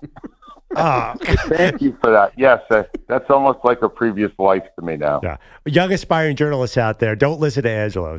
We need good journalists, Angelo. That's true as well. Yes, you do. Absolutely. So we could steal it and use it on our shows. Absolutely. All right. Well, that's AngeloCataldi.com. Angelo, thank you so much for the time, and we'll talk to you soon. Thank you very much. Take care, guys. Angelo. Okay. Angelo Cataldi used to have me on in the prime Don McNabb years when I was writing for Sports Illustrated. He would ask the question, "Andrew, Donovan did not do a good job last night. Am I right?" I'm like, and I'd say, "Well, you know what? He did complete. That's why we have you on. You're perfect. McNabb stunk last night." Angelo had his favorites, but he is a unique voice. So his list, to recap, for the Philadelphia Mount Olympus: Will Chamberlain, Chuck Bednarik, Mike Schmidt, and Brandon Graham. There you go. I think he would not win our poll, but he knows what he's talking about. I don't think he'd win the poll, but that feels like a Maggie list to me, doesn't it? Like Graham is a real outlier. No, Graham is an outlier, but nothing about Chuck Bednarik or Will are outliers. Chuck Bednarik is a god. But Bednarik is like the extra level of research that Maggie's going to do. Like we know she's spending 18 hours going through all of these things, so she's the one that's going to get to Bednarik, not the rest of us. Right. Sure. By the way, we have a new Chuck Bednarik in the NFL, possibly. Yeah. Travis Hunter. Travis Hunter is the heir apparent. Although the most famous picture of Chuck Bednarik knocks out Frank Gifford, ends his career for all intents and purposes, and is shaking his hand over. It's probably one of the three greatest football photos of all time. Y.A. Tittle on his knees with a bloody head is number one, in my opinion. Chuck Bednarik knocking out Gifford is number two. Probably people don't even remember that. But when you grow up in Philly, Chuck Bednarik is someone you know. Will Chamberlain, he does have some good points about Will. Can you guys get along? The guy scored 50 points a game one season, scored 100 points in a game. Will Chamberlain, they changed every single rule in the game for him. It's not a terrible choice. Big men just get removed from the conversation of greatest of all time oftentimes, and it's kind of unfair. Like, that was some big meaty men slapping meat. I mean, Wilt, Bill Russell, Kareem, like those guys, like, oh, you're over 6'10", 6'11", forget it. We don't care about you. And it's tough. It's amazing. Bill Russell might not make it. Will Chamberlain might not make it in some people's lists. Shaq might not make it. Right. I mean, I don't think we're doing Orlando. Is Orlando on the schedule? No, we were talking about it, but it was hard to combine Orlando, Tampa, so we ended up knocking Orlando. Patrick Ewing had no chance in New York. No chance. Done. If we did San Antonio, then there'd be some big men on there. They would have two. Yeah, I would think so. Maybe three. Maybe. Wemby and Wemby get there close. Not Jacob Podol. You're talking about like bogus. Yeah. All right, we have a lot to break down. Not just Philadelphia sports. Okay, I have one thing about Aaron Rodgers that might make Steelers fans feel more optimistic. There's a lot of negative energy around this, but I got to tell you, I think he might be improved. I'll tell you why next. Maggie and Perloff Show. Serendipitous. You're in a 5-minute break.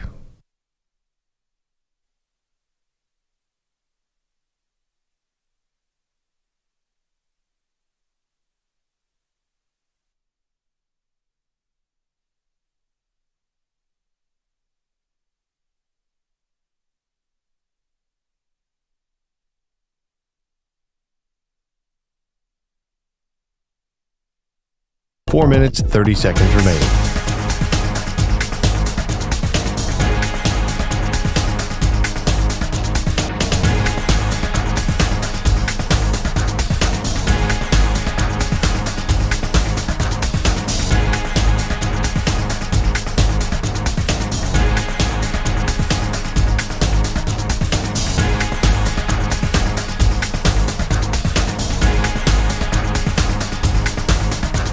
Four minutes remaining.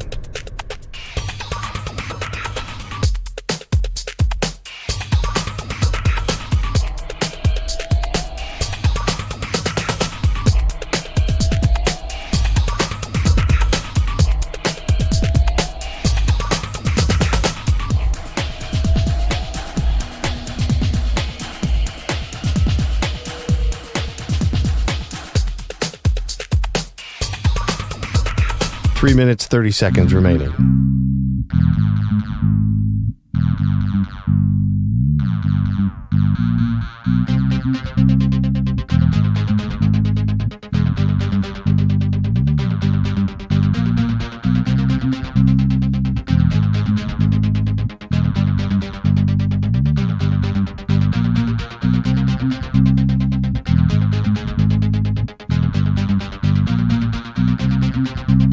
Three minutes remaining.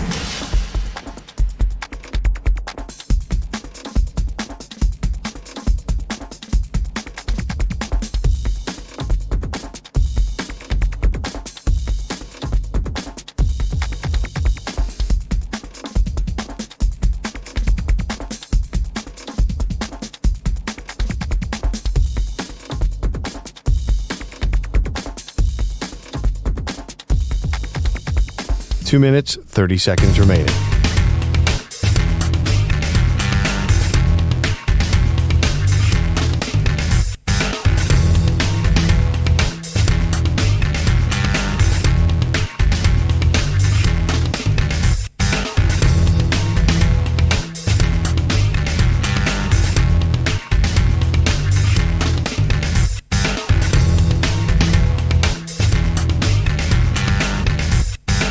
Two minutes remaining.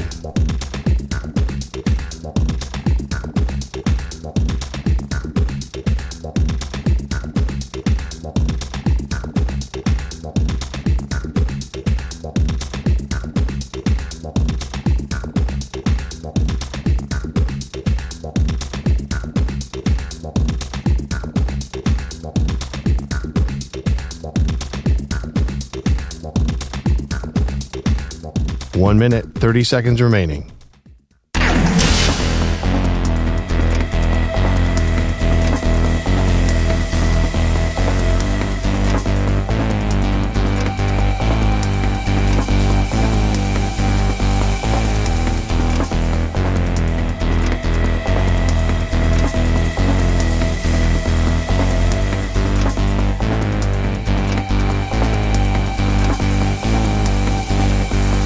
One minute remaining.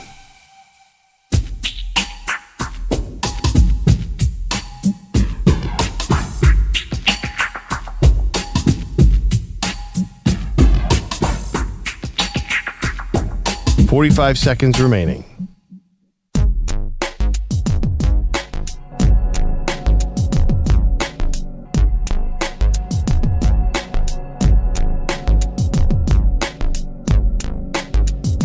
$30 seconds remaining.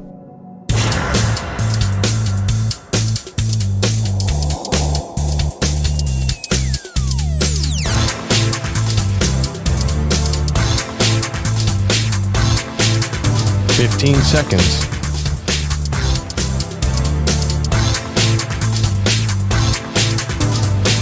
Break ends in 5 seconds.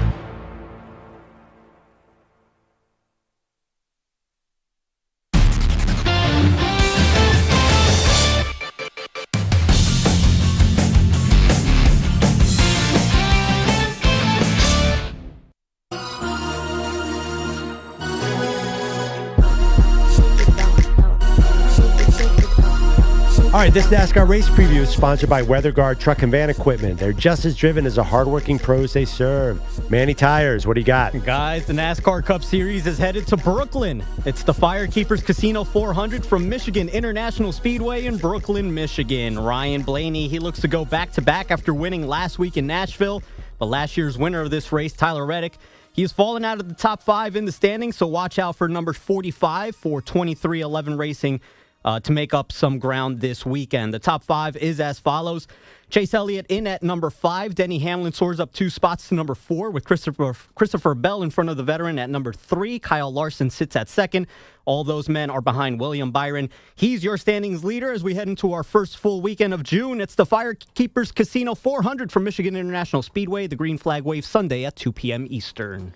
Thank you, Manny. Okay, we have not spent enough time, I think, on Aaron Rodgers' actual chances to be good next year. So last year with the Jets, he threw 28 touchdowns and 11 picks, 3,897 yards in all 17 games. Now, those numbers are deceiving because they were out of the playoff picture, a lot of junk yards.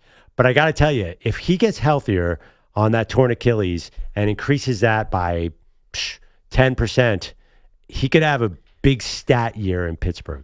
Do you think that's possible, Bogues? I do think it's possible. Do we have any concern about him playing games in the cold on that field in particular? Yeah, I mean, listen, I thought of that, but he spent forever in Green Bay. Yes, but Green Bay didn't have college games on Saturday. Heinz Field is whatever it's called now. Acrisure, what's it called, Manny? That thing gets chewed up like nobody else. Like there are times, but when we get to December and that middle patch between the hash marks is a whole different set of grass that they had to replace. But you have to admit, though, coming out of that, he's a California guy from Chico, right? But he played in Green Bay for 12 years. I think he can deal with elements. I know what you're saying. That's the cold is fun. I shouldn't. But it wasn't finding field weather combination is my concern. All right, let's see. I mean, actually, remember. That field has had much bigger problems. Do you remember what Tom Hardy did to it in that Batman movie? Bane ripped that thing up. And also there was that movie a long time ago where Damon Wayans was a cop and Bruce, I think, and one of the players shot somebody. Look that up, Manny. Last Boy Scout. Last Boy Scout, right. Because for some reason, the Steelers rented out their stadium to movies back in the day. And you knew that movie, the Batman movie, was very unrealistic because they had Hines Ward doing kick return, which we know he was not the fleetest of foot. Early in his career, he probably had some special teams reps. Anyway, what were you saying, Bucks? There's also a movie with Jean-Claude Van Damme where he's stopping a bomb threat at the Igloo where the Penguins used to play. Why is Pittsburgh sports venues always the target of bad people? Well, I think the Twins, because I think they give tax credits. I think the Twins once had a run of movies. Definitely the very specific answer for sure. Wait, are you talking about Sudden Death, the Jean-Claude Van Damme? Are you new to him? No, I've heard his name. Okay. JCV never said his name. I never said the guy's name. Couldn't name another movie except for Sudden Death. All right, that's enough Pittsburgh right now. Let's talk about the other state in Pennsylvania, city in Pennsylvania. The other state in Pennsylvania. It might as well be 2 states, to be honest. Yeah, they have not. People think Pittsburgh and Philadelphia are rivals. Washington, D.C., Boston, New York are all 10 times closer than Pittsburgh. They're the rivals. But we're doing Mount Olympus, 4 sports gods from every major sports city for the Maggie and Perloff show this summer. And today happens to be Philadelphia. We're talking about practice. Maggie happens to be out. No accident. Andrew Bogus sitting in. Okay, I went with Mike Schmidt, Dr. J, Will Chamberlain, and Bobby Clark. Maggie went with Mike Schmidt and Dr. J, and then went with Brian Dawkins and Allen Iverson. Who got it right? We want to hear from you. 888-710-4ISN, 888-710-4476. Let's go to Jake in North Jersey. Jake, who is closer on the Mount Olympus for Philadelphia sports? Guys, good morning. First of all, I'm a huge fan, and Perloff, for the majority of these, I have agreed with you, but today I'm siding more so with Maggie, and I'll tell you why. The first 2, I think, are no-brainers. Michael Jack Schmidt, Dr. J. Julius Erving, I think those are first and foremost the right 2 to go with. The last 2, a little up in the air. I ultimately went with Allen Iverson as well, I think just for the cultural impact he had in the city of Philadelphia. An MVP, 6-footed shooting guard. I think that's very fair. When it came to who I was going to pick for the Birds and also go Birds, I decided to go with the man that has a statue outside of the building, Nick Foles. Go Birds! Go Birds, exactly. I think no one else deserves it. You have an argument for somebody like Brandon Graham. I did like that pick, and you have Brian Dawkins as well. But I think Nick Foles brought the city of Philadelphia their first Super Bowl. Go Birds. Thank you, Jake.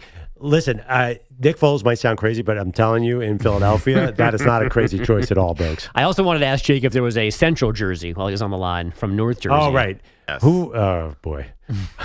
Let's go to Dominic in San Francisco. Dominic, who do you think belongs on the Mount Olympus of Philadelphia? Hey, thanks for taking my call. This is your city. It's look, I got the doctor. Yep. I got Mike Schmidt. Yep. I've got Chuck Bednarik. Sure. And I've got a guy that's probably in the running for greatest sports figure of all time. I've got Wilt Chamberlain. All of the contemporaries that never saw him play, this guy with no three-point line, he had more 50-point games in one season than Michael Jordan had in his whole career. Yep. I mean, that's got to be worth something. He was unstoppable.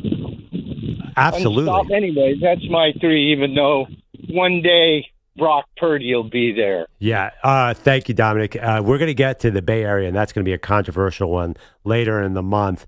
Chuck Bednarik, we had Angelo Cataldi, former Philadelphia Sports Talk radio host, who put Bednarik on there as well. A couple facts about Chuck Bednarik. Was the last 60-minute man in the NFL. He played halfback, and I think he was a nose tackle or something. And now, what size do you think he was? He played in the 50s. He was 5'10", 205. He was 6'3", 233, Damn. dominating the defensive line. Dominating. He was basically... It's basically Wilt Chamberlain. He was the Dexter Lawrence of his era at 233 pounds. He played halfback at that size, too? I mean, listen, you just said, go out there and hit somebody, Chuck. Yeah. I thought he was going to be like 5'8", 107 pounds or something. Yeah, I mean, he led them to 2 titles. They beat Lombardi because of him. 10-time first-team All-Pro. 10-time first-team All-Pro. So you can't argue with that. It's tough. It's funny that I put 2 Sixers, Dr. J and Wilt Chamberlain, on my list, and the Eagles are the most important team there, but it's hard to pick. I thought you had a great question for Angelo. Who's the modern Eagle? 9-time MVP.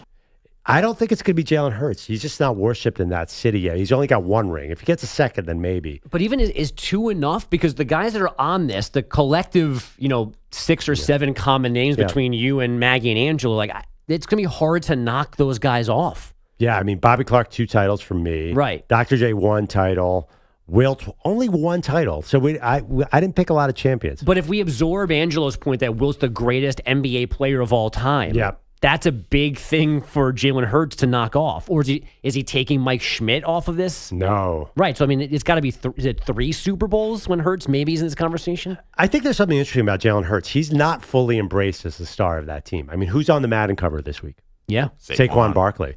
And people say, and even 2 years ago when Hurts basically outdueled Patrick Mahomes until the very end in that Super Bowl, Hurts just is not elevated. You look at lists of top 5 quarterbacks. Nobody has Jalen Hurts on there.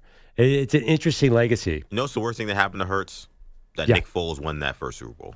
How so? Had Hurts won the first Super Bowl that the Eagles won, that would have made him a made man. The way you're talking about, Foles, the guy talking about Foles having a statue and how much he's beloved, and I totally agree. You're right. Like, it is not crazy to say Nick Foles should be on this list if you live in Philadelphia.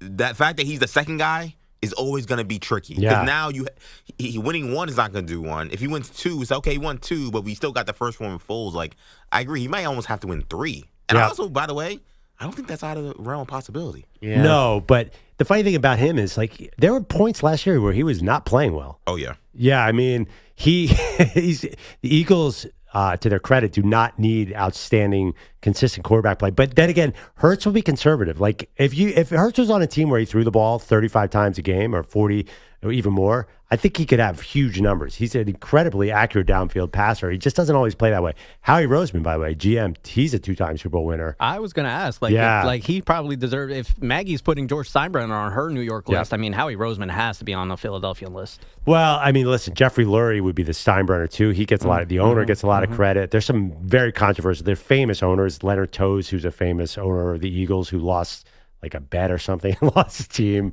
Anyway, there's a lot of shenanigans in Philadelphia. One of the things about the Bednarik choice is why I like it, and is why I also talked about Lamar Hunt. If you have an award named after you or a trophy named after you, like, I think that's a different level of like, wow, you really impacted the sport. Yeah, I mean college football, the McNair Award is like a real thing. Like it's ingrained in the culture of the sport. Yeah, he's an icon. If you're going to do people from the city, you might get a little Lower Merion High School, my alma mater, in there, and I'm not talking about me.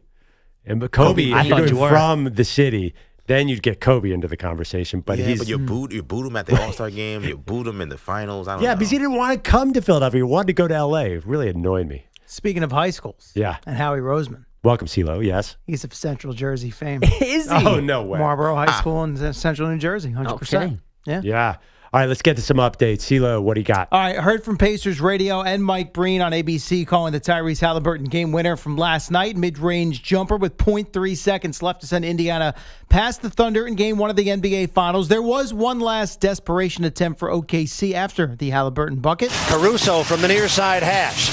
Flips it toward the goal, and Turner tipped it. The game ends with Indiana winning 111 to 110 on the 1 to 100 scale of improbability. This was, 117? Mark Boyle, Pacers Radio. Pretty accurate. Haliburton only Is that an actual analytics, CeeLo? Yeah, I think that's that's in the breakdown. Sure. Get on it, Elias. Yeah. I don't know what they call that. If they give some sort of, fancy acronym for it. But sure, we'll add that to the list.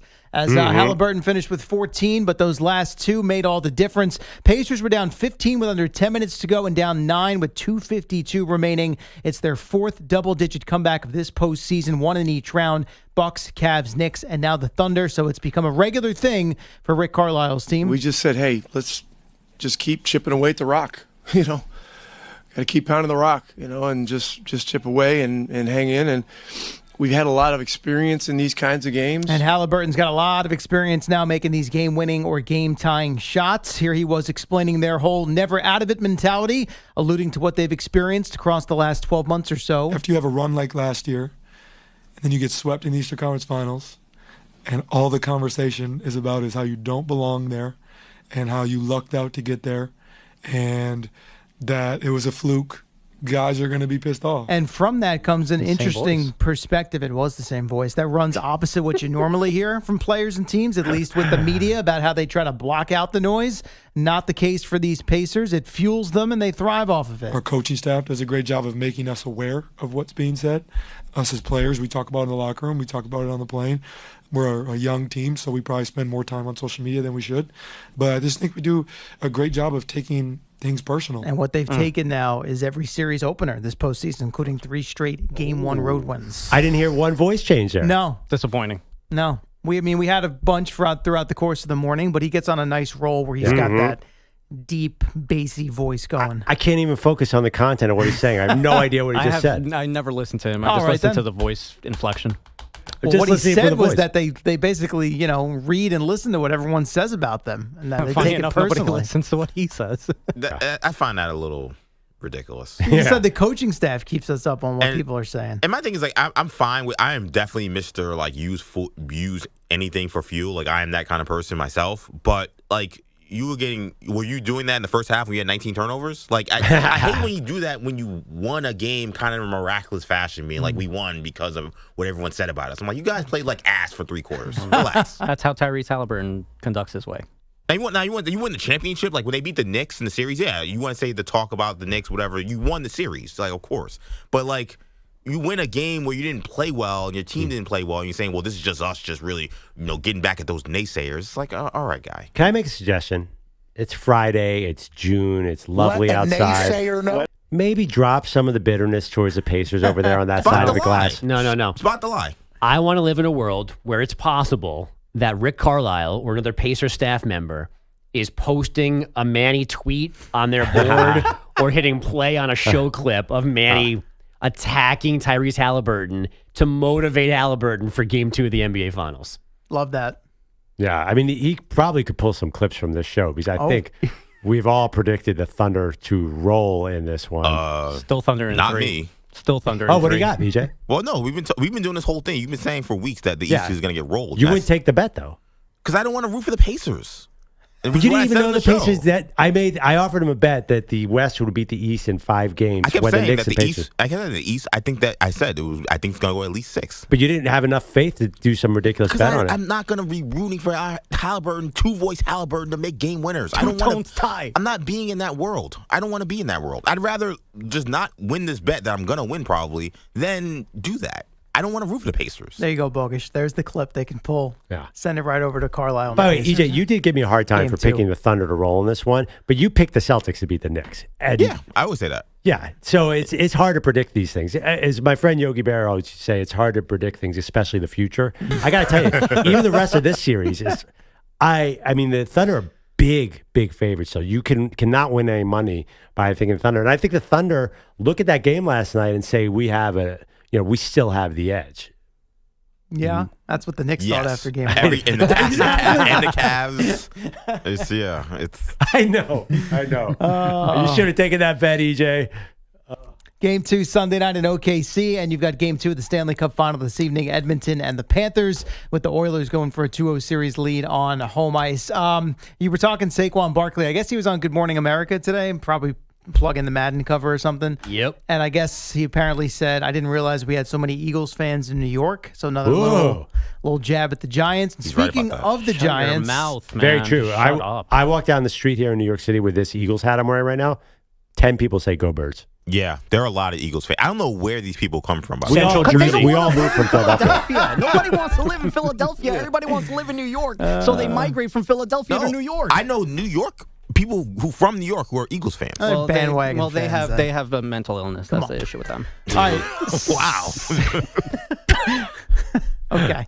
Speaking of the Giants, defensive coordinator Shane Bowen explaining his unit's motto for the upcoming season, which apparently he ripped off from his son's Little League, or in this case, T-ball team. Somehow got the idea, piracy, violent, attacking to steal possessions or goods, right? So, guys say it, like I say it ad nauseum, be a damn pirate. Be a damn pirate. So his son's on the Pirates for T-ball, and now he wants his defenders to be pirates of the ball when the season begins. I love he mentioned stealing goods. Yeah. What are we doing here? CeeLo, do you happen to have the Jackson Dart stat line from yesterday's? You told me you don't like OTA stats. I do like you guys it said when it Jackson earlier. Dart 0 for 3 throws with an 0 for 3 interception, right? We debating, was it 1 interception or 2 interceptions? It doesn't matter. They're being Pirates. Mission accomplished. The defense they're taking it being away. More like the success rate of the Pittsburgh Pirates.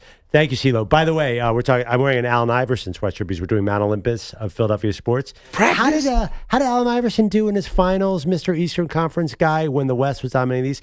He won game 1 in dramatic fashion, as remember, and stepped over Ty Lue, and then lost the next 4. So I'm just saying burn yourself? Yeah. What? You just burn yourself and your team? I will burn myself to prove EJ wrong about the East versus the West in I this don't finals. see Tyrone Hill or George Lynch out there helping Allen Iverson or helping Tyrese Haliburton. I think the Pacers will have a little better chance. Wait, I mean, basically, Andrew Nembhard might as well be Eric Snow. They're the same dude. Oh, listen, man. Pascal Siakam is 100 times better than anybody Allen Iverson had. I don't know. No, that's true. It's but true. I mean, they had a great defender, but offensively, they had Dikembe. Yeah, the defense, but offensively, he's 100 times better than anyone. I will not sit here for this. Also, wasn't Dikembe like Tyrone Hill, Aaron McKee, Aaron McKee slander. Not on my watch. They stunk. They had George They Lynch. got beat up. Did you ever see George Lynch in college? Amazing. In college, Yeah, fine. Yeah, against Wake Forest, he was really killing them. Yeah. George Lynch was a rock solid professional. He was a pro. You bring him into camp, and you're getting a pro. Mm-hmm. He's Thomas Bryant. Listen, the Sixers would have went nowhere without those 10 minutes from Rajah Bell. Oh, well, listen, you're just starting a show beef with Rajah Bell?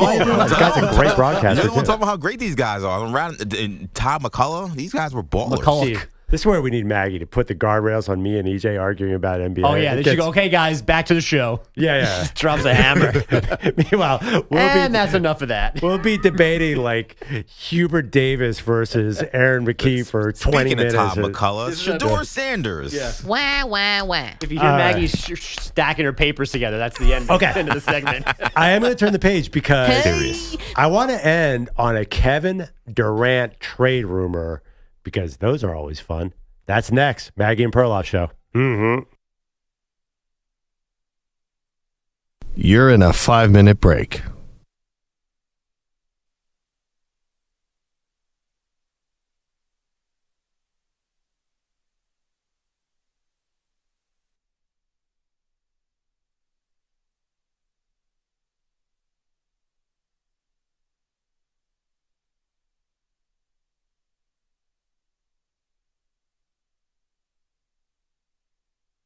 4 minutes, 30 seconds remaining.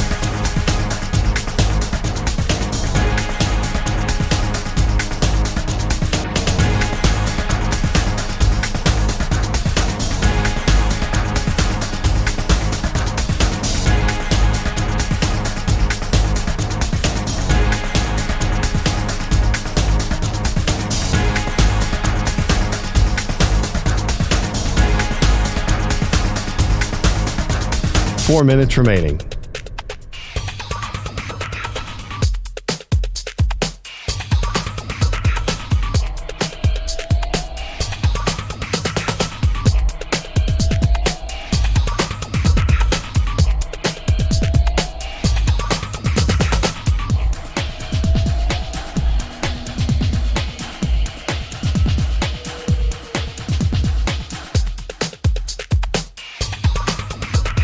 Three minutes, 30 seconds remaining.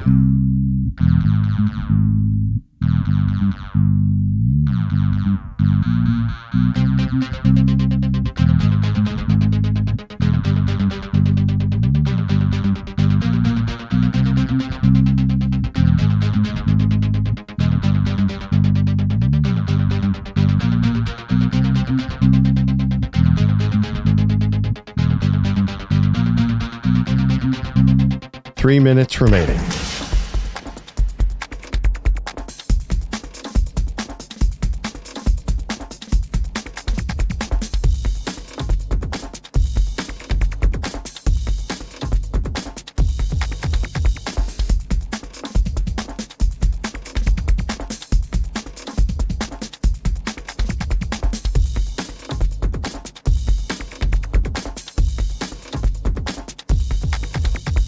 Two minutes, 30 seconds remaining.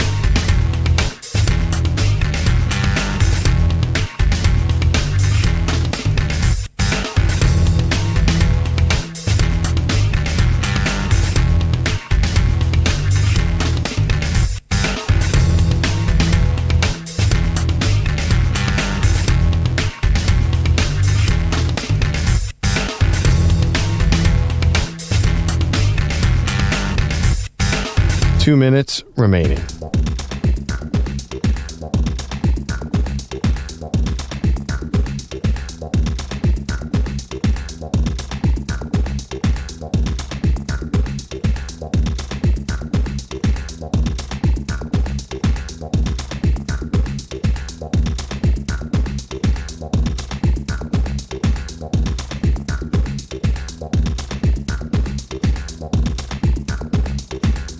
1 minute, 30 seconds remaining.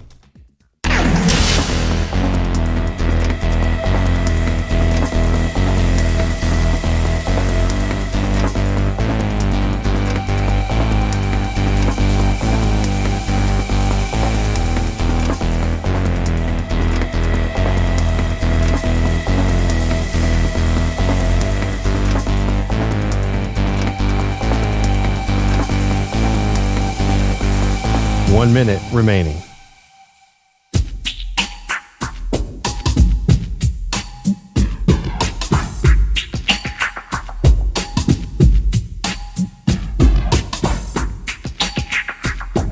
.45 seconds remaining.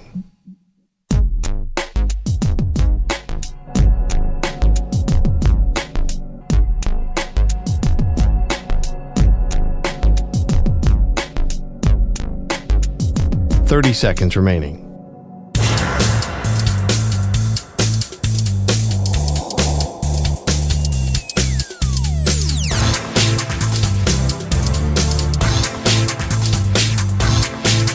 .15 seconds.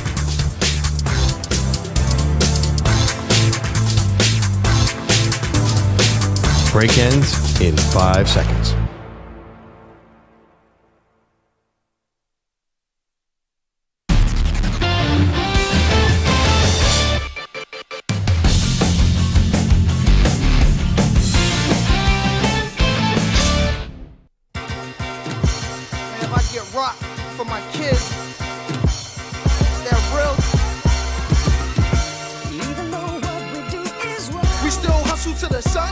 Welcome back, Maggie Perloff Show. Philadelphia Day here, even though it is the year of Indianapolis sports, apparently. We got the Fever, of course, the team to watch with Caitlin Clark in the WNBA, and the Indiana Pacers might win the NBA title. It sounds weird coming out of my mouth. I did not see it coming, but they came back last night to capture game one. Still a lot of series left. Bogues, are you starting to get nervous that the Pacers are going to knock out the favored Thunder? No, I'm not. In fact, I want to take this as a victory for myself since I said Thunder in 6. This basically guarantees now Thunder in 6. Or what if it comes to 7 in that building? That would be interesting. I wouldn't want to be in a game 7 against Tyrese Haliburton because he seems to be completely magical and fearless in the final minute of the game. Of course, hit the game winner last night. Real quick before we run out of time, Kevin Durant, one of the many big names that could be on the move this offseason. And EJ, I need your help on this.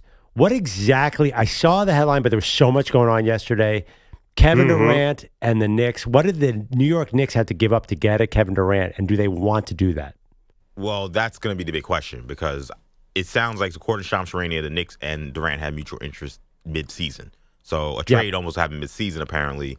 I can't imagine that you'd be trading Karl-Anthony Towns mid-season, not to see how that experiment worked out. So I assume he's not getting traded in this deal. Could it be OG?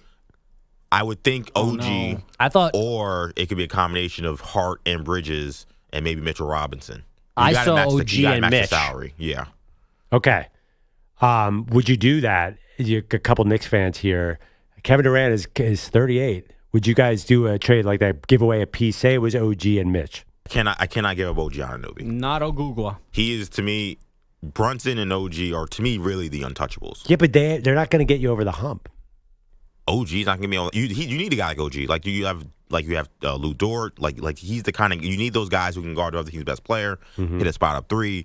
He's like OG Anunoby on the Raptors. He's a very valuable player. Like you can't, if they don't, Knicks don't have nobody like him. If they lose him, you're losing everything he brings to the table. Yeah, but I don't know. I just think that they need some more outside shooting. They need a bunch of different things. Kevin Durant. Kevin Durant has you got talent and you got talent. Brunson. How much offense do you need? I don't know. You need Kevin Durant. So he's untouchable, or like, for Durant, like if would you give him up to get Giannis back? Of course. Yeah. Okay. I mean, if, outside of a Giannis trade, or you're talking about trading for a top 10 player, I'm not trading OG Anunoby for Kevin. Not somebody who's older, not the defender that OG is. Like he's the guy that I would trade Bridges. I would trade Hart. I really don't want to lose Mitch, but like I would have a conversation about that. You cannot trade OG Anunoby because you don't have anyone to replace him. Who's guarding Pascal Siakam in a series next year if he's off the team? I don't know who's. I literally have no idea. OG wasn't super consistent covering Pascal in that last series. No, but he was great against Cade Cunningham in the first series. And he was great Pascal Siakam is not Michael Jordan, and he had some games against the Knicks. So that actually was wondering, I'm like, well, if he's so valuable, why is this guy who he knows like the back of his hand, the former teammates, why is he torching him tonight? It was bizarre, honestly, because OG's a really good defender. But he, again, the Knicks don't win the first series if he's not guarding Cade Cunningham down the stretch the way he did. So that would be my concern. And the other concern with Kevin Durant is the guy misses a lot of games. Yeah, he's older. I actually think there's a parallel with Aaron Rodgers going to the Steelers and Kevin Durant. There's a chemistry issue with Kevin Durant. You can't ignore that. It feels like you're a Nets fan, Bogues, that he comes in and things after he leaves aren't great. Yeah, I mean, I would just say no thanks from the Knicks' perspective because it's Durant. Yeah. Not because of what I'm being asked to give up. That's not what they need. Is it personality or basketball? I mean, all of it. Yep. They don't need any extra headlines. They don't need Achilles, hamstrings, quads. Like they don't need that. That's not what you want to sell multiple parts for Giannis? I'm listening. But Durant's a non-starter. All right, guys. How do you think we did today without Maggie? I think we got off the rails the last segment a little bit with EJ and I fighting about basketball. It's okay. I think people want to hear about George Lynch and Todd McCullough. Well, how dare you? If there are things that I'm going to look at from today's show that maybe bother me, like you saying, of course, TJ McConnell had a double-digit game in the NBA Finals. I can't wrap my head around that. But other than that, I think we were pretty good. A great Philadelphia sports Mount Olympus. So big thanks, of course, to Andrew Kaplan on the socials, Crystal Presti, Angelo Cataldi for joining us, Andrew Bogus, outstanding job. I'm not giving any thanks to Manny or EJ. You shouldn't. Well, not Manny. What a jerk. I don't know. There was a lot of Philly hate on today's show. Maggie will be back on Monday. Have a great weekend. And let's not forget Shallow.